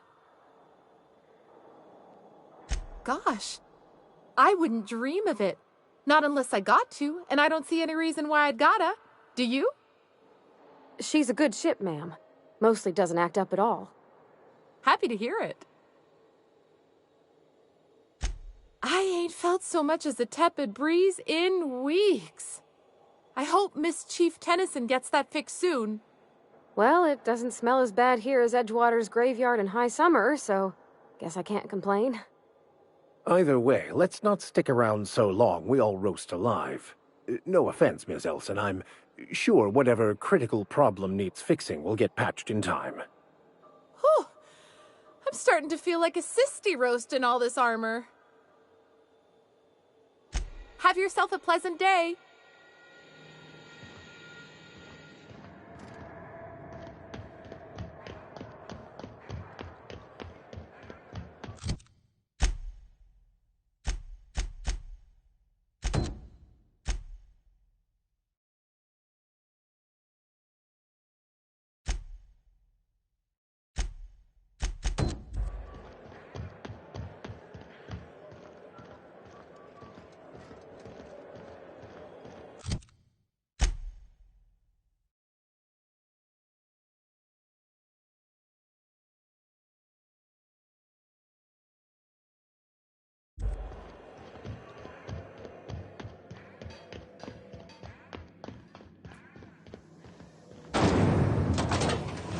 Rizzo Spectrum Vodka. Aftertaste the rainbow.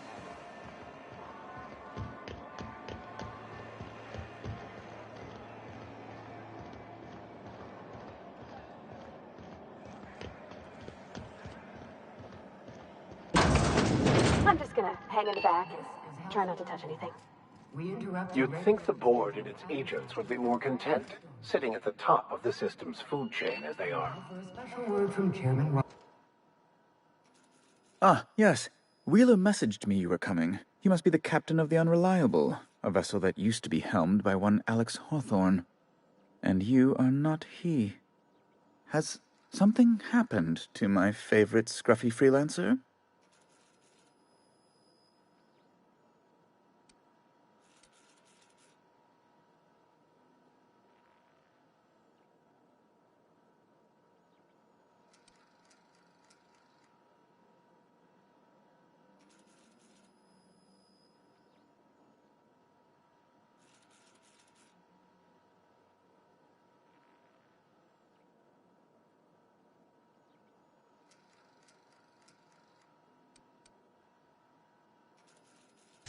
I impounded Alex's ship, not yours.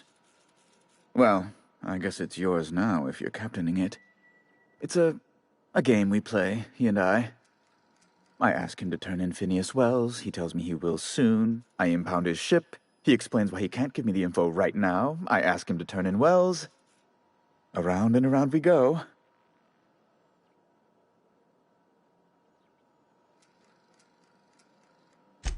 Right. You're going important places, I'm sure. Big, exciting, important places. There, I've removed the flag from your ship. I'm terribly sorry for the inconvenience. However, before you go, Alex promised to tell me the location of Phineas Wells. I'm sure you've seen his wanted posters all over the colony. Did Alex tell you where Wells might be? Anything at all?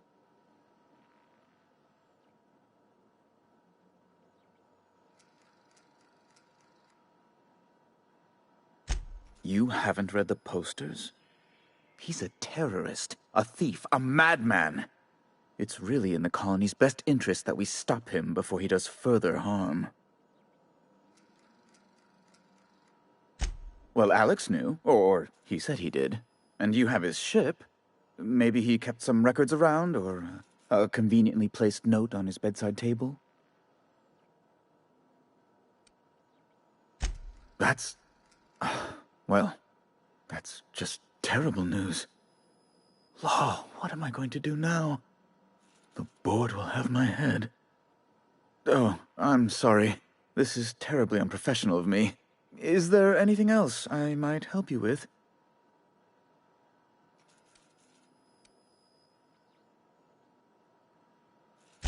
Miss Doyle owes the board a significant sum. Alas, the only collateral she has is her organs.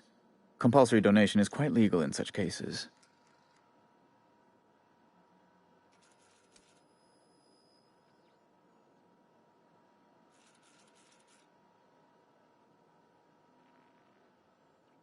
That's not unreasonable.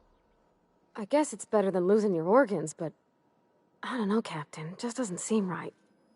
Miss Doyle is deeply in debt, and the board has every right to do whatever they like to recoup that debt. What guarantee do I have that she'll agree to the terms you negotiate?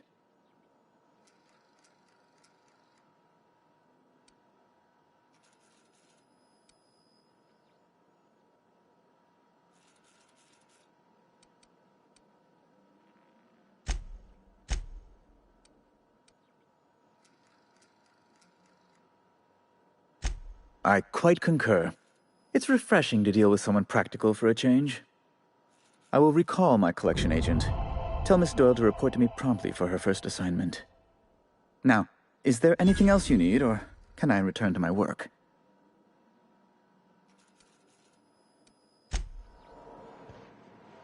Something you need?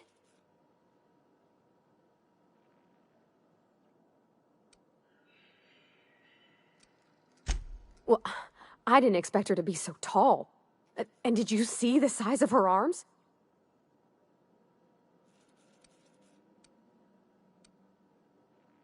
What? No. Maybe? I don't... It's like somebody reached into my head and pulled out what I didn't know I wanted. You know how hard it is to find anybody who likes working with tools in a little town like Edgewater?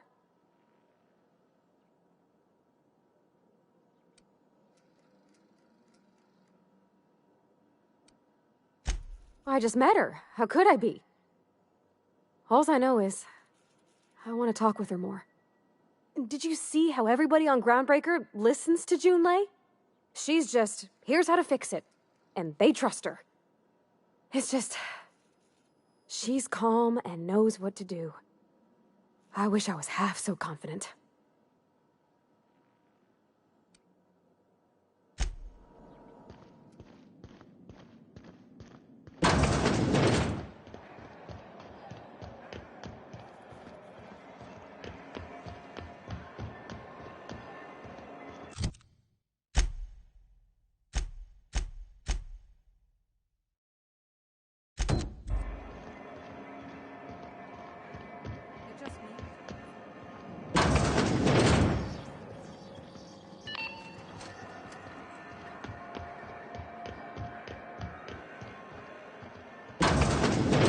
Wish I could say it was good to see you, Ellie.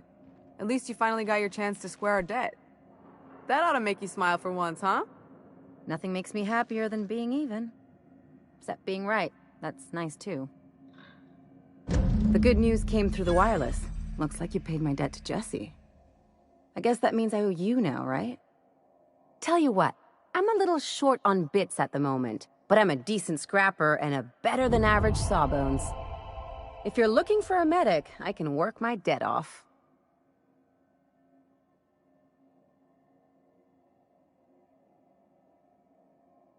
If I'm being honest, and I prefer not to, I was about ready to pick up another contract anyway, and you settled this in a pretty tidy fashion, which tells me you're competent.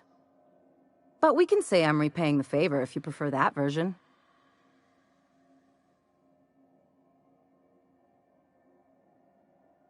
You won't be sorry. Though it looks like you've got a full roster already. Time to play favorites, Captain.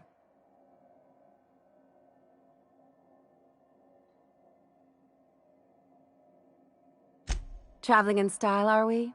I'll be sure to nab a cabin with a view. Welcome to the crew, Miss Ellie. We're real happy to have you.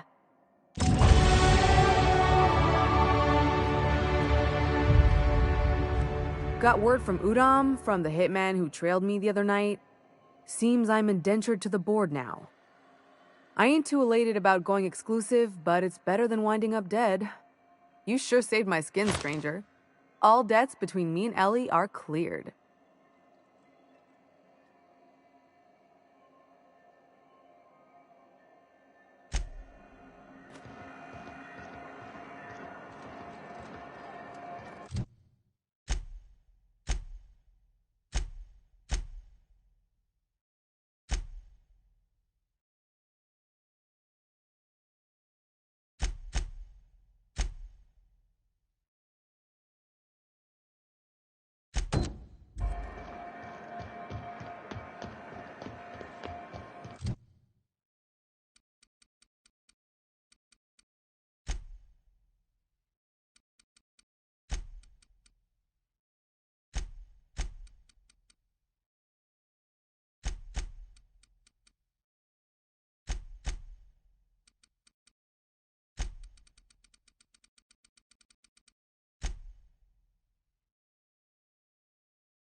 Rizzo's Purple Berry Crunch. Well played, Purple Berry flavored Power Nuggets. Now with 12% more crunch.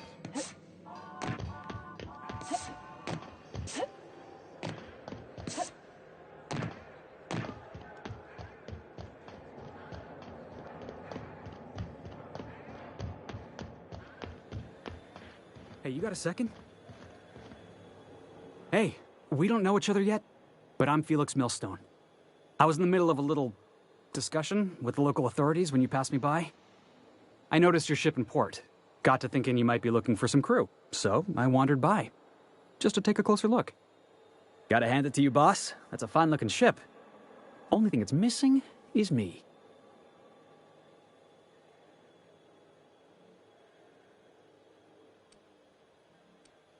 Yes, I absolutely am. Just give me a shot. That's all I'm asking. I could be the best damn crew you ever hired.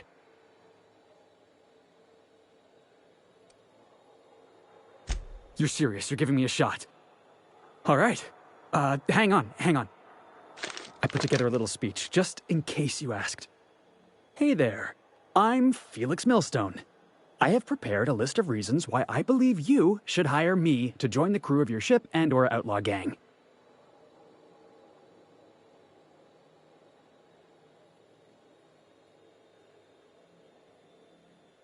Firstly, I am highly personable, and I get along well with anyone who is not of the jackass persuasion. Sorry. He's funny. Secondly, I can be counted on in the event of a firefight, standoff, and/or raid. My motto is, if you need a steady gun hand, I'm your man. That motto is it's a work in progress.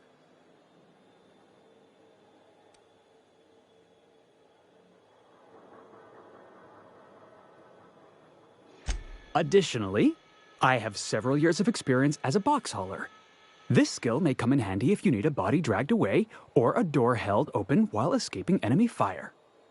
In conclusion, thank you for considering me for your ship crew and/or outlaw gang. I look forward to our adventures together. I thought that was real good, Felix. Thanks for the vote of confidence. What do you think? Am I in?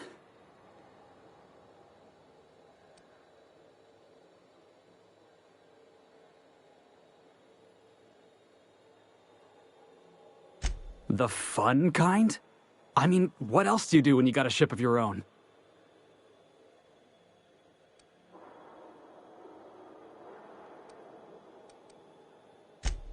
Wow.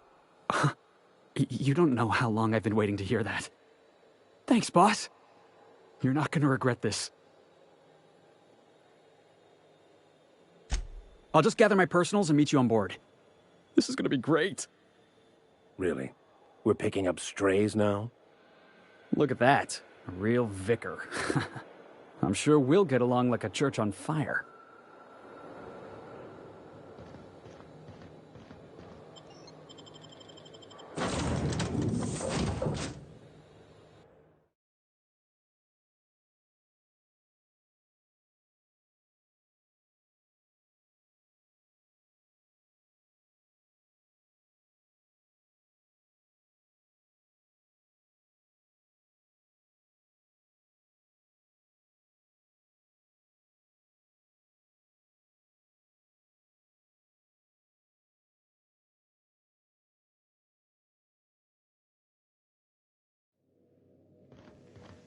Ah, your face is a sight for sore ocular processors, Captain. Or rather, your headgear is.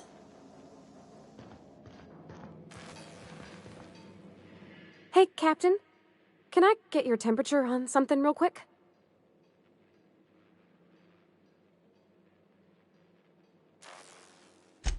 So, Junlei and I have been talking some. Through messages?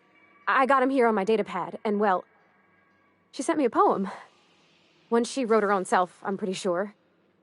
I don't know if I should read into it. Because poems are all symbolic and such, right? It's not so good. But real sweet.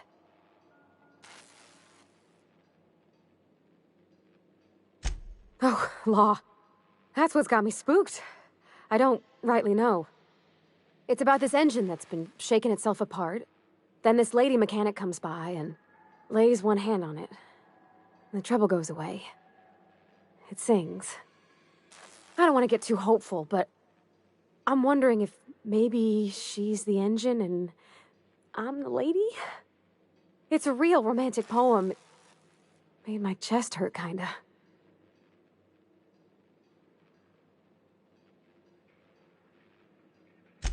I don't know where it's leading yet, or if I'm misinterpreting. I'm not much interested in physical stuff. Never have been. Leastways, not like other folks seem to be. It's not that I can't, I just don't care for it. It's been a problem in the past. The folk who wanted to be with me back in the Vale, they said I was cold.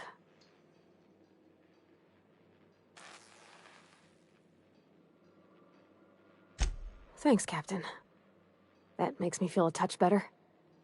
I actually had another message from Junlei. I just couldn't work up the courage to open it. But I'm gonna change that. Right now. Okay, here we go. Let's see here. Talking about old friends, got to thinking... Isabel? Who's Isabel?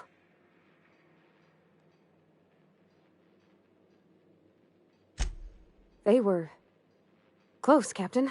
Like, more than friends close.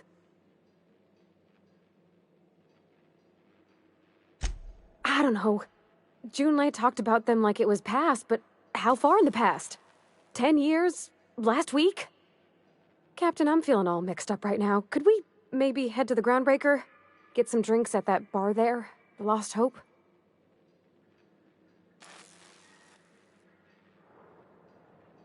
Come on, Captain. This is no time to be fooling on me. I'm full serious. Next time we're on the Groundbreaker, I aim to get a drink. If I got to, I'll do it on my lonesome. But I'd feel better if someone I trusted was there.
Hey, be careful with those crates, huh?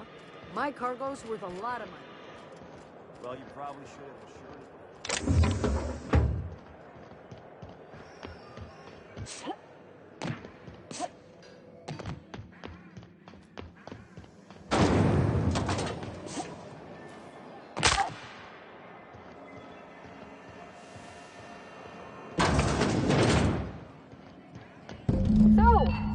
how's this work?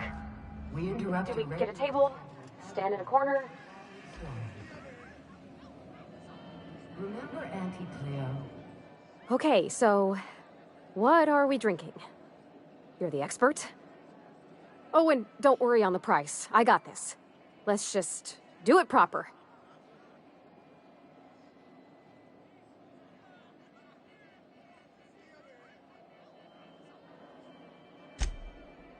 Oh, beer. I guess, yeah, I can do that. Beer can be good. I bet. Bottoms up. Think of it like a fizzy tea that's gone a little off.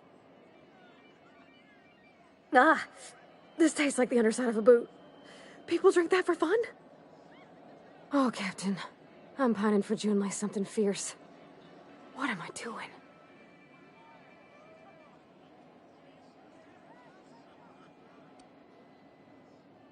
Huh.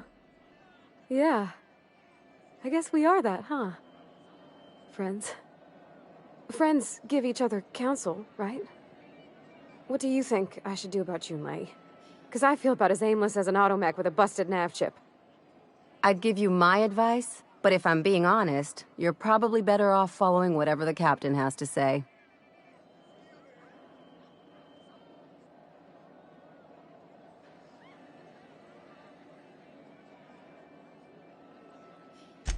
Well, she talked about another girl, right? Isabel. Mentioned her by name and everything, like she wanted me to know. Maybe I've been making a right fool of myself this whole time. Maybe she's not interested after all.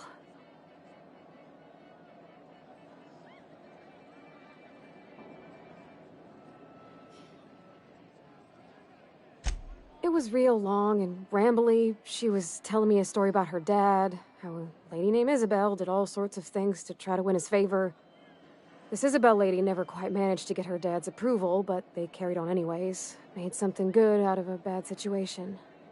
Then it all went down the tubes. Do you think Junlei still has feelings for her?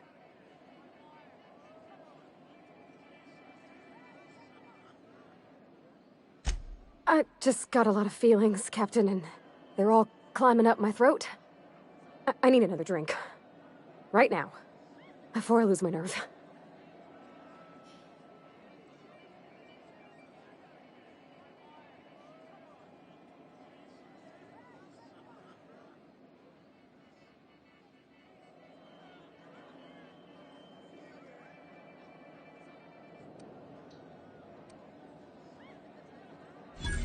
come on, Captain. I'm here to drink. Okay, maybe you're right. I am a little woozy. Hydration, here I come. Aw, this was just about to get fun. Shush you. Captain, I want to talk to Junlei all the time. Even about silly things, but I'm so scared.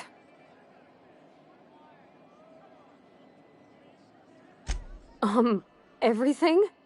I got a solar system's worth of terrifying questions swirling around my head. Does she think I'm as pretty as I think she's handsome? What if she doesn't like me? What if she does? What if she's still got feelings for that lady, Isabel? What if we get together and she gets bored of me?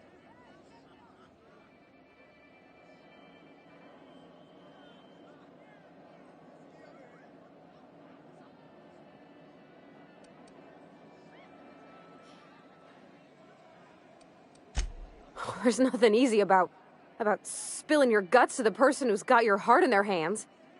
You know I'm not interested in physical affection. Well, it's tripped folks up in the past. Folks I thought cared about me for me. What if she's not okay with that? What if she is, but then later, she's not?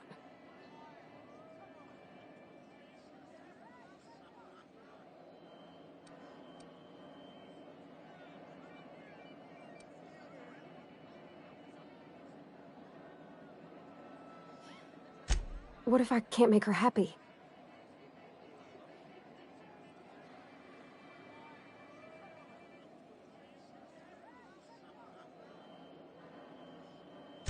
Yeah, I know you're right. I just wish it were that easy, is all. I'm not used to speaking free with folks. Back in Edgewater, there wasn't no one who wanted to know my mind. Excepting my dad. Gosh, I don't know that I got that in me. Sometimes I feel real mean inside, Captain. I think ungenerous thoughts.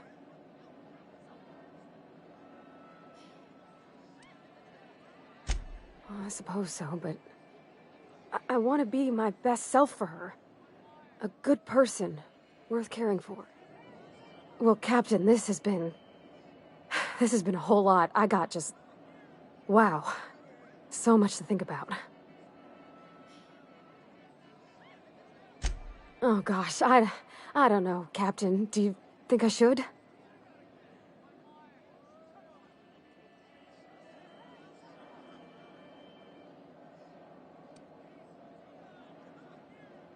Okay. I'm gonna do it. I'm gonna ask June out. Just as soon as we get back to the ship. I mean, probably. Eventually. Thanks for hearing me out and giving me counsel. And, well, for being a friend. It means a whole lot. You're good people, Captain. This was fun. We should do it again after you send that message. Huh. All right. Thank you, guys. You're real good friends, you know that? I wish there was a place we could all live quiet together. Come on, let's go.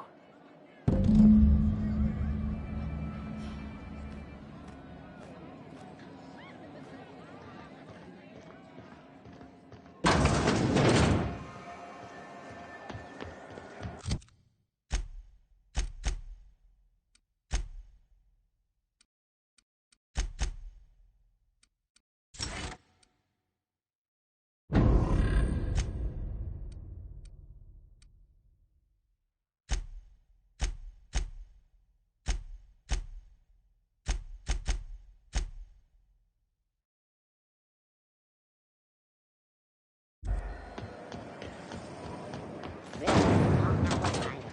A hard cider for a hard life.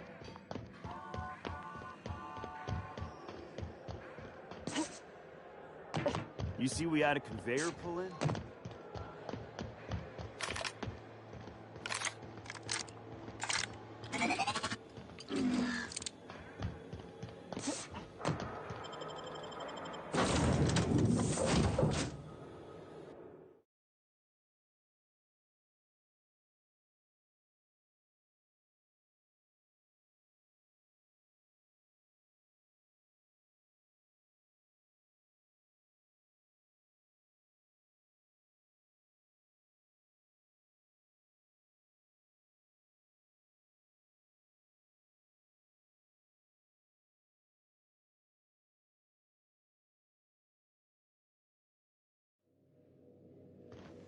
Welcome aboard, Captain. Hey, Captain. I hope I wasn't too much bother at the bar. I did have fun, and I tried some things I never would have otherwise. And I don't feel it today. I guess that water must have worked. I'm glad I had you looking out for me.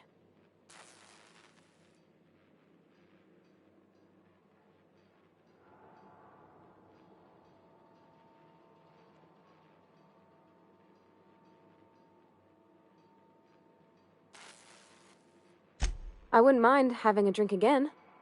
Someday. In the distant future. Anyway. I messaged Junlei when we got back and she replied super quick.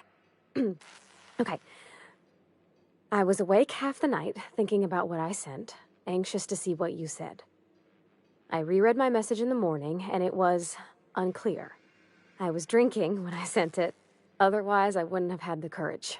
Also, sorry for the typos.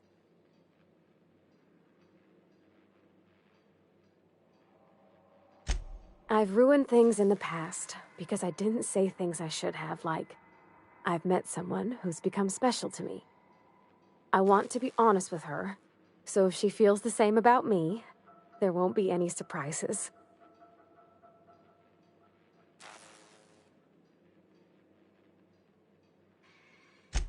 Oh, isn't she sweet? Like one of those two-bit romances where one soul's all stiff and formal and, I should be glad to perhaps take hold of your hand, miss. I ought to go write her back. I mean, I already did. Twice. But anyhow, thanks for taking me out, Captain.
Destination reached. Scylla.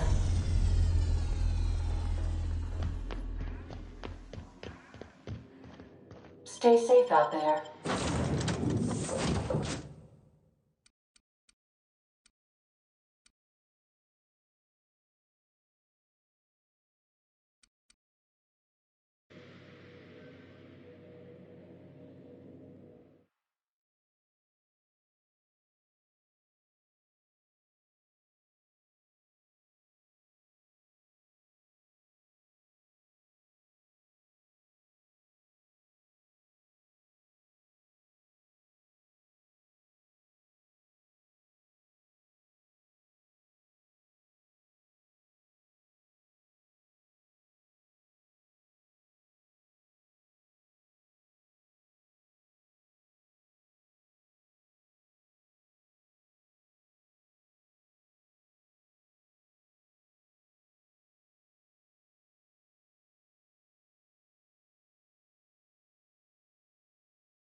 This is real space, isn't it? Empty, silent.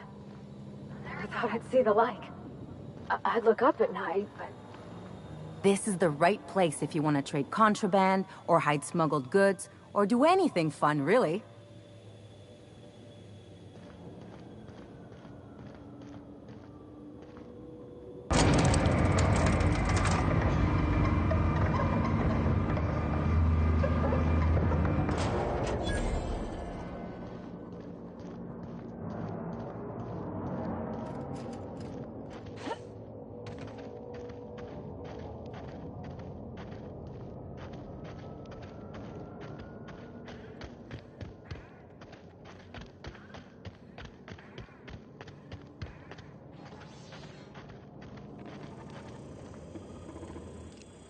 Got it. Heads down.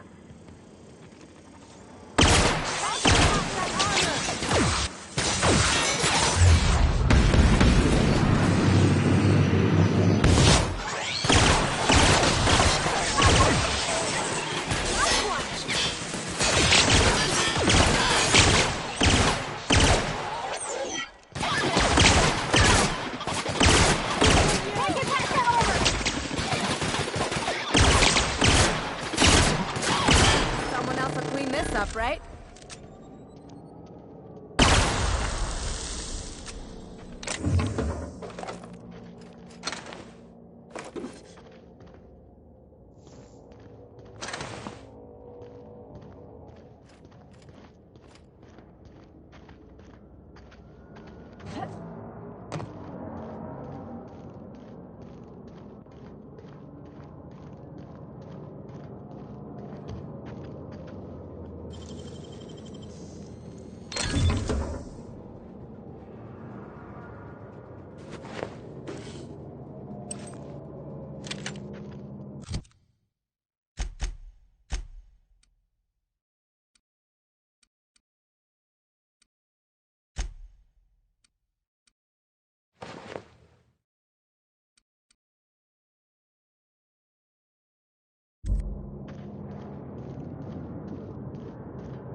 Hey, outlaw. You know, you didn't have to shoot me down if you wanted an autograph. Shut up now.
Coming your way!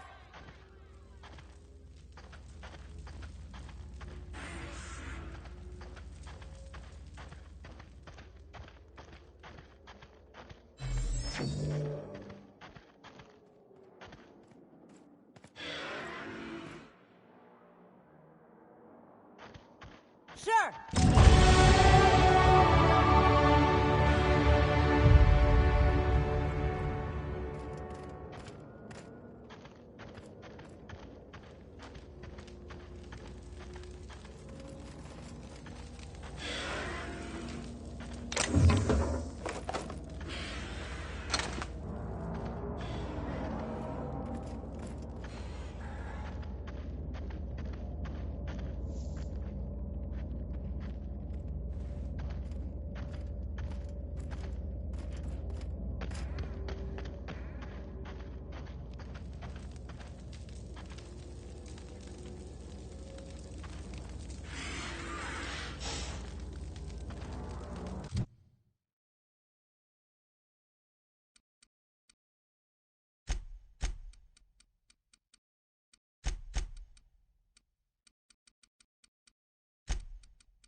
Sure thing.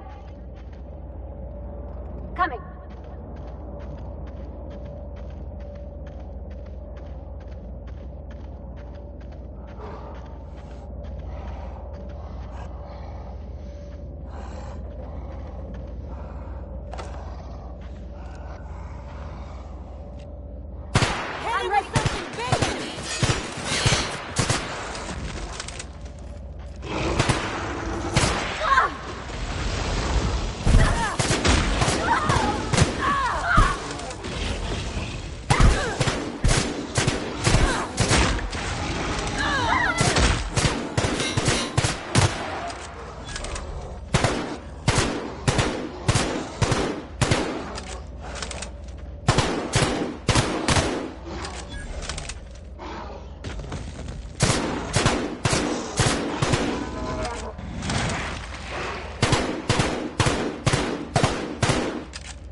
Captain, if you're looking for crew members Ellie or Felix, they're sharing a drink upstairs.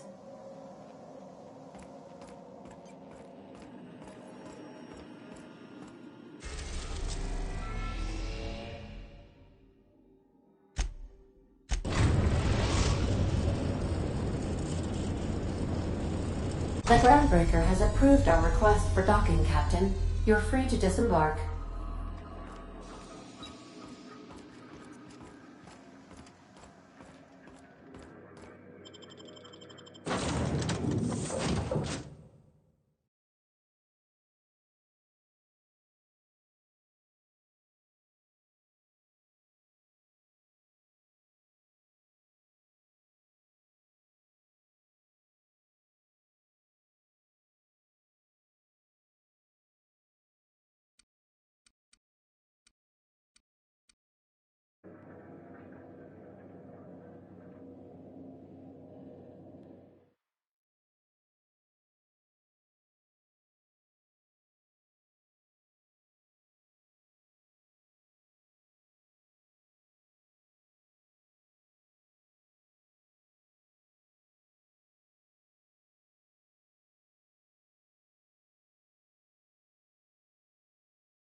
Have either of the assault cruisers ever put into Groundbreaker?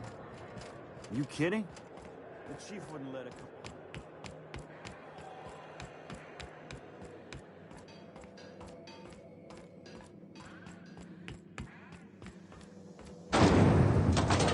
Rizzo's Purpleberry Punch. You want a punch? You got the punch right here. I hear scary things about Monarch. You should give our latest product a try. Ollie Ollie Toxi-Free. Now with activated charcoal. What are you saying, Martin? That's an Auntie Cleo's product. My, whoa, what have I done? The company will have my head. Both of them. This is awful. Help me! Oh, Laws! Gotcha. What I wouldn't give to see the look on your face. This guy's real easy to fuck with. What kind of depraved mind would conjure such a nightmare?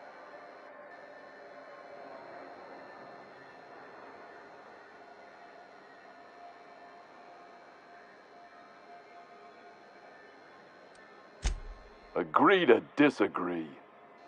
Now, if you don't mind, I'd like to put this behind us and forget it ever happened. Have a look.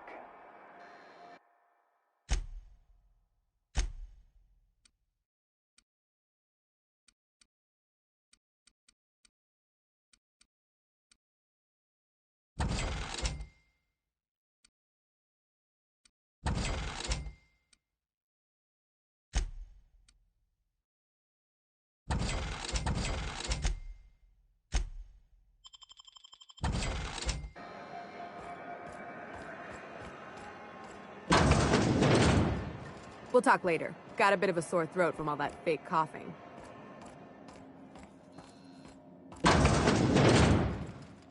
Well, well, Dr. Fenhill. It's not often I see you on this side of sickbay.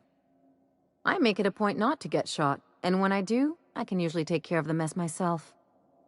It'd be nice to have you in here patching people up, not just blowing them apart. I respect what you're doing here, but you know I'm not ready to settle down. It's not you, it's me. Have it your way, then. You always do. Now, about your friend here.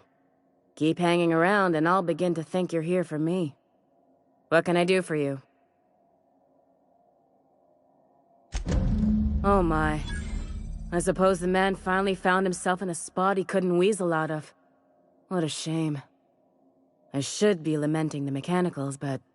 well... I'll miss him. I'll leave it at that. Thank you for bringing me the news.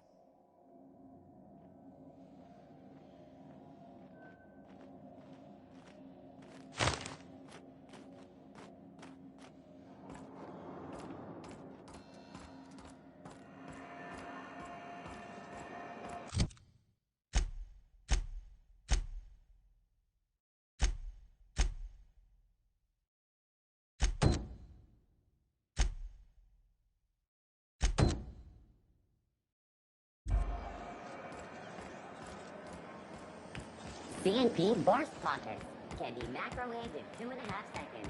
Borscht Potter. You look like someone who's taken their share of cuts and bruises. Need some armor? Maybe it's a bit secondhand, but that's only testament to its durability.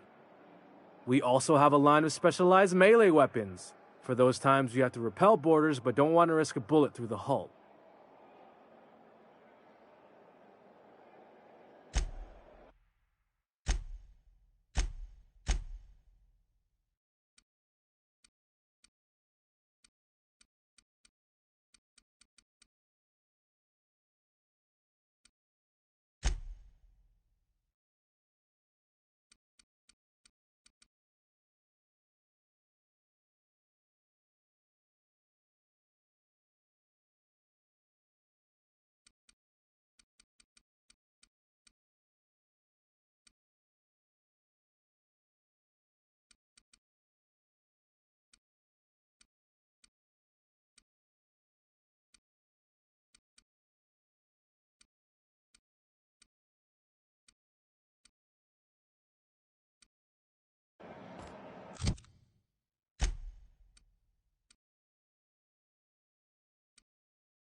Welcome!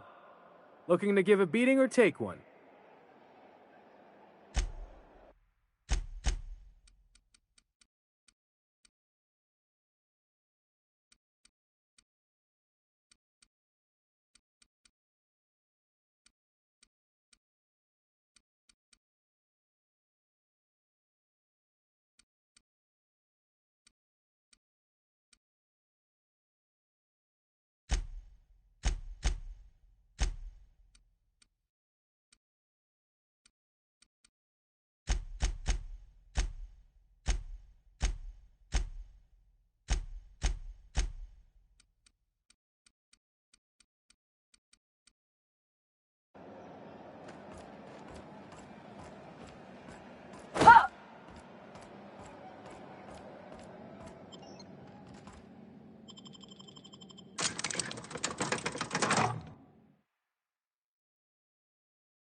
Who the... Hey, McRed, were you expecting any company? A neighbor from above approaches our realm. Back away now, or you'll parley with the king. No sudden movements. This guy's crazy, even by my standards.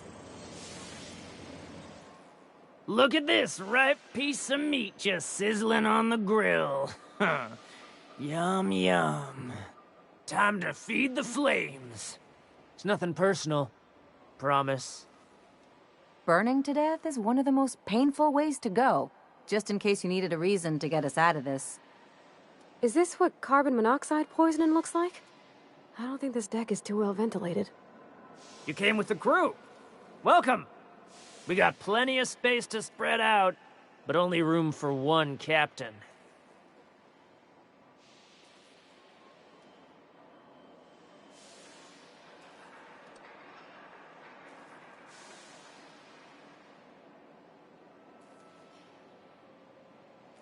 Woo! Look at the courage on this one.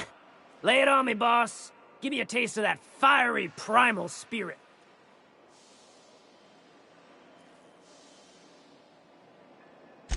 That's right, sir. Just the parts. We'll be in and out in a jiff. You won't even know we were here. Tennyson just keeps feeding the furnace, don't she? We're still playing with her last sacrifice out back with the crew.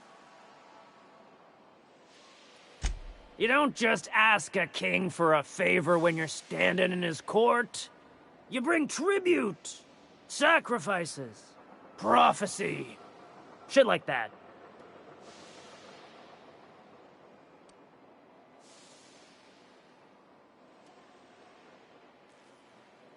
Under its skin, this ship is all poison and darkness. Lead bones, asbestos muscle. Maybe you're right. You've got the run of the kingdom. Up those stairs, you'll find the parts. My crew won't get in your way.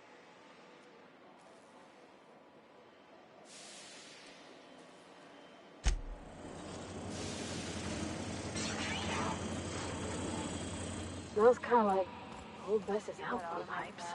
McRed wants it up and running. I'm trying to think of a good name before I wake it up. Don't give it a name. What are you thinking? He hasn't got a heart? Not like us.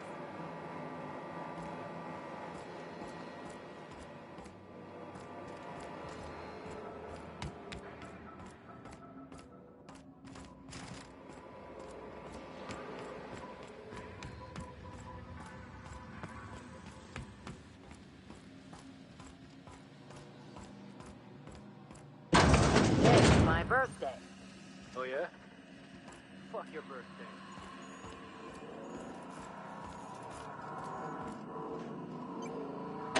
What do you say we get out of here before we join whoever that was on the grill?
You've returned, and in one piece. Color me impressed.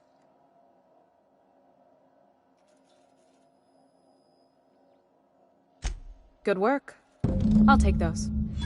I need you to head through the large door at the far end of engineering. Take the elevator down into the machinery shaft.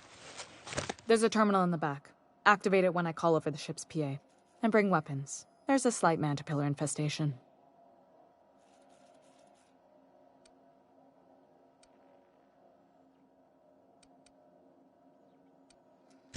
More than a few.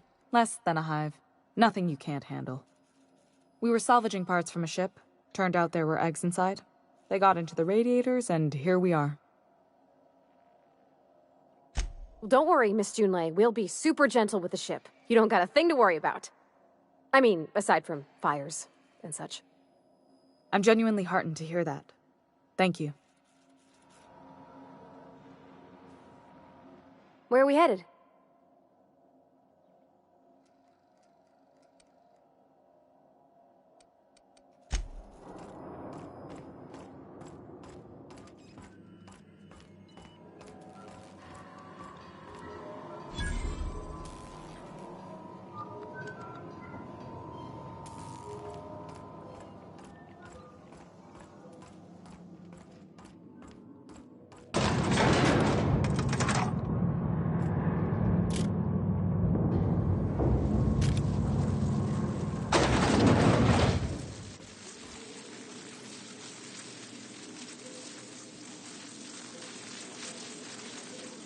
The controls are in the back of the machinery shaft.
then killed a bunch of mantis.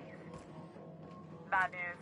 Diagnostic says they're from the heat, so they're not too picky about who they kill next. Oh, sorry.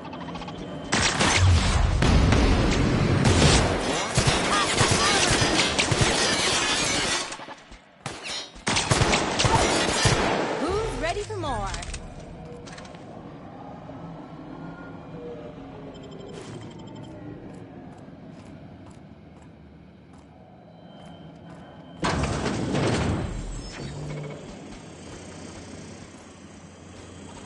Unexpected.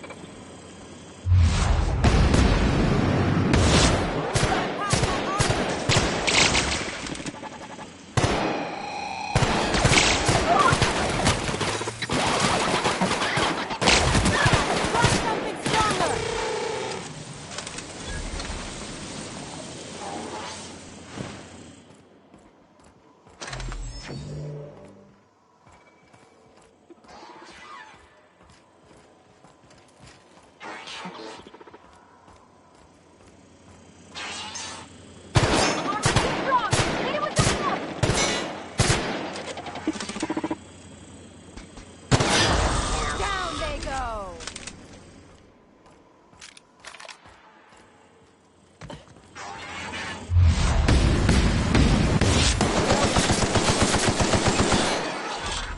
Go ahead and cycle the droplet pumps. And if you don't know what that means, look for a command that says cycle droplet pumps.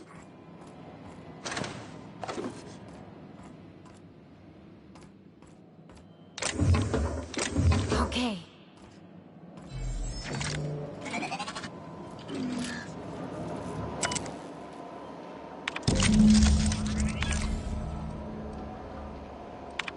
Done. The temperatures are dropping. I'm going.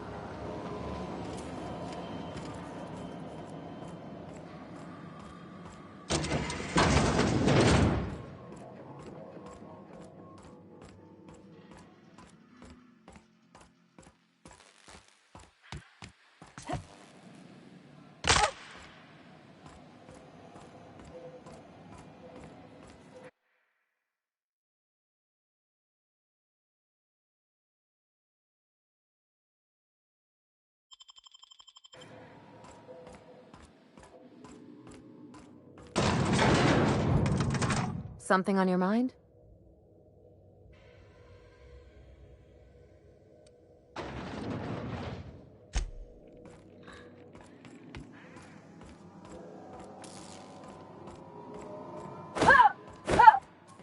This is Halcyon News. We interrupt your regularly scheduled advertisement for... My boards are returning to green. What a weight that is off my shoulders. I don't normally tolerate outsiders mucking about in my station's guts, but you're all right. The temperature should be dropping as we speak. I'll see to it the crew knows who kept us all from boiling alive. If you've got time, I believe Edna has a comms issue that could use your attention. I've also authorized Doc and Furu to sell you our premium meds.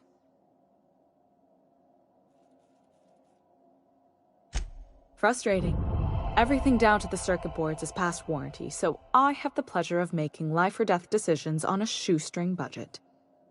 Plus, there's no time to train my successor or document fixes in a way that anyone outside the family would understand.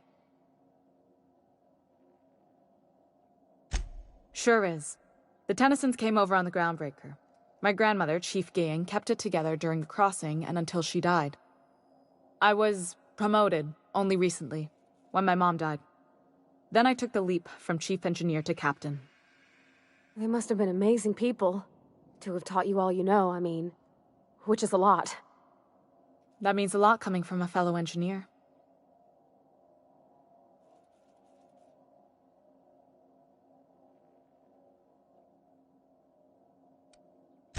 Appreciate it. There wasn't much that took me by surprise about the job, but the little things you never expect or think about, they add up over time. Maybe you can see why I'm protective of Groundbreaker. This ship is family. It's got tinkerings and bypasses that only Tennysons know about.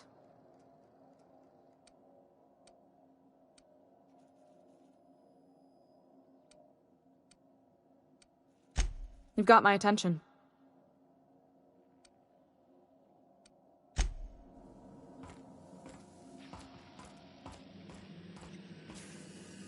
You aiming to send a message? If so, we best do it now while we still got time. And no, Ellie, that offer does not extend to you broadcasting another of your crude jokes. Hey, that's a real planet, and no one's seen it in a long time. Damn it, Ellie, I don't have time for your shenanigans. Anyway, like I was saying, you aiming to send a message, you better be quick.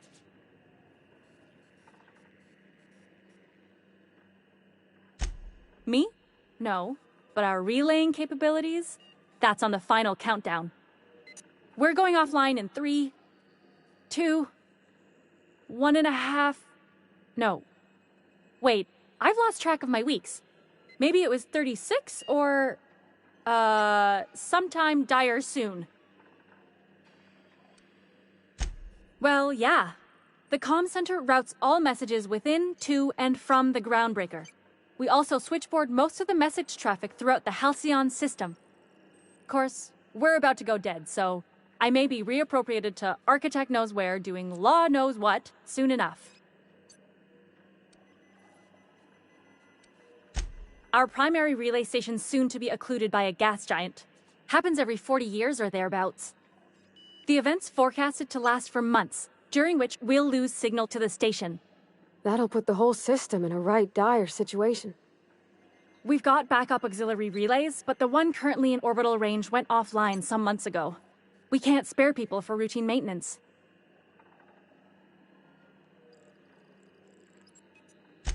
Yeah, I'm working on it. I finally got the chief to approve the budget for a diagnostic expedition. But allocating the personnel loss for sending a technical team to the relay station keeps getting denied by Junlei. The chief. I should say no, but why not? Maybe you can figure out why it's offline. I'll send you with an equipment manual. Hopefully we'll get lucky, or I'll get my approval in time. Hope you don't mind if I borrow that manual when you're done with it, Captain. I could do with some leisure reading.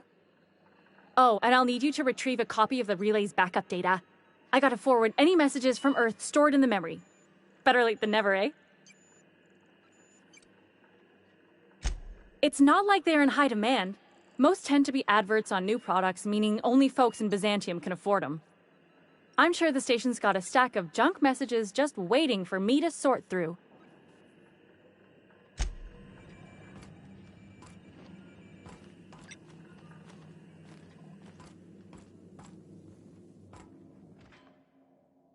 Dr. Fenhill, I hope you've reconsidered my offer to stay on full-time. My crew are never short on dents and bruises. I'm trying to live a more balanced life. Gun in one hand, scalpel in the other. I already knew it'd be easier to teach an automech heart surgery than to change your mind. Fair travels, Ellie.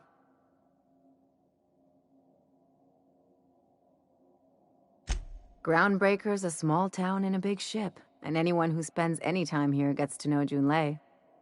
We don't see a lot of competent surgeons on Groundbreaker. Dr. Fenhill is my on-again, off-again freelancer. I take it she'll be joining your crew full-time? I don't like to put a label on things. Let's keep it casual. If you ever decide to settle down, there's a home for you on Groundbreaker.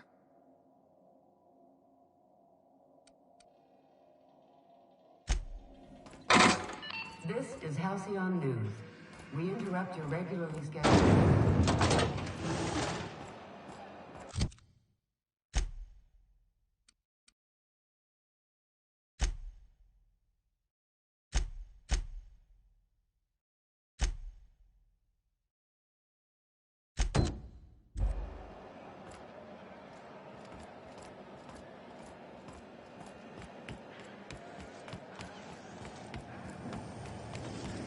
CNP pancake mix now requires no mixing. Seriously.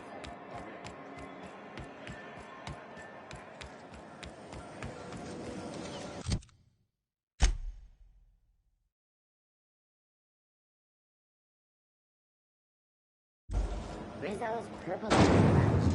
Soft sour candy shell around a sweet purple berry flavored center.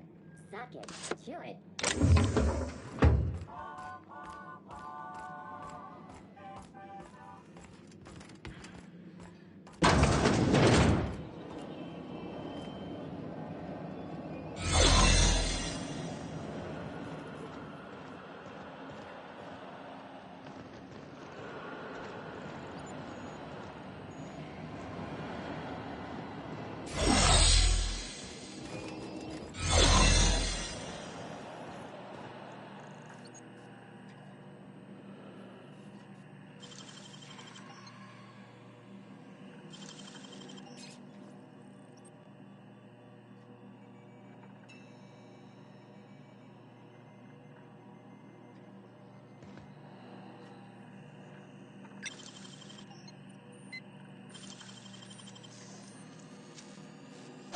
gotta teach me that.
Hey, that pad down there, with the lights off, there are people unloading a ship.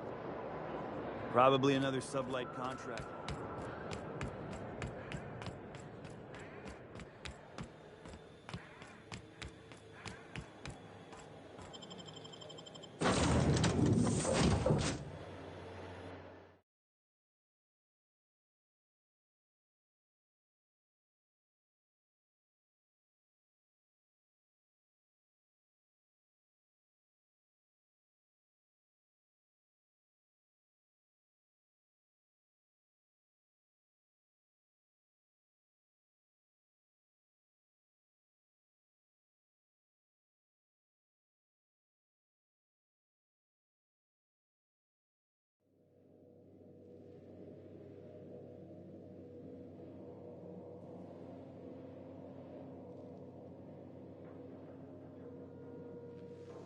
Captain, if you're looking for crew members Ellie or Felix, they're sharing a drink upstairs.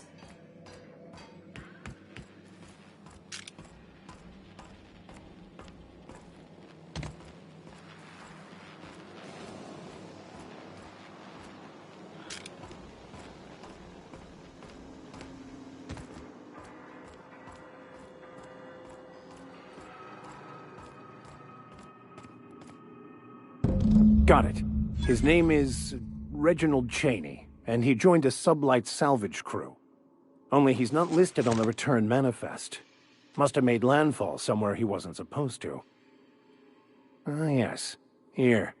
There's a domicile on Monarch in Fallbrook, rented to the same bit card he used to buy his seat on the salvage ship. I should have guessed. What better place to lay low if you wish to avoid the authorities?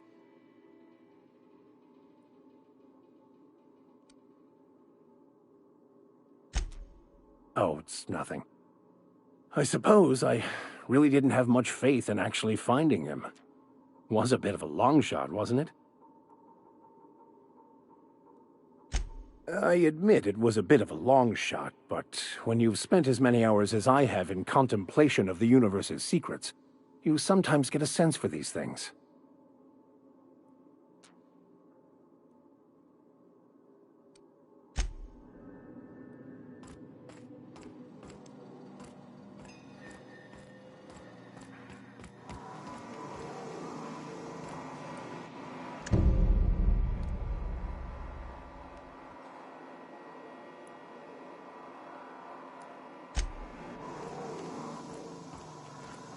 Notice how our crew's a lot like that crime family from The Masked Marketeer? What's that make the vicar? Max? I was thinking maybe one of the butlers. Don't tell him I said that. Oh, I'm definitely gonna tell him. Welcome back, Captain. How can I be of assistance?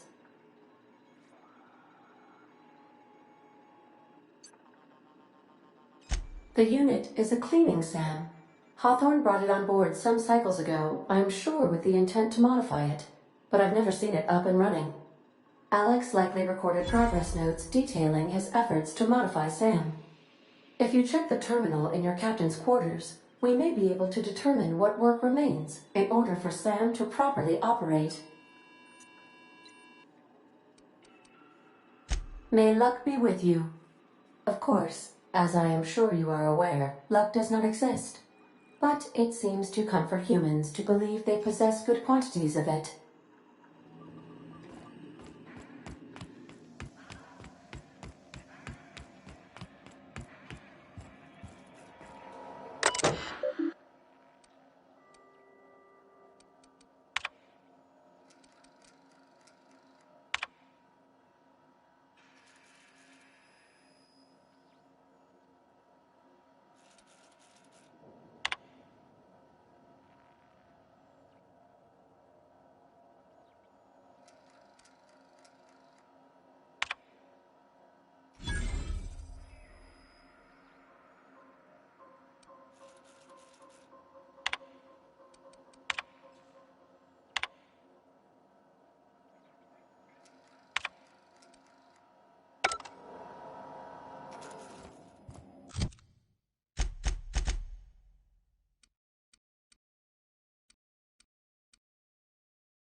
Please, would you kindly inform the crew that long chats with Ada are not required every time the captain leaves the ship?